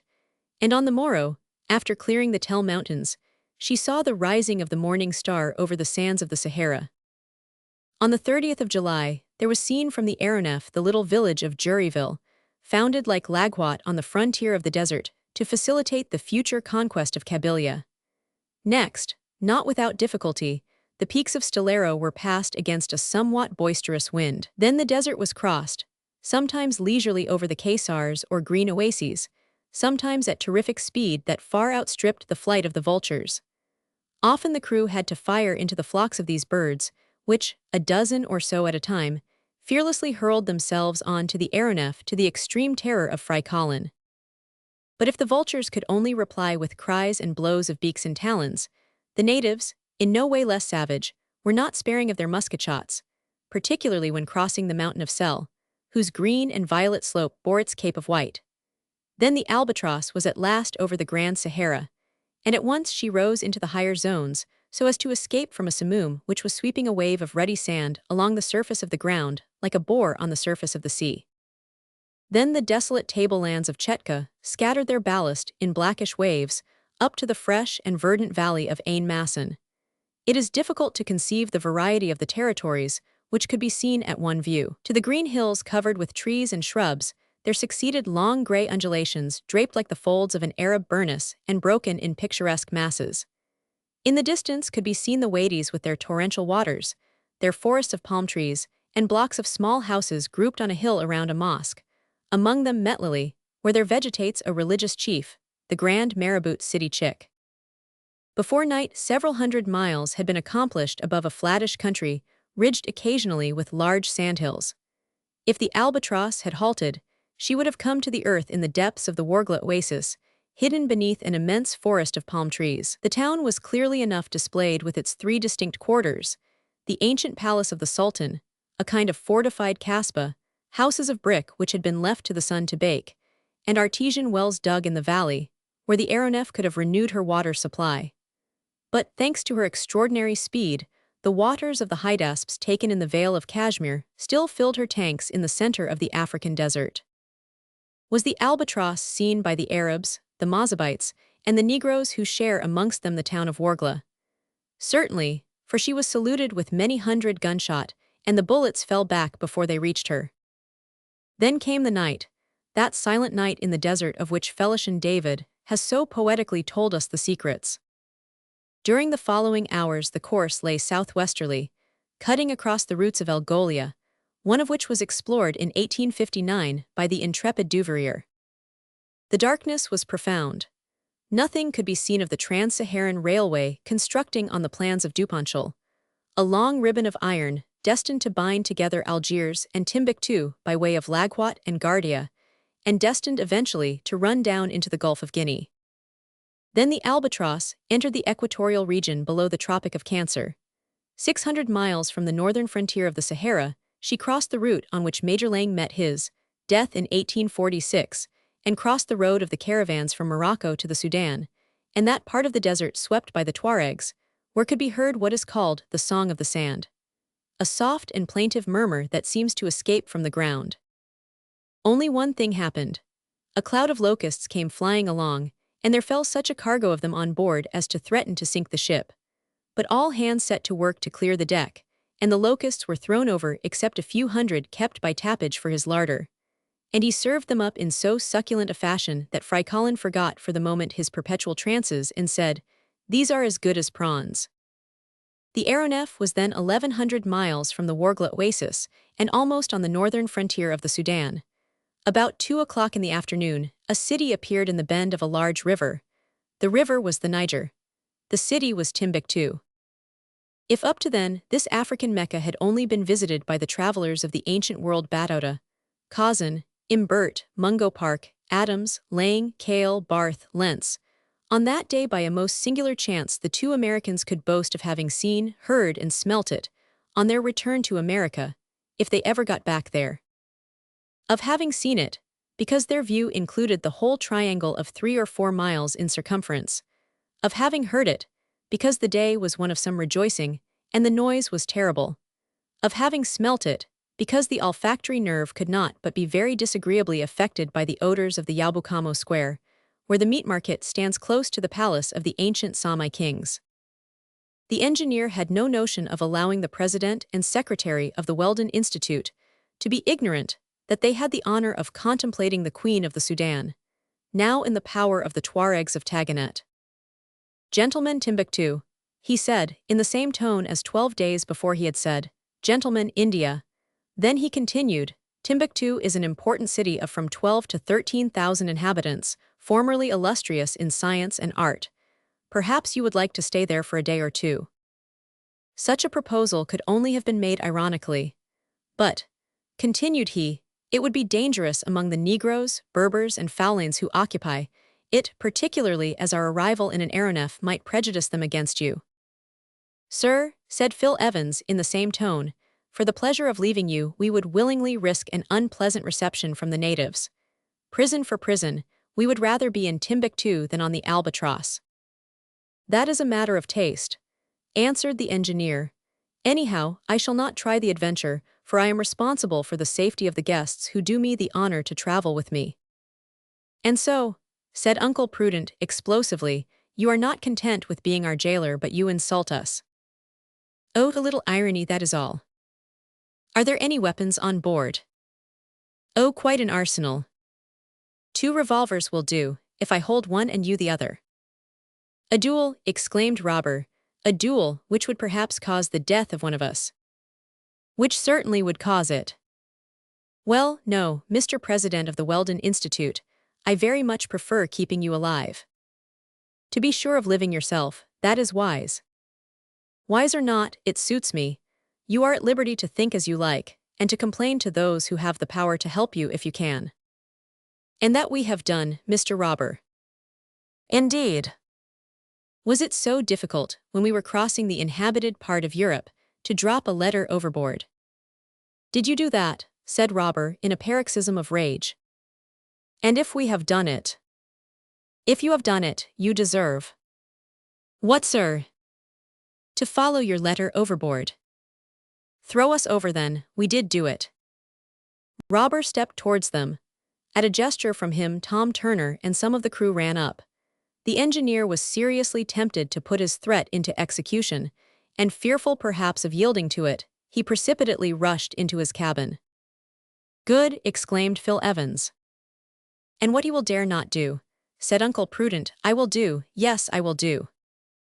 At the moment the population of Timbuktu were crowding onto the squares and roads, and the terraces built like amphitheaters. In the rich quarters of Sankar and Sarahama, as in the miserable huts at Ragaiti, the priests from the minarets were thundering their loudest maledictions against the aerial monster. These were more harmless than the rifle bullets, though assuredly, if the aeronef had come to earth, she would have certainly been torn to pieces. For some miles noisy flocks of storks, francolins and ibises escorted the Albatross and tried to race her, but in her rapid flight she soon distanced them. The evening came. The air was troubled by the roarings of the numerous herds of elephants and buffaloes which wander over this land, whose fertility is simply marvelous. For 48 hours, the whole of the region between the prime meridian and the second degree, in the bend of the Niger, was viewed from the Albatross. If a geographer had only such an apparatus at his command, with what facility could he map the country, note the elevations, fix the courses of the rivers and their affluents, and determine the positions of the towns and villages. There would then be no huge blanks on the map of Africa, no dotted lines, no vague designations which are the despair of cartographers. In the morning of the 11th, the Albatross crossed the mountains of northern Guinea, between the Sudan and the Gulf which bears their name.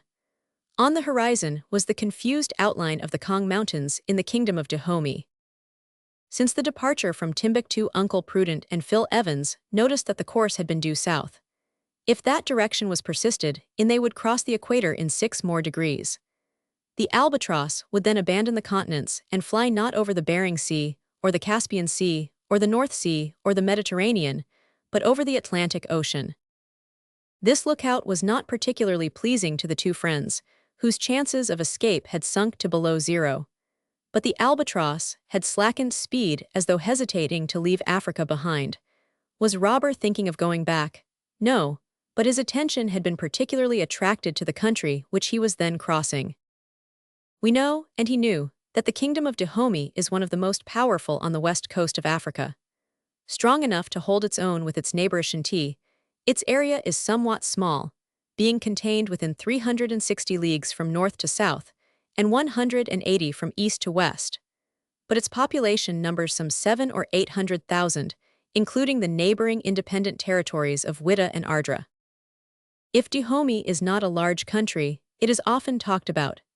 It is celebrated for the frightful cruelties which signalize its annual festivals, and by its human sacrifices, fearful hecatombs intended to honor the sovereign it has lost, and the sovereign who has succeeded him. It is even a matter of politeness when the king of Dahomey receives a visit from some high personage or some foreign ambassador to give him a surprise present of a dozen heads, cut off in his honor by the Minister of Justice, the Minghin, who is wonderfully skillful in that branch of his duties. When the Albatross came flying over Dahomey, the old King Bahadoo had just died, and the whole population was proceeding to the enthronization of his successor. Hence there was great agitation all over the country, and it did not escape Robur that everybody was on the move. Long lines of Dahomeans were hurrying along the roads from the country into the capital, Abomey, well-kept roads radiating among vast plains clothed with giant trees, immense fields of manioc, magnificent forests of palms, cocoa trees, mimosas, orange trees, mango trees. Such was the country whose perfumes mounted to the Albatross, while many parrots and cardinals swarmed among the trees. The engineer, leaning over the rail, seemed deep in thought, and exchanged but a few words with Tom Turner. It did not look as though the Albatross had attracted the attention of those moving masses, which were often invisible under the impenetrable roof of trees. This was doubtless due to her keeping at a good altitude amid a bank of light cloud. About 11 o'clock in the morning, the capital was sighted, surrounded by its walls, defended by a fosse measuring 12 miles round, with wide, regular streets on the flat plain, and a large square on the northern side occupied by the king's palace. This huge collection of buildings is commanded by a terrace not far from the place of sacrifice. During the festival days, it is from this high terrace that they throw the prisoners tied up in wicker baskets, and it can be imagined with what fury these unhappy wretches are cut in pieces. In one of the courtyards which divide the king's palace, there were drawn up 4,000 warriors, one of the contingents of the royal army, and not the least courageous one. If it is doubtful if there are any Amazons in the river of that name, there is no doubt of there being Amazons at Dahomey. Some have a blue shirt with a blue or red scarf, with white and blue striped trousers and a white cap. Others, the elephant huntresses, have a heavy carbine, a short-bladed dagger, and 2 antelope horns fixed to their heads by a band of iron. The artillerywomen have a blue and red tunic, and as weapons, blunderbusses and old cast cannons. And another brigade, consisting of Vestal virgins, pure as Diana, have blue tunics and white trousers. If we add to these Amazons 5,000 or 6,000 men in cotton drawers and shirts, with a knotted tuft to increase their stature, we shall have passed in review the Dahomean army. Abomey on this day was deserted. The sovereign, the royal family, the masculine and feminine army, and the population had all gone out of the capital to a vast plain a few miles away, surrounded by magnificent forests. On this plain, the recognition of the new king was to take place. Here it was that thousands of prisoners taken during recent razzias were to be immolated in his honor. It was about 2 o'clock when the Albatross arrived over the plain and began to descend among the clouds, which still hid her from the Dahomeans. There were 16,000 people at least come from all parts of the kingdom, from Widda and Carapae and Ardra and Tombury, and the most distant villages. The new king, a sturdy fellow named Bunati, some 25 years old, was seated on a hillock shaded by a group of wide-branched trees. Before him stood his male army, his Amazons, and his people. At the foot of the mound 50 musicians were playing on their barbarous instruments, elephants' tusks giving forth a husky note, deerskin drums, calabashes, guitars, bells struck with an iron clapper, and bamboo flutes, whose shrill whistle was heard. Over all, every other second came discharges of guns and blunderbusses, discharges of cannons with the carriages jumping so as to imperil the lives of the artillerywomen, and a general uproar so intense that even the thunder would be unheard amidst it. In one corner of the plain, under a guard of soldiers, were grouped the prisoners destined to accompany the defunct king into the other world. At the obsequies of Gozo, the father of Bahidu, his son had dispatched 3,000, and Bunati could not do less than his predecessor. For an hour there was a series of discourses, harangues, palavers, and dances, executed not only by professionals, but by the Amazons, who displayed much martial grace. But the time for the hecatomb was approaching. Robur, who knew the customs of Dahomey, did not lose sight of the men, women, and children reserved for butchery. The Minghin was standing at the foot of the hillock. He was brandishing his executioner's sword, with its curved blade surmounted by a metal bird, whose weight rendered the cut more certain. This time he was not alone. He could not have performed the task. Near him were grouped 100 executioners, all accustomed to cut off heads at one blow. The Albatross came slowly down in an oblique direction. Soon she emerged from the bed of clouds which hid her till she was within 300 feet of the ground, and for the first time she was visible from below. Contrary to what had hitherto happened, the savages saw in her a celestial being come to render homage to King Bahidu. The enthusiasm was indescribable, the shouts were interminable, the prayers were terrific prayers addressed to this supernatural hippogriff, which had doubtless come to take the king's body to the higher regions of the Dahomean heaven. And now the first head fell under the Minghin's sword, and the prisoners were led up in hundreds before the horrible executioners. Suddenly, a gun was fired from the Albatross. The Minister of Justice fell dead on his face.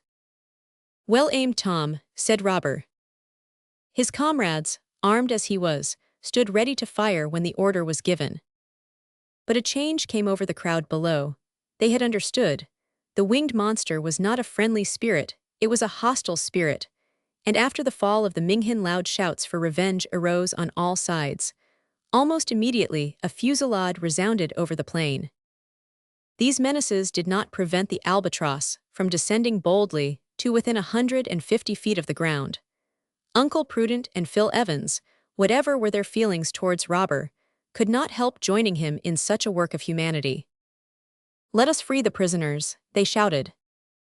"That is what I am going to do," said the engineer. And the magazine rifles of the Albatross in the hands of the colleagues, as in the hands of the crew, began to rain down the bullets, of which not one was lost in the masses below. And the little gun shot forth its shrapnel, which really did marvels. The prisoners, although they did not understand how the help had come to them, broke their bonds, while the soldiers were firing at the aeronef. The stern screw was shot through by a bullet, and a few holes were made in the hull. Fry Colin, crouching in his cabin, received a graze from a bullet that came through the deckhouse. "Ah, they will have them," said Tom Turner. And rushing to the magazine, he returned with a dozen dynamite cartridges, which he distributed to the men. At a sign from Robur, these cartridges were fired at the hillock, and as they reached the ground exploded like so many small shells. The king and his court and army and people were stricken with fear at the turn things had taken. They fled under the trees, while the prisoners ran off without anybody thinking of pursuing them. In this way was the festival interfered with, and in this way did Uncle Prudent and Phil Evans recognize the power of the aeronef and the services it could render to humanity. Soon the Albatross rose again to a moderate height, and passing over Witta lost to view this savage coast, which the southwest wind hems round with an inaccessible surf. And she flew out over the Atlantic. Chapter 16. Over the Atlantic. Yes, the Atlantic. The fears of the two colleagues were realized, but it did not seem as though Robur had the least anxiety about venturing over this vast ocean. Both he and his men seemed quite unconcerned about it and had gone back to their stations. Whither was the Albatross bound? Was she going more than round the world as Robur had said? Even if she were, the voyage must end somewhere. That Robur spent his life in the air on board the aeronef and never came to the ground was impossible. How could he make up his stock of provisions and the materials required for working his machines? He must have some retreat, some harbor of refuge, in some unknown and inaccessible spot where the Albatross could revictual. That he had broken off all connections with the inhabitants of the land might be true, but with every point on the surface of the earth, certainly not. That being the case, where was this point? How had the engineer come to choose it? Was he expected by a little colony of which he was the chief? Could he there find a new crew? What means had he that he should be able to build so costly a vessel as the Albatross and keep her building secret? It is true his living was not expensive. But finally, who was this Robur? Where did he come from? What had been his history? Here were riddles impossible to solve, and Robur was not the man to assist willingly in their solution. It is not to be wondered at that these insoluble problems drove the colleagues almost to frenzy.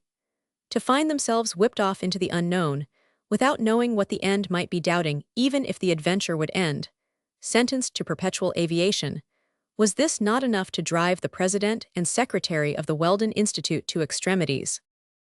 Meanwhile the Albatross drove along above the Atlantic, and in the morning when the sun rose, there was nothing to be seen but the circular line where earth met sky. Not a spot of land was in sight in this huge field of vision. Africa had vanished beneath the northern horizon. When Fry Colin ventured out of his cabin and saw all this water beneath him, fear took possession of him.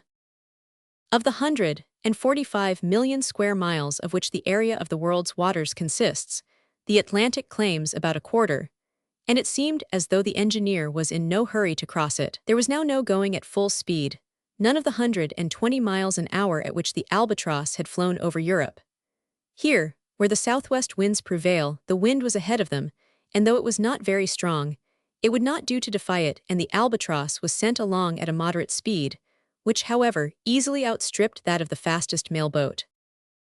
On the 13th of July she crossed the line, and the fact was duly announced to the crew. It was then that Uncle Prudent and Phil Evans ascertained that they were bound for the southern hemisphere. The crossing of the line took place without any of the Neptunian ceremonies that still linger on certain ships. Tappage was the only one to mark the event, and he did so by pouring a pint of water down Fry Colin's neck. On the 18th of July, when beyond the Tropic of Capricorn, another phenomenon was noticed, which would have been somewhat alarming to a ship on the sea. A strange succession of luminous waves widened out over the surface of the ocean, with a speed estimated at quite 60 miles an hour. The waves ran along at about 8 feet from one another, tracing 2 furrows of light. As night fell, a bright reflection rose even to the Albatross, so that she might have been taken for a flaming aerolite. Never before had Robur sailed on a sea of fire, fire without heat, which there was no need to flee from as it mounted upwards into the sky. The cause of this light must have been electricity. It could not be attributed to a bank of fish spawn, nor to a crowd of those animalculae that give phosphorescence to the sea, and this showed that the electrical tension of the atmosphere was considerable. In the morning, an ordinary ship would probably have been lost, but the Albatross played with the winds and waves like the powerful bird whose name she bore. If she did not walk on their surface like the petrels, she could, like the eagles, find calm and sunshine in the higher zones. They had now passed the 47th parallel. The day was but little over 7 hours long, and would become even less as they approached the pole. About 1 o'clock in the afternoon, the Albatross was floating along in a lower current than usual, about 100 feet from the level of the sea. The air was calm, but in certain parts of the sky were thick black clouds, massed in mountains, on their upper surface, and ruled off below by a sharp horizontal line. From these clouds, a few lengthy protuberances escaped, and their points as they fell seemed to draw up hills of foaming water to meet them. Suddenly the water shot up in the form of a gigantic hourglass, and the Albatross was enveloped in the eddy of an enormous waterspout, while 20 others, black as ink, raged around her. Fortunately, the gyratory movement of the water was opposite to that of the suspensory screws, otherwise the aeronef would have been hurled into the sea. But she began to spin round on herself with frightful rapidity. The danger was immense, and perhaps impossible to escape, for the engineer could not get through the spout which sucked him back in defiance of his propellers. The men, thrown to the ends of the deck by centrifugal force, were grasping the rail to save themselves from being shot off. "Keep cool," shouted Robur. They wanted all their coolness, and their patience too. Uncle Prudent and Phil Evans, who had just come out of their cabin, were hurled back at the risk of flying overboard. As she spun, the Albatross was carried along by the spout, which pirouetted along the waves with a speed enough to make the helices jealous. And if she escaped from the spout, she might be caught by another, and jerked to pieces with the shock. "Get the gun ready," said Robur. The order was given to Tom Turner, who was crouching behind the swivel amidships where the effect of the centrifugal force was least felt. He understood. In a moment he had opened the breech and slipped a cartridge from the ammunition box at hand. The gun went off, and the waterspouts collapsed, and with them vanished the platform of cloud they seemed to bear above them. "Nothing broken on board?" asked Robur. "No," answered Tom Turner, "but we don't want to have another game of humming top like that." For 10 minutes or so, the Albatross had been in extreme peril. Had it not been for her extraordinary strength of build, she would have been lost. During this passage of the Atlantic, many were the hours whose monotony was unbroken by any phenomenon whatever. The days grew shorter and shorter, and the cold became keen. Uncle Prudent and Phil Evans saw little of Robur. Seated in his cabin, the engineer was busy laying out his course and marking it on his maps, taking his observations whenever he could, recording the readings of his barometers, thermometers, and chronometers, and making full entries in his logbook. The colleagues wrapped themselves well up and eagerly watched for the sight of land to the southward. At Uncle Prudent's request, Fry Colin tried to pump the cook as to whither the engineer was bound, but what reliance could be placed on the information given by this Gascon? Sometimes Robur was an ex-minister of the Argentine Republic, sometimes a lord of the Admiralty, sometimes an ex-president of the United States, sometimes a Spanish general temporarily retired, sometimes a viceroy of the Indies who had sought a more elevated position in the air. Sometimes he possessed millions, thanks to successful razzias in the aeronef, and he had been proclaimed for piracy. Sometimes he had been ruined by making the aeronef, and had been forced to fly aloft to escape from his creditors. As to knowing if he were going to stop anywhere, no. But if he thought of going to the moon and found there a convenient anchorage, he would anchor there. Fry, my boy, that would just suit you to see what was going on up there." "I shall not go, I refuse," said the Negro, who took all these things seriously. "And why, Fry, why? You might get married to some pretty bouncing lunarian." Fry Colin reported this conversation to his master, who saw it was evident that nothing was to be learnt about Robur, and so he thought still more of how he could have his revenge on him. "Phil," said he one day, "is it quite certain that escape is impossible?" "Impossible. Be it so, but a man is always his own property, and if necessary, by sacrificing his life." "If we are to make that sacrifice," said Phil Evans, "the sooner the better. It is almost time to end this. Where is the Albatross going? Here we are flying obliquely over the Atlantic, and if we keep on we shall get to the coast of Patagonia or Tierra del Fuego. And what are we to do then? Get into the Pacific or go to the continent at the South Pole? Everything is possible with this Robur. We shall be lost in the end. It is thus a case of legitimate self-defense, and if we must perish, which we shall not do," answered Uncle Prudent, "without being avenged, without annihilating this machine and all she carries." The colleagues had reached a stage of impotent fury, and were prepared to sacrifice themselves if they could only destroy the inventor and his secret. A few months only would then be the life of this prodigious aeronef, of whose superiority in aerial locomotion they had such convincing proofs. The idea took such hold of them that they thought of nothing else but how to put it into execution. And how? By seizing on some of the explosives on board and simply blowing her up. But could they get at the magazines? Fortunately for them, Fry Colin had no suspicion of their scheme. At the thought of the Albatross exploding in midair, he would not have shrunk from betraying his master. It was on the 23rd of July that the land reappeared in the southwest, near Cape Virgins, at the entrance of the Straits of Magellan. Under the 52nd parallel at this time of year, the night was 18 hours long, and the temperature was 6 below freezing. At first the Albatross, instead of keeping on to the south, followed the windings of the coast as if to enter the Pacific. After passing Lomas Bay, leaving Mount Gregory to the north and the Brecknocks to the west, they sighted Puerto Arena, a small Chilean village. At the moment the church bells were in full swing, and a few hours later they were over the old settlement at Port Famine. If the Patagonians, whose fires could be seen occasionally, were really above the average in stature, the passengers in the aeronef were unable to say, for to them they seemed to be dwarfs. But what a magnificent landscape opened around during these short hours of the southern day. Rugged mountains, peaks eternally capped with snow, with thick forests rising on their flanks, inland seas, bays deep set amid the peninsulas and islands of the archipelago, Clarence Island, Dawson Island, and the Land of Desolation, straits and channels, capes and promontories, all in inextricable confusion, and bound by the ice in one solid mass from Cape Forward, the most southerly point of the American continent, to Cape Horn, the most southerly point of the New World. When she reached Fort Famine, the Albatross resumed her course to the south. Passing between Mount Tam on the Brunswick Peninsula and Mount Graves, she steered for Mount Sarmiento, an enormous peak wrapped in snow, which commands the Straits of Magellan, rising 6,400 feet from the sea. And now they were over the land of the Fuegians, Tierra del Fuego, the land of fire. 6 months later, in the height of summer, with days from 15 to 16 hours long, how beautiful and fertile would most of this country be, particularly in its northern portion. Then, all around would be seen valleys and pasturages that could form the feeding grounds of thousands of animals. Then would appear virgin forests, gigantic trees, birches, beeches, ash trees, cypresses, tree ferns, and broad plains overrun by herds of guanacos, vicunas, and ostriches. Now there were armies of penguins and myriads of birds. And when the Albatross turned on her electric lamps, the guillemots, ducks, and geese came crowding on board enough to fill Tappag's larder 100 times and more. Here was work for the cook, who knew how to bring out the flavor of the game and keep down its peculiar oiliness. And here was work for Fry Colin in plucking dozen after dozen of such interesting feathered friends.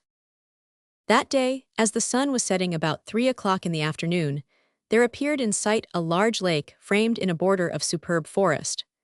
The lake was completely frozen over, and a few natives with long snowshoes on their feet were swiftly gliding over it.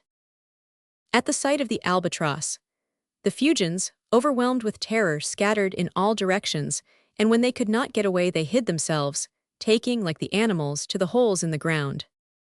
The Albatross still held her southerly course, crossing the Beagle Channel and Navarre Island and Wollaston Island on the shores of the Pacific. Then, having accomplished 700 miles since she left Dahomey, she passed the last islands of the Magellanic archipelago, whose most southerly outpost, lashed by the everlasting surf, is the terrible Cape Horn. Chapter 17. The Shipwrecked Crew. Next day was the 24th of July, and the 24th of July in the southern hemisphere corresponds to the 24th of January in the northern. The 56th degree of latitude had been left behind. The similar parallel in northern Europe runs through Edinburgh. The thermometer kept steadily below freezing, so that the machinery was called upon to furnish a little artificial heat in the cabins. Although the days begin to lengthen after the 21st day of June in the southern hemisphere, yet the advance of the Albatross towards the pole more than neutralized this increase, and consequently the daylight became very short. There was thus very little to be seen. At night-time the cold became very keen, but as there was no scarcity of clothing on board, the colleagues, well wrapped up, remained a good deal on deck thinking over their plans of escape and watching for an opportunity. Little was seen of Robur. Since the high words that had been exchanged in the Timbuktu country, the engineer had left off speaking to his prisoners. Fry Collins seldom came out of the cookhouse, where Tappage treated him most hospitably, on condition that he acted as his assistant. This position was not without its advantages, and the Negro, with his master's permission, very willingly accepted it. Shut up in the galley, he saw nothing of what was passing outside, and might even consider himself beyond the reach of danger. He was, in fact, very like the ostrich, not only in his stomach, but in his folly. But whither went the Albatross? Was she in midwinter bound for the southern seas or continents round the pole? In this icy atmosphere, even granting that the elements of the batteries were unaffected by such frost, would not all the crew succumb to a horrible death from the cold? That Robur should attempt to cross the pole in the warm season was bad enough, but to attempt such a thing in the depth of the winter night would be the act of a madman. Thus reasoned the president and secretary of the Weldon Institute. Now they had been brought to the end of the continent of the New World, which is still America, although it does not belong to the United States. What was this intractable Robur going to do? Had not the time arrived for them to end the voyage by blowing up the ship? It was noticed that during the 24th of July, the engineer had frequent consultations with his mate. He and Tom Turner kept constant watch on the barometer, not so much to keep themselves informed of the height at which they were traveling, as to be on the lookout for a change in the weather. Evidently, some indications had been observed of which it was necessary to make careful note. Uncle Prudent also remarked that Robur had been taking stock of the provisions and stores, and everything seemed to show that he was contemplating turning back. "Turning back," said Phil Evans, "but where to?" "Where he can reprovision the ship," said Uncle Prudent. "That ought to be in some lonely island, in the Pacific, with a colony of scoundrels worthy of their chief." "That is what I think. I fancy he is going west, and with the speed he can get up it would not take him long to get home. But we should not be able to put our plan into execution, if we get there." "We shall not get there." The colleagues had partly guessed the engineer's intentions. During the day it became no longer doubtful that, when the Albatross reached the confines of the Antarctic Sea, her course was to be changed. When the ice has formed about Cape Horn, the lower regions of the Pacific are covered with ice fields and icebergs. The floes then form an impenetrable barrier to the strongest ships and the boldest navigators. Of course, by increasing the speed of her wings, the Albatross could clear the mountains of ice accumulated on the ocean, as she could the mountains of earth on the polar continent, if it is a continent that forms the cap of the southern pole. But would she attempt it in the middle of the polar night, in an atmosphere of 60 below freezing? After she had advanced about 100 miles to the south, the Albatross headed westerly, as if for some unknown island of the Pacific. Beneath her stretched the liquid plain between Asia and America. The waters now had assumed that singular color which has earned for them the name of the Milky Sea. In the half-shadow, which the enfeebled rays of the sun were unable to dissipate, the surface of the Pacific was a milky white. It seemed like a vast snowfield, whose undulations were imperceptible at such a height. If the sea had been solidified by the cold and converted into an immense ice field, its aspect could not have been much different. They knew that the phenomenon was produced by myriads of luminous particles of phosphorescent corpuscles, but it was surprising to come across such an opalescent mass beyond the limits of the Indian Ocean. Suddenly, the barometer fell after keeping somewhat high during the earlier hours of the day. Evidently, the indications were such as a shipmaster might feel anxious at, though the master of an aeronef might despise them. There was every sign that a terrible storm had recently raged in the Pacific. It was 1 o'clock in the afternoon when Tom Turner came up to the engineer and said, "Do you see that black spot on the horizon, sir? They're away to due north of us. That is not a rock." "No, Tom, there is no land out there." "Then it must be a ship or a boat." Uncle Prudent and Phil Evans, who were in the bow, looked in the direction pointed out by the mate. Robur asked for the glass and attentively observed the object. "It is a boat," said he, "and there are some men in it." "Shipwrecked?" asked Tom. "Yes, they have had to abandon their ship, and knowing nothing of the nearest land, are perhaps dying of hunger and thirst. Well, it shall not be said that the Albatross did not come to their help." The orders were given, and the aeronef began to sink towards the sea. At 300 yards from it, the descent was stopped, and the propellers drove ahead full speed towards the north. It was a boat. Her sail flapped against the mast as she rose and fell on the waves. There was no wind, and she was making no progress. Doubtless there was no one on board with strength enough left to work the oars. In the boat were 5 men asleep or helpless if they were not dead. The Albatross had arrived above them and slowly descended. On the boat's stern was the name of the ship to which she belonged, the Jeanette of Nantes. "Hallo there!" shouted Turner, loud enough for the men to hear, for the boat was only 80 feet below him. There was no answer. "Fire a gun," said Robur. The gun was fired, and the report rang out over the sea. One of the men looked up feebly. His eyes were haggard, and his face was that of a skeleton. As he caught sight of the Albatross, he made a gesture as of fear. "Don't be afraid," said Robur in French. "We have come to help you. Who are you?" "We belong to the bark Jeanette, and I am the mate. We left her a fortnight ago as she was sinking. We have no water and no food." The 4 other men had now sat up. Wan and exhausted, in a terrible state of emaciation, they lifted their hands towards the Albatross. "Look out!" shouted Robur. A line was let down, and a pail of fresh water was lowered into the boat.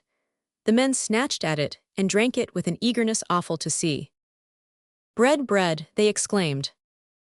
Immediately a basket with some food and 5 pints of coffee descended towards them. The mate with difficulty restrained them in their ravenousness. "Where are we?" asked the mate at last. 50 miles from the Chile coast and the Chonos archipelago," answered Robur. "Thanks, but we are becalmed and we are going to tow you." "Who are you?" "People who are glad to be of assistance to you," said Robur. The mate understood that the incognito was to be respected, but had the flying machine sufficient power to tow them through the water? Yes, and the boat, attached to 100 feet of rope, began to move off towards the east. At 10 o'clock at night the land was sighted, or rather they could see the lights which indicated its position. This rescue from the sky had come just in time for the survivors of the Jeanette, and they had good reason to believe it miraculous. When they had been taken to the mouth of the channel leading among the Chonos Islands, Robur shouted to them to cast off the tow line. This, with many a blessing to those who had saved them, they did, and the Albatross headed out to the offing. Certainly there was some good in this aeronef, which could thus help those who were lost at sea. What balloon, perfect as it might be, would be able to perform such a service? And between themselves Uncle Prudent and Phil Evans could not but admire it, although they were quite disposed to deny the evidence of their senses. Chapter 18. Over the volcano. The sea was as rough as ever, and the symptoms became alarming. The barometer fell several millimeters. The wind came in violent gusts, and then for a moment or so failed altogether. Under such circumstances, a sailing vessel would have had to reef in her topsails and her foresail. Everything showed that the wind was rising in the northwest. The storm-glass became much troubled, and its movements were most disquieting. At 1 o'clock in the morning, the wind came on again with extreme violence. Although the aeronef was going right in its teeth, she was still making progress at a rate of from 12 to 15 miles an hour. But that was the utmost she could do. Evidently preparations must be made for a cyclone, a very rare occurrence in these latitudes. Whether it be called a hurricane, as in the Atlantic, a typhoon, as in Chinese waters a simoom, as in the Sahara, or a tornado, as on the western coast, Such a storm is always a gyratory one, and most dangerous for any ship caught in the current, which increases from the circumference to the center, and has only one spot of calm, the middle of the vortex. Robur knew this. He also knew it was best to escape from the cyclone and get beyond its zone of attraction by ascending to the higher strata. Up to then he had always succeeded in doing this, but now he had not an hour, perhaps not a minute to lose. In fact, the violence of the wind sensibly increased. The crests of the waves were swept off as they rose and blown into white dust on the surface of the sea. It was manifest that the cyclone was advancing with fearful velocity straight towards the regions of the pole. "Higher," said Robur. "Higher it is," said Tom Toomer. An extreme ascensional power was communicated to the aeronef, and she shot up slantingly, as if she was traveling on a plane sloping downwards from the southwest. Suddenly the barometer fell more than a dozen millimeters, and the Albatross paused in her ascent. What was the cause of the stoppage? Evidently she was pulled back by the air. Some formidable current had diminished the resistance to the screws. When a steamer travels upstream, more work is got out of her screw than when the water is running between the blades. The recoil is then considerable, and may perhaps be as great as the current. It was thus with the Albatross at this moment. But Robur was not the man to give in. His 74 screws, working perfectly together, were driven at their maximum speed, but the aeronef could not escape. The attraction of the cyclone was irresistible. During the few moments of calm she began to ascend, but the heavy pull soon drew her back, and she sunk like a ship as she founders. Evidently, if the violence of the cyclone went on increasing, the Albatross would be but as a straw caught in one of those whirlwinds that root up the trees, carry off roofs, and blow down walls. Robur and Tom could only speak by signs.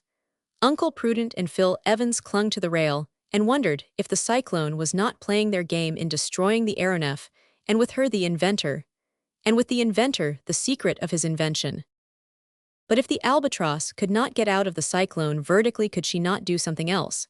Could she not gain the center, where it was comparatively calm, and where they would have more control over her? Quite so, but to do this she would have to break through the circular currents which were sweeping her round with them. Had she sufficient mechanical power to escape through them? Suddenly the upper part of the cloud fell in. The vapor condensed in torrents of rain. It was 2 o'clock in the morning. The barometer, oscillating over a range of 12 millimeters, had now fallen to 27.91, and from this something should be taken on account of the height of the aeronef above the level of the sea. Strange to say, the cyclone was out of the zone to which such storms are generally restricted, such zone being bounded by the 30th parallel of north latitude and the 26th parallel of south latitude. This may perhaps explain why the eddying storm suddenly turned into a straight one. But what a hurricane!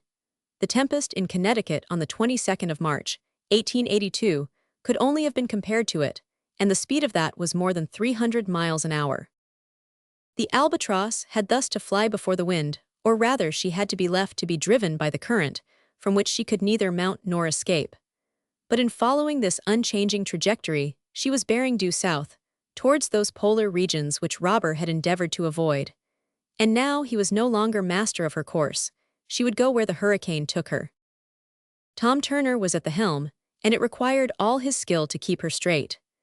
In the first hours of the morning, if we can so call the vague tint which began to rise over the horizon, the Albatross was 15 degrees below Cape Horn, 1,200 miles more, and she would cross the Antarctic Circle, where she was, in this month of July. The night lasted 19 hours and a half. The sun's disk, without warmth, without light, only appeared above the horizon to disappear almost immediately. At the pole, the night lengthened into one of 179 days. Everything showed that the Albatross was about to plunge into an abyss. During the day, an observation, had it been possible, would have given 66 degrees 40 south latitude. The aeronef was within 1,400 miles of the pole. Irresistibly was she drawn towards this inaccessible corner of the globe, her speed eating up, so to speak, her weight, although she weighed less than before, owing to the flattening of the earth at the pole. It seemed as though she could have dispensed altogether with her suspensory screws. And soon the fury of the storm reached such a height that Robur thought it best to reduce the speed of her helices as much as possible, so as to avoid disaster. and only enough speed was given to keep the aeronef under control of the rudder. Amid these dangers, the engineer retained his imperturbable coolness, and the crew obeyed him as if their leader's mind had entered into them. Uncle Prudent and Phil Evans had not for a moment left the deck. They could remain without being disturbed. The air made but slight resistance. The aeronef was like an aerostat, which drifts with the fluid masses in which it is plunged. Is the domain of the southern pole a continent or an archipelago? Or is it a paleocrystic sea, whose ice melts not even during the long summer? We know not. But what we do know is that the southern pole is colder than the northern one, a phenomenon due to the position of the Earth in its orbit during winter in the Antarctic regions. During this day, there was nothing to show that the storm was abating. It was by the 75th meridian to the west that the Albatross crossed into the circumpolar region. By what meridian would she come out, if she ever came out? As she descended more to the south, the length of the day diminished. Before long, she would be plunged in that continuous night, which is illuminated only by the rays of the moon or the pale streamers of the aurora. But the moon was then new, and the companions of Robur might see nothing of the regions whose secret has hitherto defied human curiosity. There was not much inconvenience on board from the cold, for the temperature was not nearly so low as was expected. It seemed as though the hurricane was a sort of Gulf Stream, carrying a certain amount of heat along with it. Great was the regret that the whole region was in such profound obscurity. Even if the moon had been in full glory, but few observations could have been made. At this season of the year, an immense curtain of snow, an icy carapace, covers up the polar surface. There was none of that ice blink to be seen, that whitish tint of which the reflection is absent from dark horizons.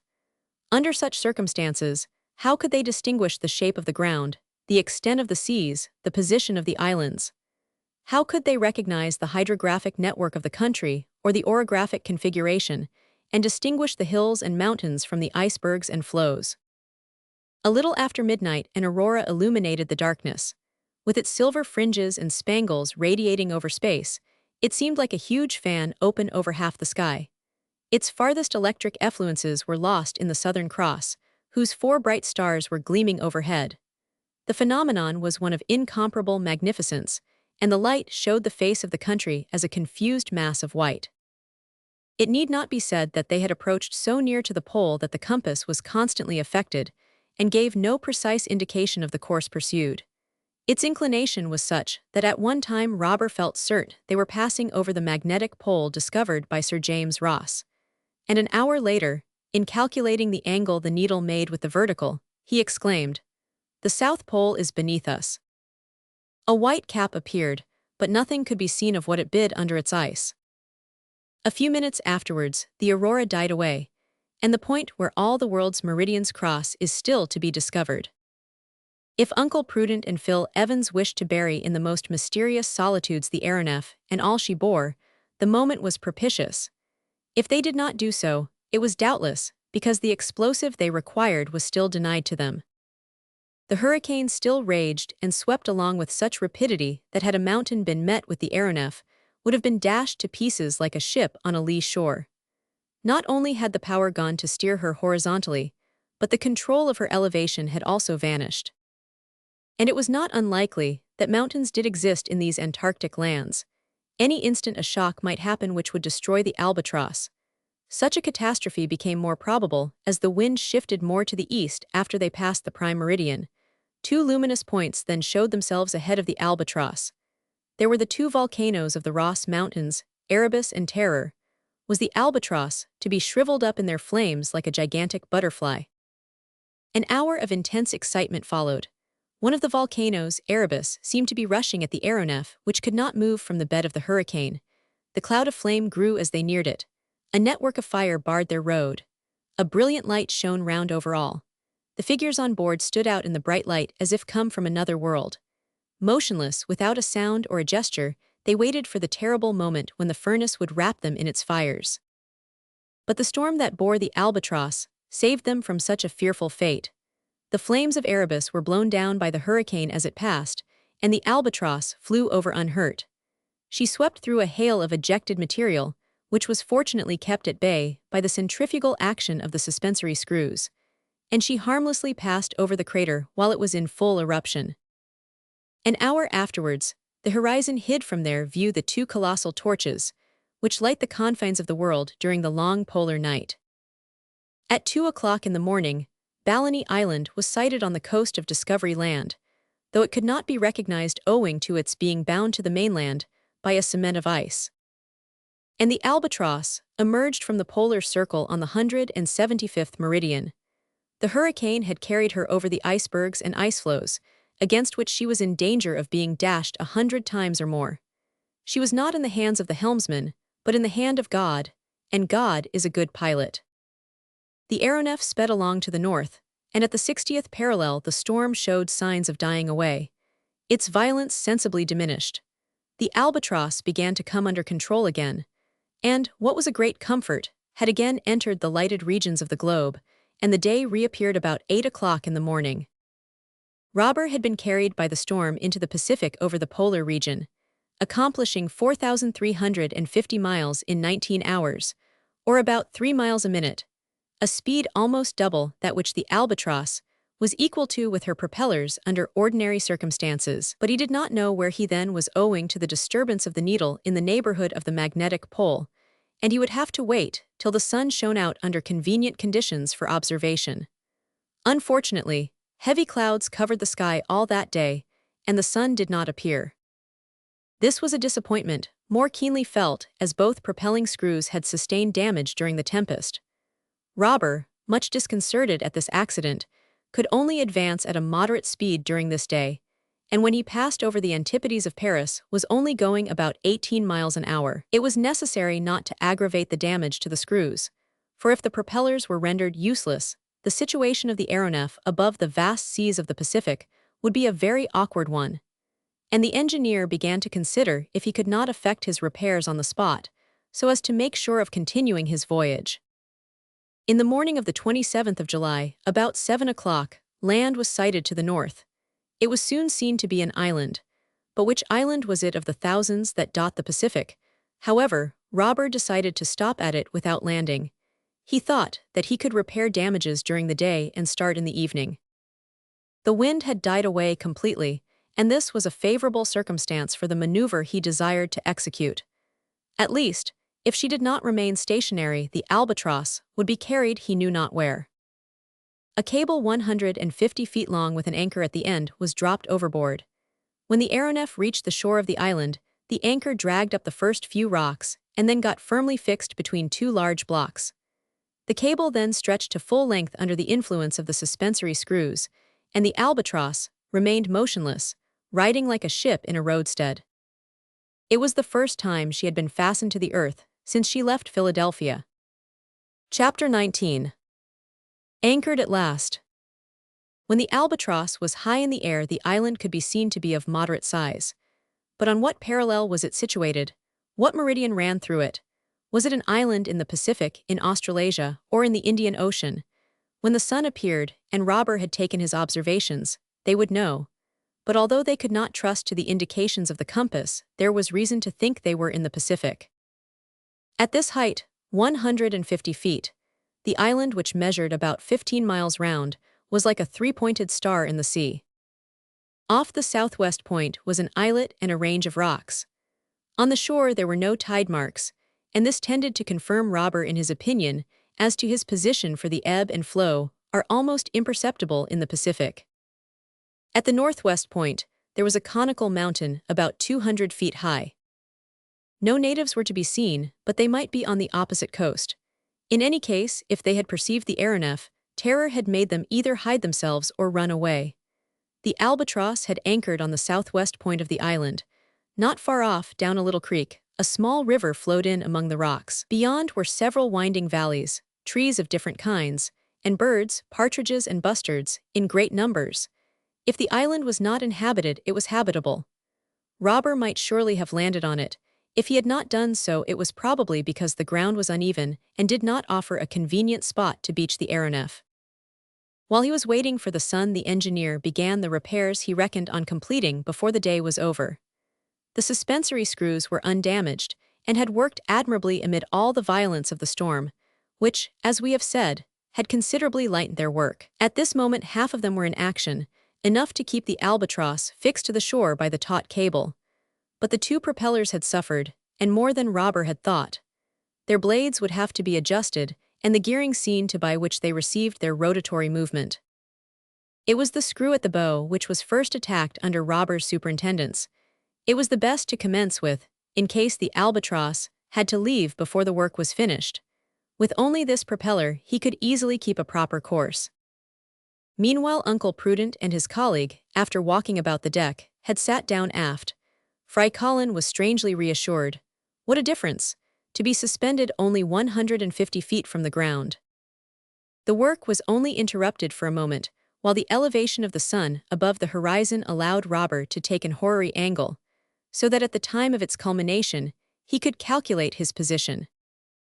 The result of the observation, taken with the greatest exactitude, was as follows. Longitude, 176 degrees 10 west. Latitude, 44 degrees 25 south. This point on the map answered to the position of the Chatham Islands, and particularly of Pitt Island, one of the group. That is nearer than I supposed, said Robur to Tom Turner. How far off are we? 46 degrees south of 10 Island, or 2,800 miles. All the more reason to get our propellers into order, said the mate. We may have the wind against us this passage, and with the little stores we have left we ought to get to 10 as soon as possible. Yes, Tom, and I hope to get underway tonight, even if I go with one screw, and put the other to rights on the voyage. Mr. Robur, said Tom, what is to be done with those two gentlemen and their servant? Do you think they would complain if they became colonists of 10 Island? But where was this 10? It was an island lost in the immensity of the Pacific Ocean between the equator and the Tropic of Cancer, an island most appropriately named by Robur in this algebraic fashion. It was in the north of the South Pacific, a long way out of the route of interoceanic communication. There it was that Robur had founded his little colony, and there the Albatross rested when tired with her flight. There she was provisioned for all her voyages. In 10 Island, Robur, a man of immense wealth, had established a shipyard in which he built his aeronef. There he could repair it, and even rebuild it. In his warehouses were materials and provisions of all sorts stored for the 50 inhabitants who lived on the island. When Robur had doubled Cape Horn a few days before, his intention had been to regain 10 Island by crossing the Pacific obliquely, but the cyclone had seized the Albatross, and the hurricane had carried her away to the south. In fact, he had been brought back to much the same latitude as before, and if his propellers had not been damaged, the delay would have been of no importance. His object was therefore to get back to 10 Island, but as the mate had said, the voyage would be a long one, and the winds would probably be against them. The mechanical power of the Albatross was, however, quite equal to taking her to her destination, and under ordinary circumstances she would be there in 3 or 4 days. Hence Robur's resolve to anchor on the Chatham Islands. There was every opportunity for repairing at least the forescrew. He had no fear that if the wind were to rise, he would be driven to the south instead of to the north. When night came, the repairs would be finished, and he would have to maneuver so as to weigh anchor. If it were too firmly fixed in the rocks, he could cut the cable and resume his flight towards the equator. The crew of the Albatross, knowing there was no time to lose, set to work vigorously. While they were busy in the bow of the aeronef, Uncle Prudent and Phil Evans held a little conversation together, which had exceptionally important consequences. Phil Evans, said Uncle Prudent, you have resolved, as I have, to sacrifice your life. Yes, like you. It is evident that we can expect nothing from Robur. Nothing.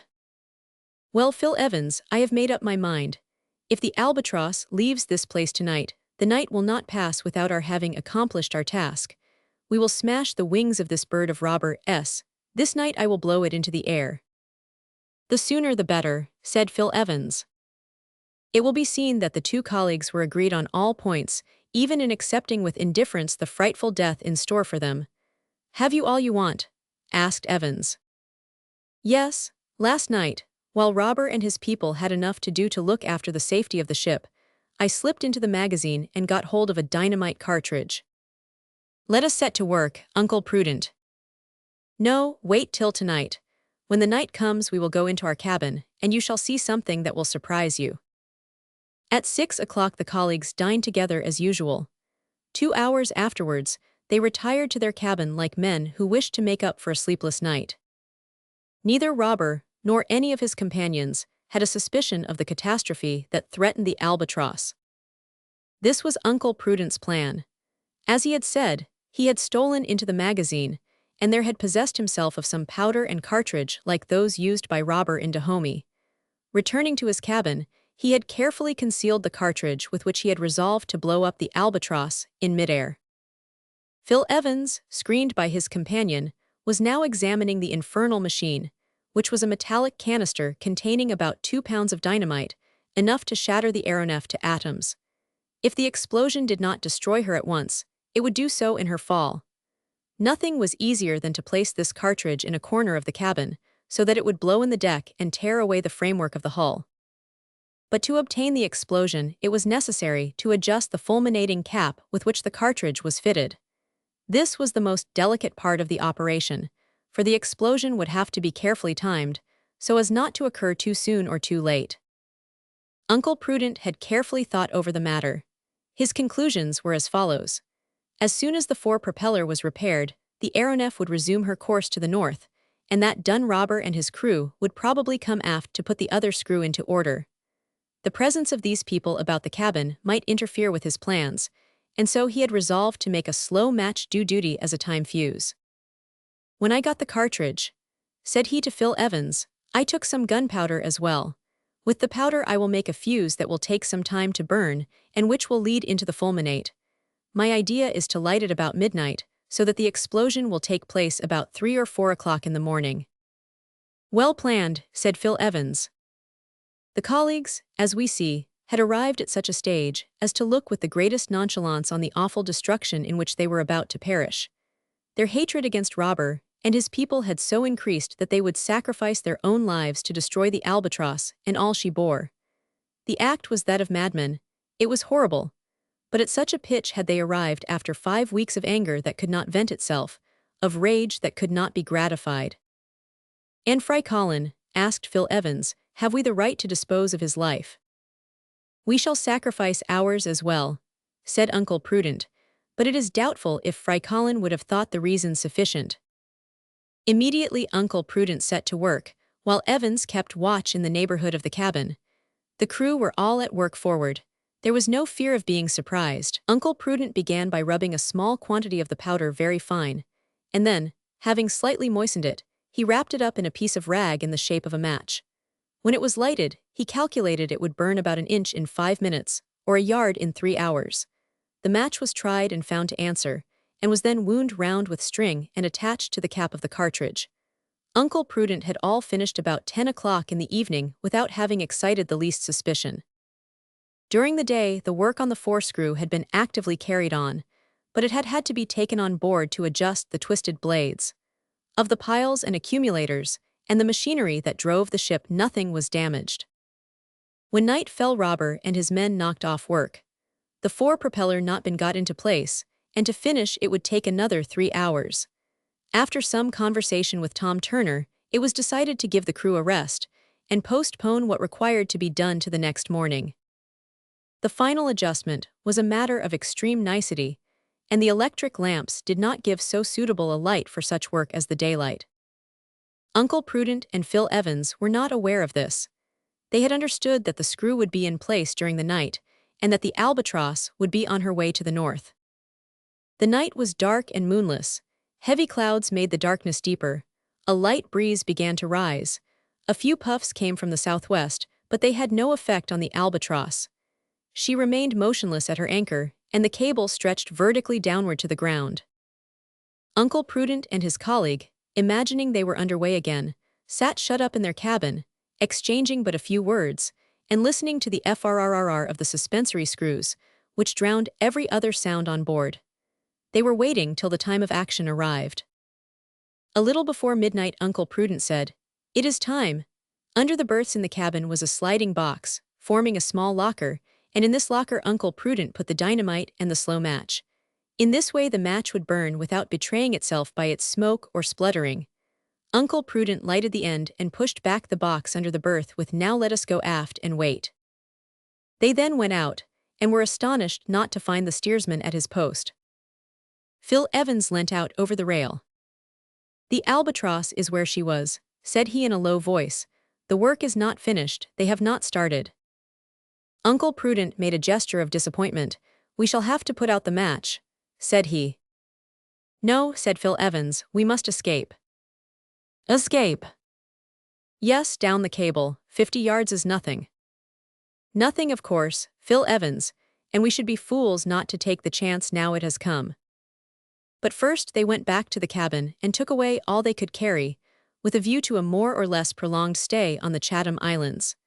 Then they shut the door and noiselessly crept forward, intending to wake Fry Colin and take him with them. The darkness was intense. The clouds were racing up from the southwest, and the aeronef was tugging at her anchor and thus throwing the cable more and more out of the vertical. There would be no difficulty in slipping down it. The colleagues made their way along the deck, stopping in the shadow of the deckhouses to listen if there was any sound. The silence was unbroken. No light shone from the portholes. The aeronef was not only silent, she was asleep. Uncle Prudent was close to Fry Colin's cabin when Phil Evans stopped him. "The lookout," he said. A man was crouching near the deckhouse. He was only half asleep. All flight would be impossible if he were to give the alarm. Close by were a few ropes and pieces of rag and waste used in the work at the screw. An instant afterwards, the man was gagged and blindfolded and lashed to the rail, unable to utter a sound or move an inch. This was done almost without a whisper. Uncle Prudent and Phil Evans listened. All was silent within the cabins. Everyone on board was asleep. They reached Fry Colin's cabin. Tappage was snoring away in a style worthy of his name, and that promised well. To his great surprise, Uncle Prudent had not even to push Fry Colin's door. It was open. He stepped into the doorway and looked around. "Nobody here," he said. "Nobody, where can he be?" asked Phil Evans. They went into the bow, thinking Fry Colin might perhaps be asleep in the corner. Still they found nobody. "Has the fellow got the start of us?" asked Uncle Prudent. "Whether he has or not," said Phil Evans, "we can't wait any longer, down you go." Without hesitation, the fugitives one after the other clambered over the side, and seizing the cable with hands and feet, slipped down it safe and sound to the ground. Think of their joy at again treading the earth they had lost for so long, at walking on solid ground, and being no longer the playthings of the atmosphere. They were staring up the creek to the interior of the island when suddenly a form rose in front of them. It was Fry Colin. The Negro had had the same idea as his master and the audacity to start without telling him. But there was no time for recriminations, and Uncle Prudent was in search of a refuge in some distant part of the island when Phil Evans stopped him. "Uncle Prudent," said he, "here we are safe from Robur. He is doomed like his companions to a terrible death. He deserves it, we know, but if he would swear on his honor not to take us prisoners again." "The honor of such a man." Uncle Prudent did not finish his sentence. There was a noise on the Albatross. Evidently, the alarm had been given. The escape was discovered. "Help, help," shouted somebody. It was the lookout man, who had got rid of his gag. Hurried footsteps were heard on deck. Almost immediately the electric lamps shot beams over a large circle. There they are," shouted Tom Turner. The fugitives were seen. At the same instant an order was given by Robur, and the suspensory screws being slowed, the cable was hauled in on board, and the Albatross sank towards the ground. At this moment, the voice of Phil Evans was heard shouting, "Engineer Robur, will you give us your word of honor to leave us free on this island?" "Never," said Robur, and the reply was followed by the report of a gun, and the bullet grazed Phil's shoulder. "Ah, the brutes," said Uncle Prudent. Knife in hand, he rushed towards the rocks where the anchor had fixed itself. The aeronef was not more than 50 feet from the ground. In a few seconds the cable was cut, and the breeze, which had increased considerably, striking the Albatross on the quarter, carried her out over the sea. Chapter 20. The wreck of the Albatross. It was then 20 minutes after midnight. 5 or 6 shots had been fired from the aeronef. Uncle Prudent and Fry Colin, supporting Phil Evans, had taken shelter among the rocks. They had not been hit. For the moment, there was nothing to fear.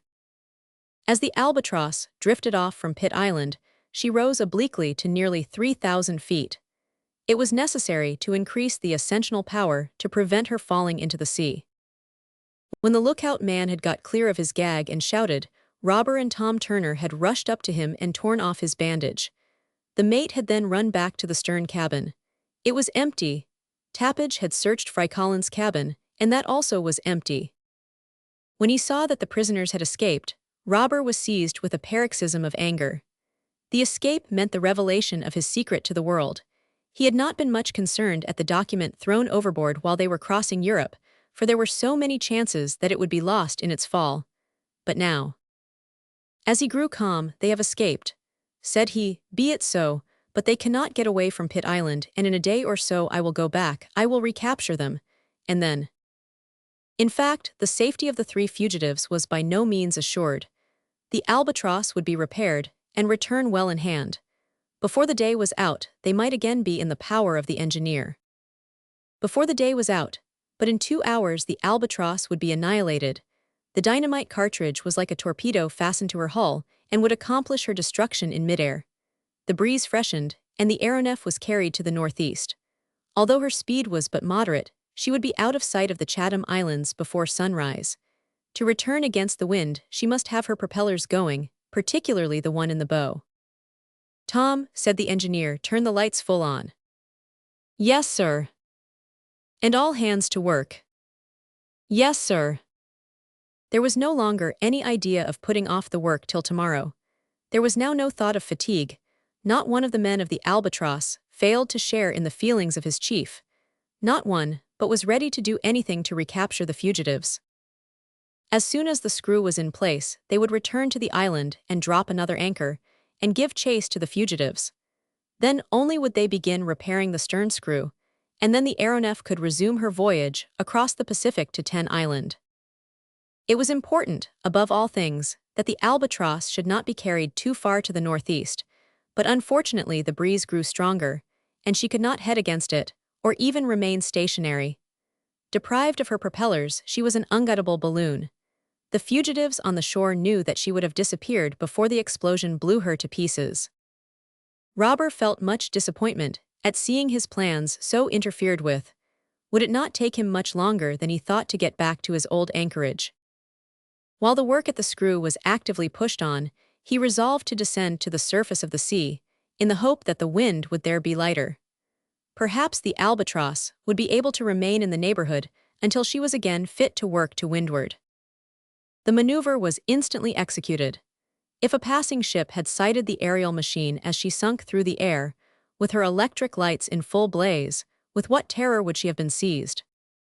When the Albatross was a few hundred feet from the waves, she stopped. Unfortunately, Robur found that the breeze was stronger here than above, and the aeronef drifted off more rapidly. He risked being blown along, way off to the northeast, and that would delay his return to Pitt Island. In short, after several experiments, he found it better to keep his ship well up in the air, and the Albatross went aloft to about 10,000 feet. There, if she did not remain stationary, the drifting was very slight. The engineer could thus hope that by sunrise at such an altitude he would still be in sight of the island. Robur did not trouble himself about the reception the fugitives might have received from the natives, if there were any natives. That they might help them mattered little to him. With the powers of offense possessed by the Albatross, they would be promptly terrified and dispersed. The capture of the prisoners was certain, and once he had them again, they will not escape from Ten Island. About 1 o'clock in the morning, the forescrew was finished, and all that had to be done was to get it back to its place. This would take about an hour. That done, the Albatross would be headed southwest and the stern screw could be taken in hand.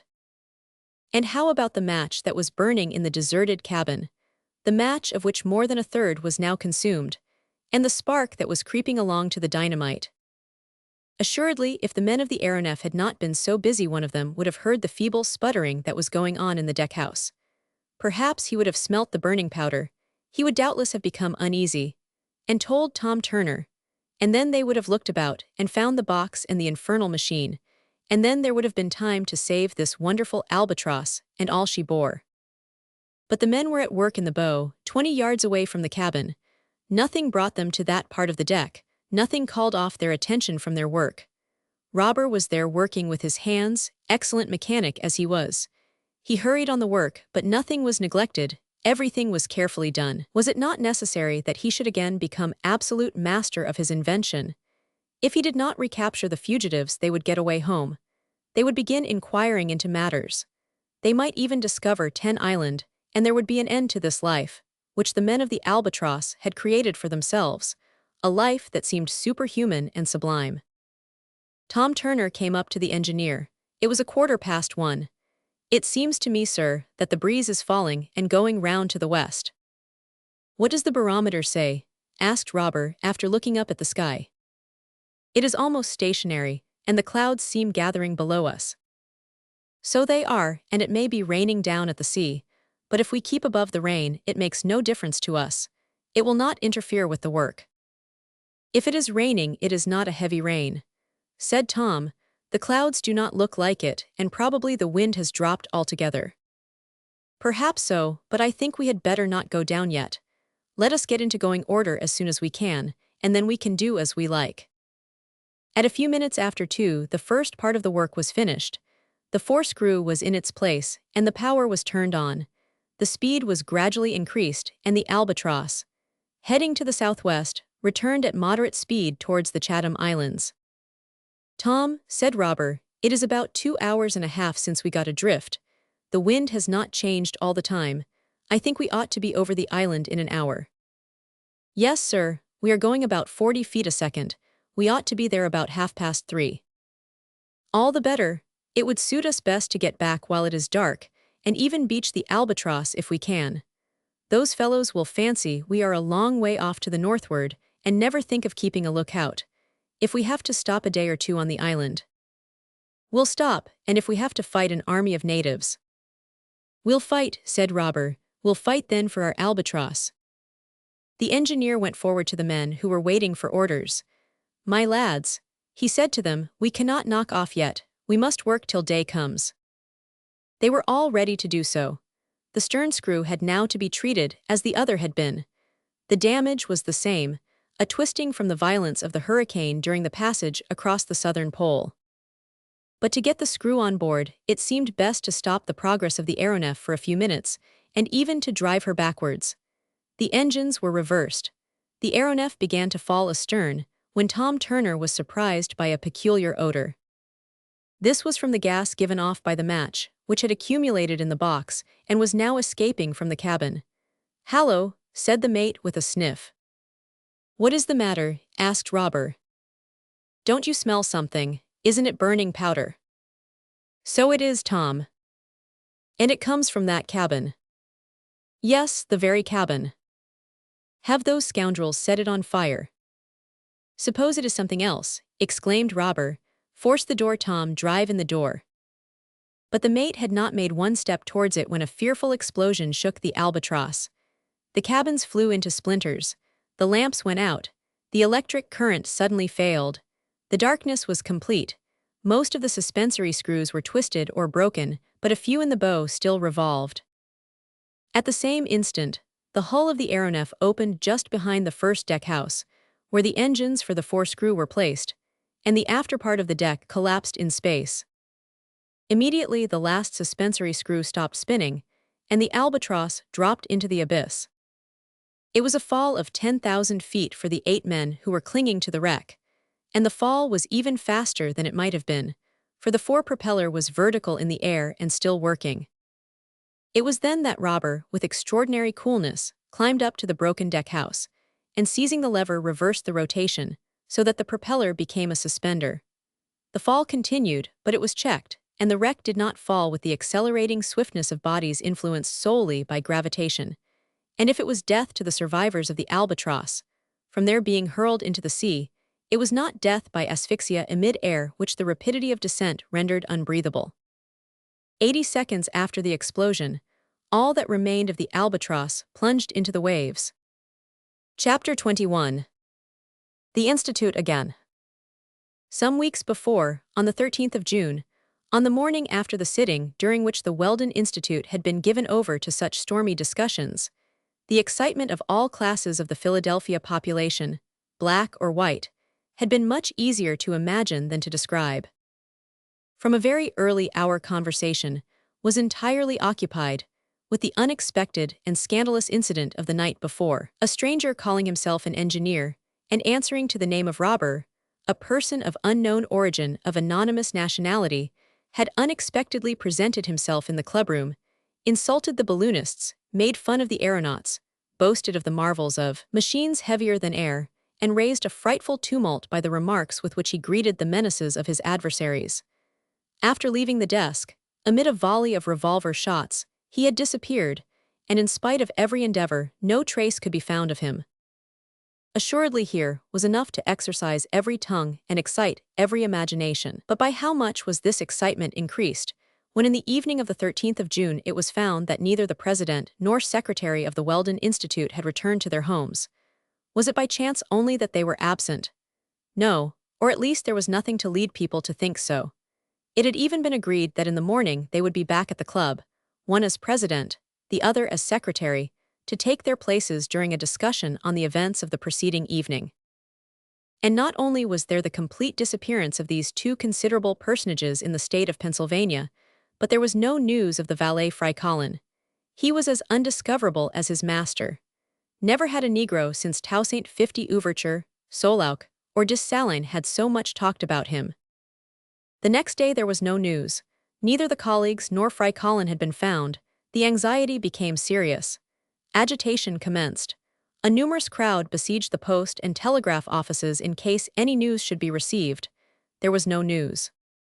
And they had been seen coming out of the Weldon Institute loudly talking together, and with Fry Colin in attendance, go down Walnut Street towards Fairmount Park. Jem Chip, the vegetarian, had even shaken hands with the president and left him with tomorrow. And William T. Forbes, the manufacturer of sugar from rags, had received a cordial shake from Phil Evans, who had said to him twice, "Au revoir, au revoir." Miss Dahl and Miss Matt Forbes, so attached to Uncle Prudent by the bonds of purest friendship, could not get over the disappearance, and in order to obtain news of the absent, talked even more than they were accustomed to. 3, 4, 5, 6 days passed, then a week, then 2 weeks, and there was nothing to give a clue to the missing three. The most minute search had been made in every quarter. Nothing, in the park, even under the trees and brushwood. Nothing, always nothing. Although here it was noticed that the grass looked to be pressed down in a way that seemed suspicious, and certainly was inexplicable. And at the edge of the clearing, there were traces of a recent struggle. Perhaps a band of scoundrels had attacked the colleagues here in the deserted park in the middle of the night. It was possible. The police proceeded with their inquiries in all due form and with all lawful slowness. They dragged the Schuylkill River and cut into the thick bushes that fringe its banks, and if this was useless it was not quite a waste, for the Schuylkill is in great want of a good weeding, and it got it on this occasion. Practical people are the authorities of Philadelphia. Then the newspapers were tried. Advertisements and notices and articles were sent to all the journals in the Union without distinction of color. The Daily Negro, the special organ of the black race, published a portrait of Fry Colin after his latest photograph. Rewards were offered to whoever would give news of the three absentees, and even to those who would find some clue to put the police on the track. $5,000. $5,000 to any citizen who would.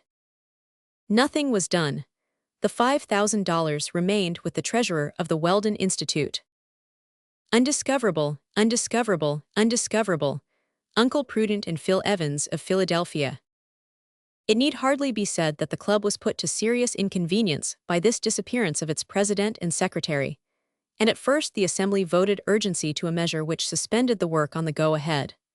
How, in the absence of the principal promoters of the affair, of those who had devoted to the enterprise a certain part of their fortune in time and money, how could they finish the work when these were not present? It were better, then, to wait. And just then came the first news of the strange phenomenon which had exercised people's minds some weeks before. The mysterious object had been again seen at different times in the higher regions of the atmosphere, but nobody dreamt of establishing a connection between this singular reappearance and the no less singular disappearance of the members of the Weldon Institute.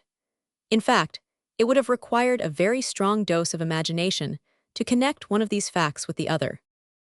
Whatever it might be, asteroid or aerolite or aerial monster, it had reappeared in such a way that its dimensions and shape could be much better appreciated, first in Canada, over the country between Ottawa and Quebec, on the very morning after the disappearance of the colleagues, and later over the plains of the far west, where it had tried its speed against an express train on the Union Pacific. At the end of this day, the doubts of the learned world were at an end. The body was not a product of nature, it was a flying machine, the practical application of the theory of heavier than air. And if the inventor of the aeronef had wished to keep himself unknown, he could evidently have done better than to try it over the far west. As to the mechanical force he required, or the engines by which it was communicated, nothing was known, but there could be no doubt the aeronef was gifted with an extraordinary faculty of locomotion.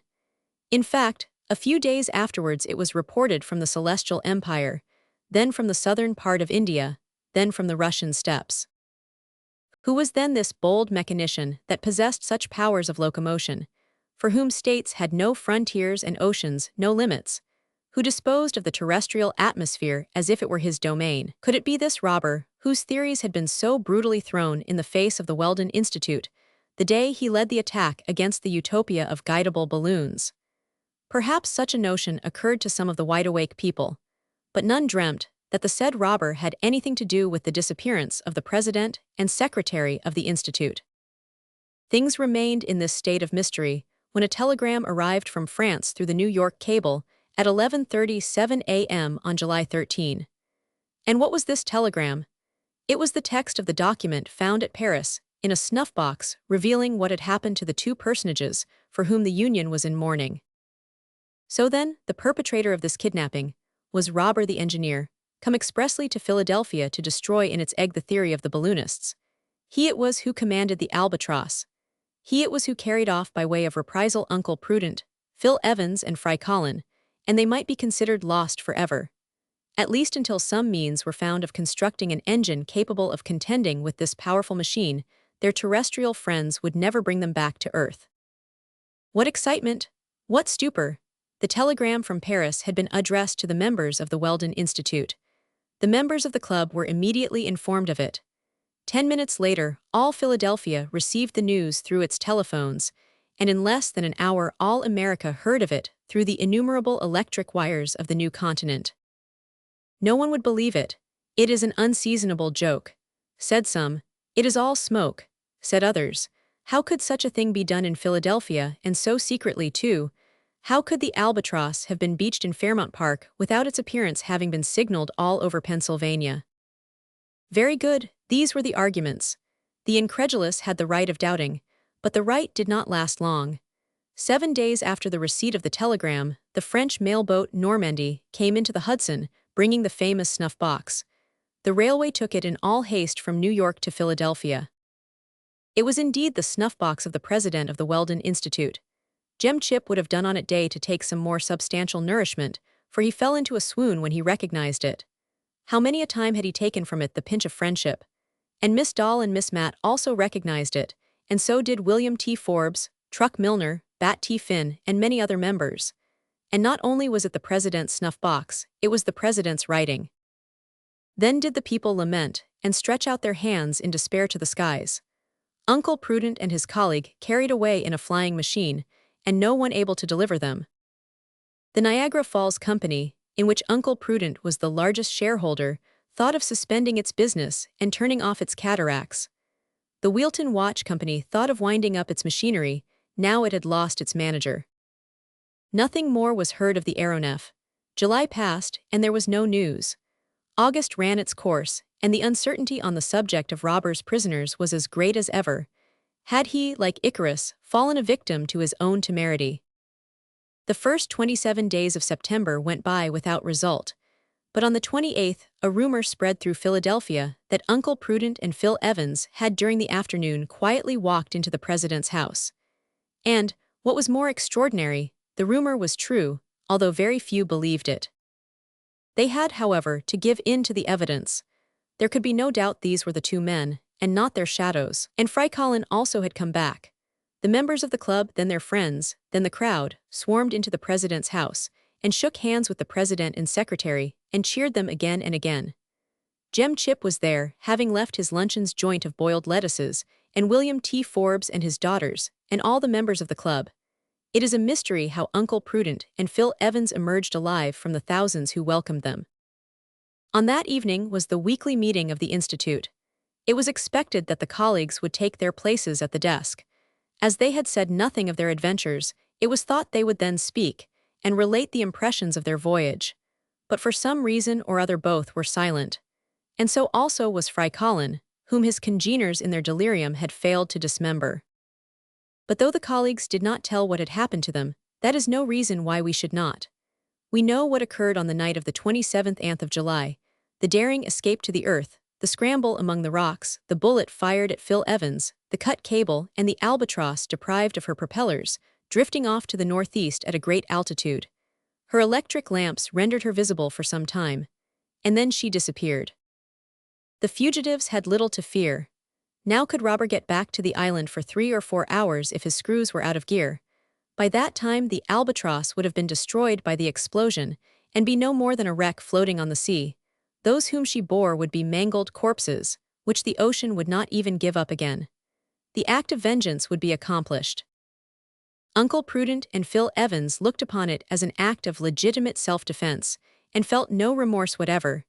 Evans was but slightly wounded by the rifle bullet, and the three made their way up from the shore in the hope of meeting some of the natives. The hope was realized. About 50 natives were living by fishing off the western coast. They had seen the aeronef descend on the island, and they welcomed the fugitives as if they were supernatural beings. They worshipped them, we ought rather to say. They accommodated them in the most comfortable of their huts. As they had expected, Uncle Prudent and Phil Evans saw nothing more of the aeronef. They concluded that the catastrophe had taken place in some high region of the atmosphere, and that they would hear no more of Robur and his prodigious machine. Meanwhile, they had to wait for an opportunity of returning to America. The Chatham Islands are not much visited by navigators, and all August passed without sign of a ship. The fugitives began to ask themselves if they had not exchanged one prison for another. At last a ship came to water at the Chatham Islands. It will not have been forgotten that when Uncle Prudent was seized, he had on him several thousand paper dollars, much more than would take him back to America. After thanking their adorers, who were not sparing of their most respectful demonstrations, Uncle Prudent, Phil Evans, and Fry Colin embarked for Auckland. They said nothing of their adventures, and in 2 weeks landed in New Zealand. At Auckland, a mailboat took them on board as passengers, and after a splendid passage, the survivors of the Albatross stepped ashore at San Francisco. They said nothing as to who they were or whence they had come, but as they had paid full price for their berths, no American captain would trouble them further. At San Francisco, they took the first train out on the Pacific Railway, and on the 27th of September, they arrived at Philadelphia. That is the compendious history of what had occurred since the escape of the fugitives. And that is why this very evening, the president and secretary of the Weldon Institute took their seats amid a most extraordinary attendance. Never before had either of them been so calm. To look at them, it did not seem as though anything abnormal had happened since the memorable sitting of the 12th of June. 3 months and a half had gone, and seemed to be counted as nothing. After the first round of cheers, which both received without showing the slightest emotion, Uncle Prudent took off his hat and spoke. "Worthy citizens," said he, "the meeting is now open." Tremendous applause. And properly so, for if it was not extraordinary that the meeting was open, it was extraordinary that it should be opened by Uncle Prudent and Phil Evans. The president allowed the enthusiasm to subside in shouts and clappings, then he continued, "At our last meeting, gentlemen, the discussion was somewhat animated, hear, hear, between the partisans of the screw before and those of the screw behind for our balloon the go-ahead. Marks of surprise. We have found a way to bring the beforists and the behindists in agreement. That way is as follows. We're going to use 2 screws, one at each end of the car." Silence and complete stupefaction. That was all. Yes, all. Of the kidnapping of the president and secretary of the Weldon Institute, not a word. Not a word of the Albatross, nor of Robur. Not a word of the voyage. Not a word of the way in which the prisoners had escaped. not a word of what had become of the aeronef, if it still flew through space, or if they were to be prepared for new reprisals on the members of the club. Of course, the balloonists were longing to ask Uncle Prudent and the secretary about all these things, but they looked so close and so serious that they thought it best to respect their attitude.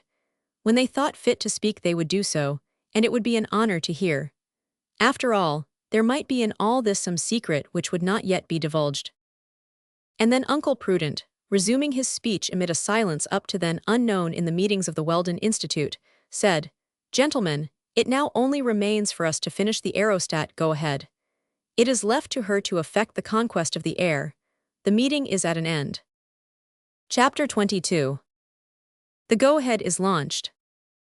On the following 19th of April, 7 months after the unexpected return of Uncle Prudent and Phil Evans, Philadelphia was in a state of unwanted excitement. There were neither elections nor meetings this time. The aerostat go-ahead, built by the Weldon Institute, was to take possession of her natural element. The celebrated Harry W. Tinder, whose name we mentioned at the beginning of this story, had been engaged as aeronaut. He had no assistant, and the only passengers were to be the president and secretary of the Weldon Institute. Did they not merit such an honor?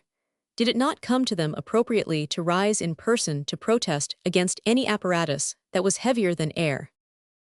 During the 7 months, however, they had said nothing of their adventures, and even Fry Colin had not uttered a whisper of Robur and his wonderful clipper. Probably Uncle Prudent and his friend desired that no question should arise as to the merits of the aeronef or any other flying machine. Although the go-ahead might not claim the first place among aerial locomotives, they would have nothing to say about the inventions of other aviators. They believed, and would always believe, that the true atmospheric vehicle was the aerostat, and that to it alone belonged the future. Besides, he on whom they had been so terribly, and in their idea so justly, avenged, existed no longer. None of those who accompanied him had survived. The secret of the Albatross was buried in the depths of the Pacific. That Robur had a retreat, an island in the middle of that vast ocean, where he could put into port, was only a hypothesis, and the colleagues reserved to themselves the right of making inquiries on the subject later on. The grand experiment which the Weldon Institute had been preparing for so long was at last to take place. The go-ahead was the most perfect type of what had up to then been invented in aerostatic art. She was what an inflexible, or a formidable, is in ships of war. She possessed all the qualities of a good aerostat. Her dimensions allowed of her rising to the greatest height a balloon could attain. Her impermeability enabled her to remain for an indefinite time in the atmosphere. Her solidity would defy any dilation of gas or violence of wind or rain. Her capacity gave her sufficient ascensional force to lift with all their accessories an electric engine that would communicate to her propellers a power superior to anything yet obtained. The go-ahead was of elongated form, so as to facilitate her horizontal displacement. Her car was a platform somewhat like that of the balloon used by Krebs and Renard, and it carried all the necessary outfit, instruments, cables, grapnels, guide ropes, etc., and the piles and accumulators for the mechanical power. The car had a screw in front and a screw and rudder behind, but probably the work done by the machines would be very much less than that done by the machines of the Albatross. The go-ahead had been taken to the clearing in Fairmount Park, to the very spot where the aeronef had landed for a few hours. Her ascensional power was due to the very lightest of gaseous bodies. Ordinary lighting gas possesses an elevating force of about 700 grams for every cubic meter, but hydrogen possesses an ascensional force estimated at 1,100 grams per cubic meter. Pure hydrogen, prepared according to the method of the celebrated Henry Gifford, filled the enormous balloon. And as the capacity of the go-ahead was 40,000 cubic meters, the ascensional power of the gas she contained was 40,000 multiplied by 1,100 or 44,000 kilograms. On this 29th of April, everything was ready. Since 11 o'clock, the enormous aerostat had been floating a few feet from the ground ready to rise in midair. It was splendid weather, and seemed to have been made specially for the experiment, although if the breeze had been stronger, the results might have been more conclusive. There had never been any doubt that a balloon could be guided in a calm atmosphere, but to guide it when the atmosphere is in motion is quite another thing, and it is under such circumstances that the experiment should be tried. But there was no wind today, nor any sign of any. Strange to say, North America on that day omitted to send on to Europe one of those first-class storms which it seems to have in such inexhaustible numbers. A better day could not have been chosen for an aeronautic experiment. The crowd was immense in Fairmount Park. Trains had poured into the Pennsylvania capital sightseers from the neighboring states. Industrial and commercial life came to a standstill that the people might troop to the showmaster. Workmen, women, old men, children, members of Congress, soldiers, magistrates, reporters, white natives and black natives, all were there. We need not stop to describe the excitement, the unaccountable movements, the sudden pushings, which made the mass heave and swell. Nor need we recount the number of cheers which rose from all sides like fireworks when Uncle Prudent and Phil Evans appeared on the platform and hoisted the American colors. Need we say that the majority of the crowd had come from afar not so much to see the go-ahead, as to gaze on these extraordinary men? Why 2 and not 3? Why not Fry Colin?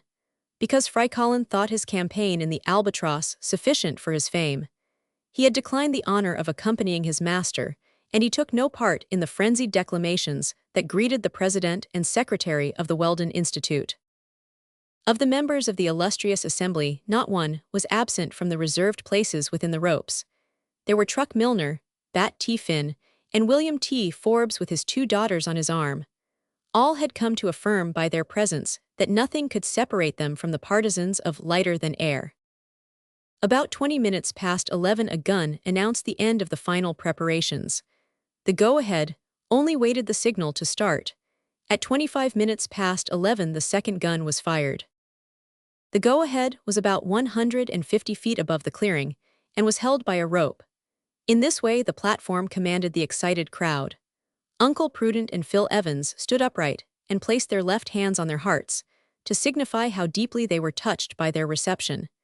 Then they extended their right hands towards the zenith, to signify that the greatest of known balloons was about to take possession of the superterrestrial domain.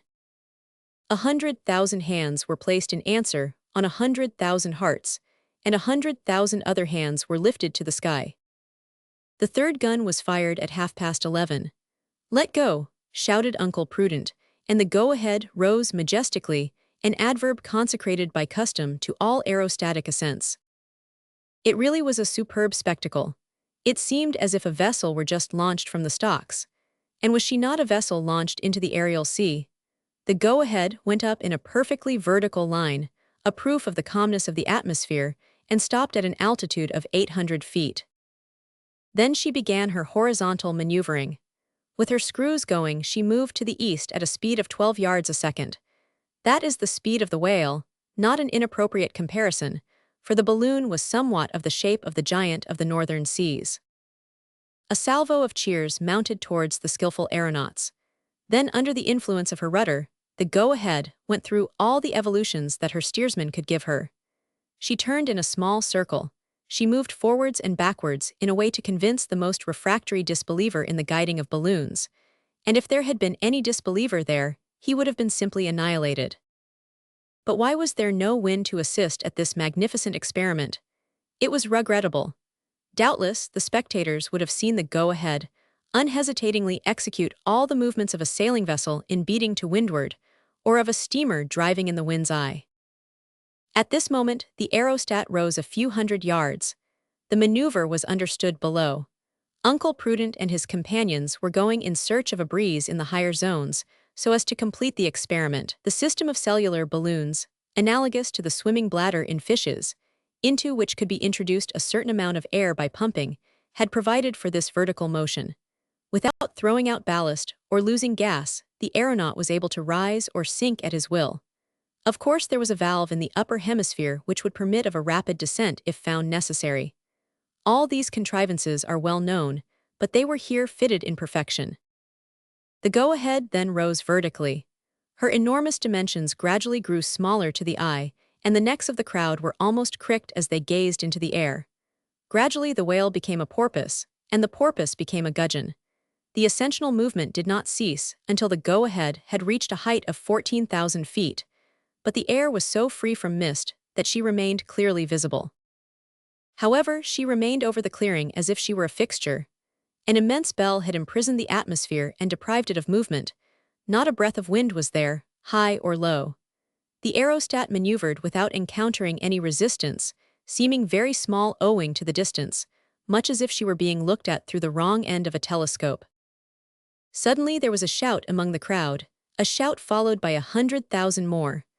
All hands were stretched towards a point on the horizon. That point was the northwest. There in the deep azure appeared a moving body, which was approaching and growing larger. Was it a bird beating with its wings the higher zones of space? Was it an aerolite shooting obliquely through the atmosphere? In any case, its speed was terrific, and it would soon be above the crowd. A suspicion communicated itself electrically to the brains of all on the clearing. But it seemed as though the go-ahead had sighted this strange object. Assuredly, it seemed as though she feared some danger, for her speed was increased, and she was going east as fast as she could. Yes, the crowd saw what it meant. A name uttered by one of the members of the Weldon Institute was repeated by 100,000 mouths. The Albatross, the Albatross. Chapter 23. The Grand Collapse.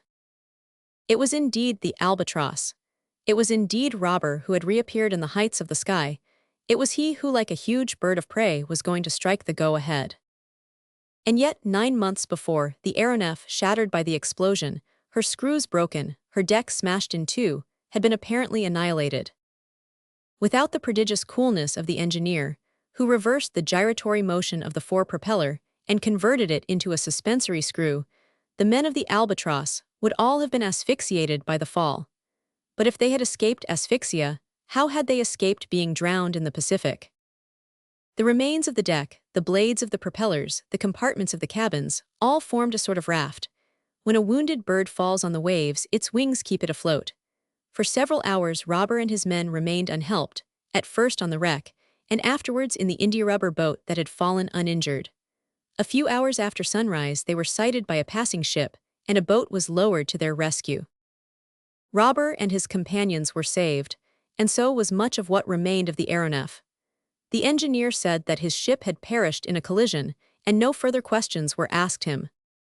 The ship was an English three-master, the Two Friends, bound for Melbourne, where she arrived a few days afterwards. Robur was in Australia, but a long way from Ten Island, to which he desired to return as soon as possible. In the ruins of the aftermost cabin, he had found a considerable sum of money, quite enough to provide for himself and companions, without applying to anyone for help. A short time after he arrived in Melbourne, he became the owner of a small brigantine of about 100 tons, and in her he sailed for Ten Island. There he had but one idea to be avenged, but to secure his vengeance, he would have to make another Albatross. This, after all, was an easy task for him who made the first. He used up what he could of the old material, the propellers and engines he had brought back in the brigantine. The mechanism was fitted with new piles and new accumulators, and in short, in less than 8 months, the work was finished, and a new Albatross, identical with the one destroyed by the explosion, was ready to take flight, and he had the same crew. The Albatross left Ten Island in the first week of April. During this aerial passage, Robur did not want to be seen from the earth, and he came along almost always above the clouds. When he arrived over North America, he descended in a desolate spot in the far west. There the engineer, keeping a profound incognito, learnt with considerable pleasure that the Weldon Institute was about to begin its experiments, and that the go-ahead, with Uncle Prudent and Phil Evans, was going to start from Philadelphia on the 29th of April. Here was a chance for Robur and his crew to gratify their longing for revenge. Here was a chance for inflicting on their foes a terrible vengeance, which in the go-ahead they could not escape. A public vengeance, which would at the same time prove the superiority of the aeronef to all aerostats and contrivances of that nature. And that is why, on this very day, like a vulture from the clouds, the aeronef appeared over Fairmount Park. Yes, it was the Albatross, easily recognizable by all those who had never before seen her. The go-ahead was in full flight, but it soon appeared that she could not escape horizontally, and so she sought her safety in a vertical direction, not dropping to the ground, for the aeronef would have cut her off, but rising to a zone where she could not perhaps be reached. This was very daring, and at the same time very logical. But the Albatross began to rise after her, although she was smaller than the go-ahead. It was a case of the swordfish and the whale. This could easily be seen from below, and with what anxiety. In a few moments, the aerostat had attained a height of 16,000 feet. The Albatross followed her as she rose. She flew round her flanks and maneuvered round her in a circle with a constantly diminishing radius. She could have annihilated her at a stroke, and Uncle Prudent and his companions would have been dashed to atoms in a frightful fall. The people, mute with horror, gazed breathlessly. They were seized with that sort of fear which presses on the chest and grips the legs when we see anyone fall from a height. An aerial combat was beginning in which there were none of the chances of safety as in a sea fight. It was the first of its kind, but it would not be the last, for progress is one of the laws of this world.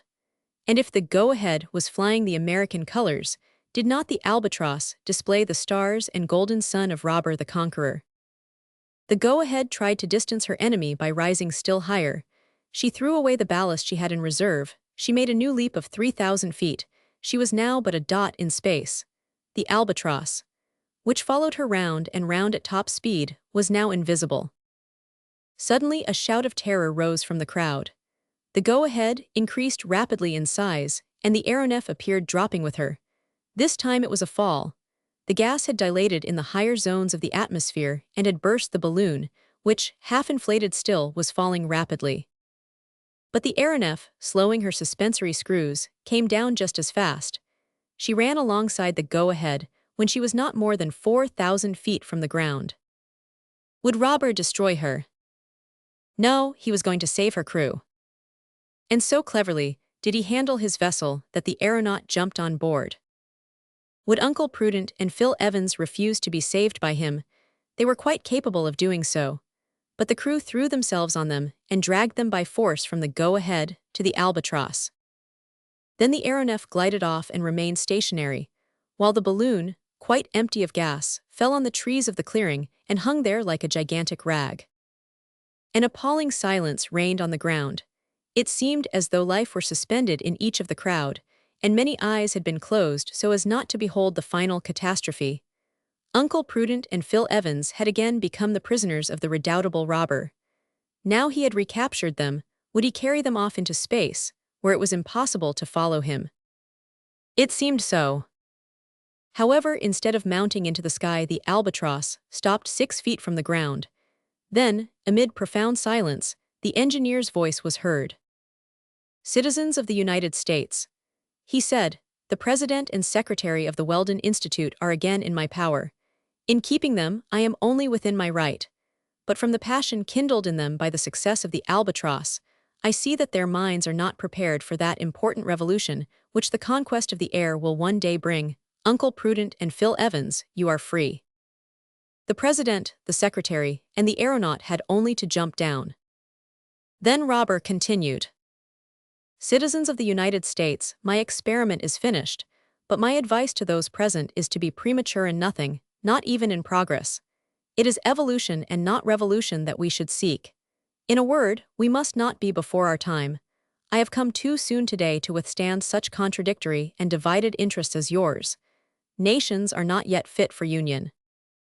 I go then, and I take my secret with me, but it will not be lost to humanity.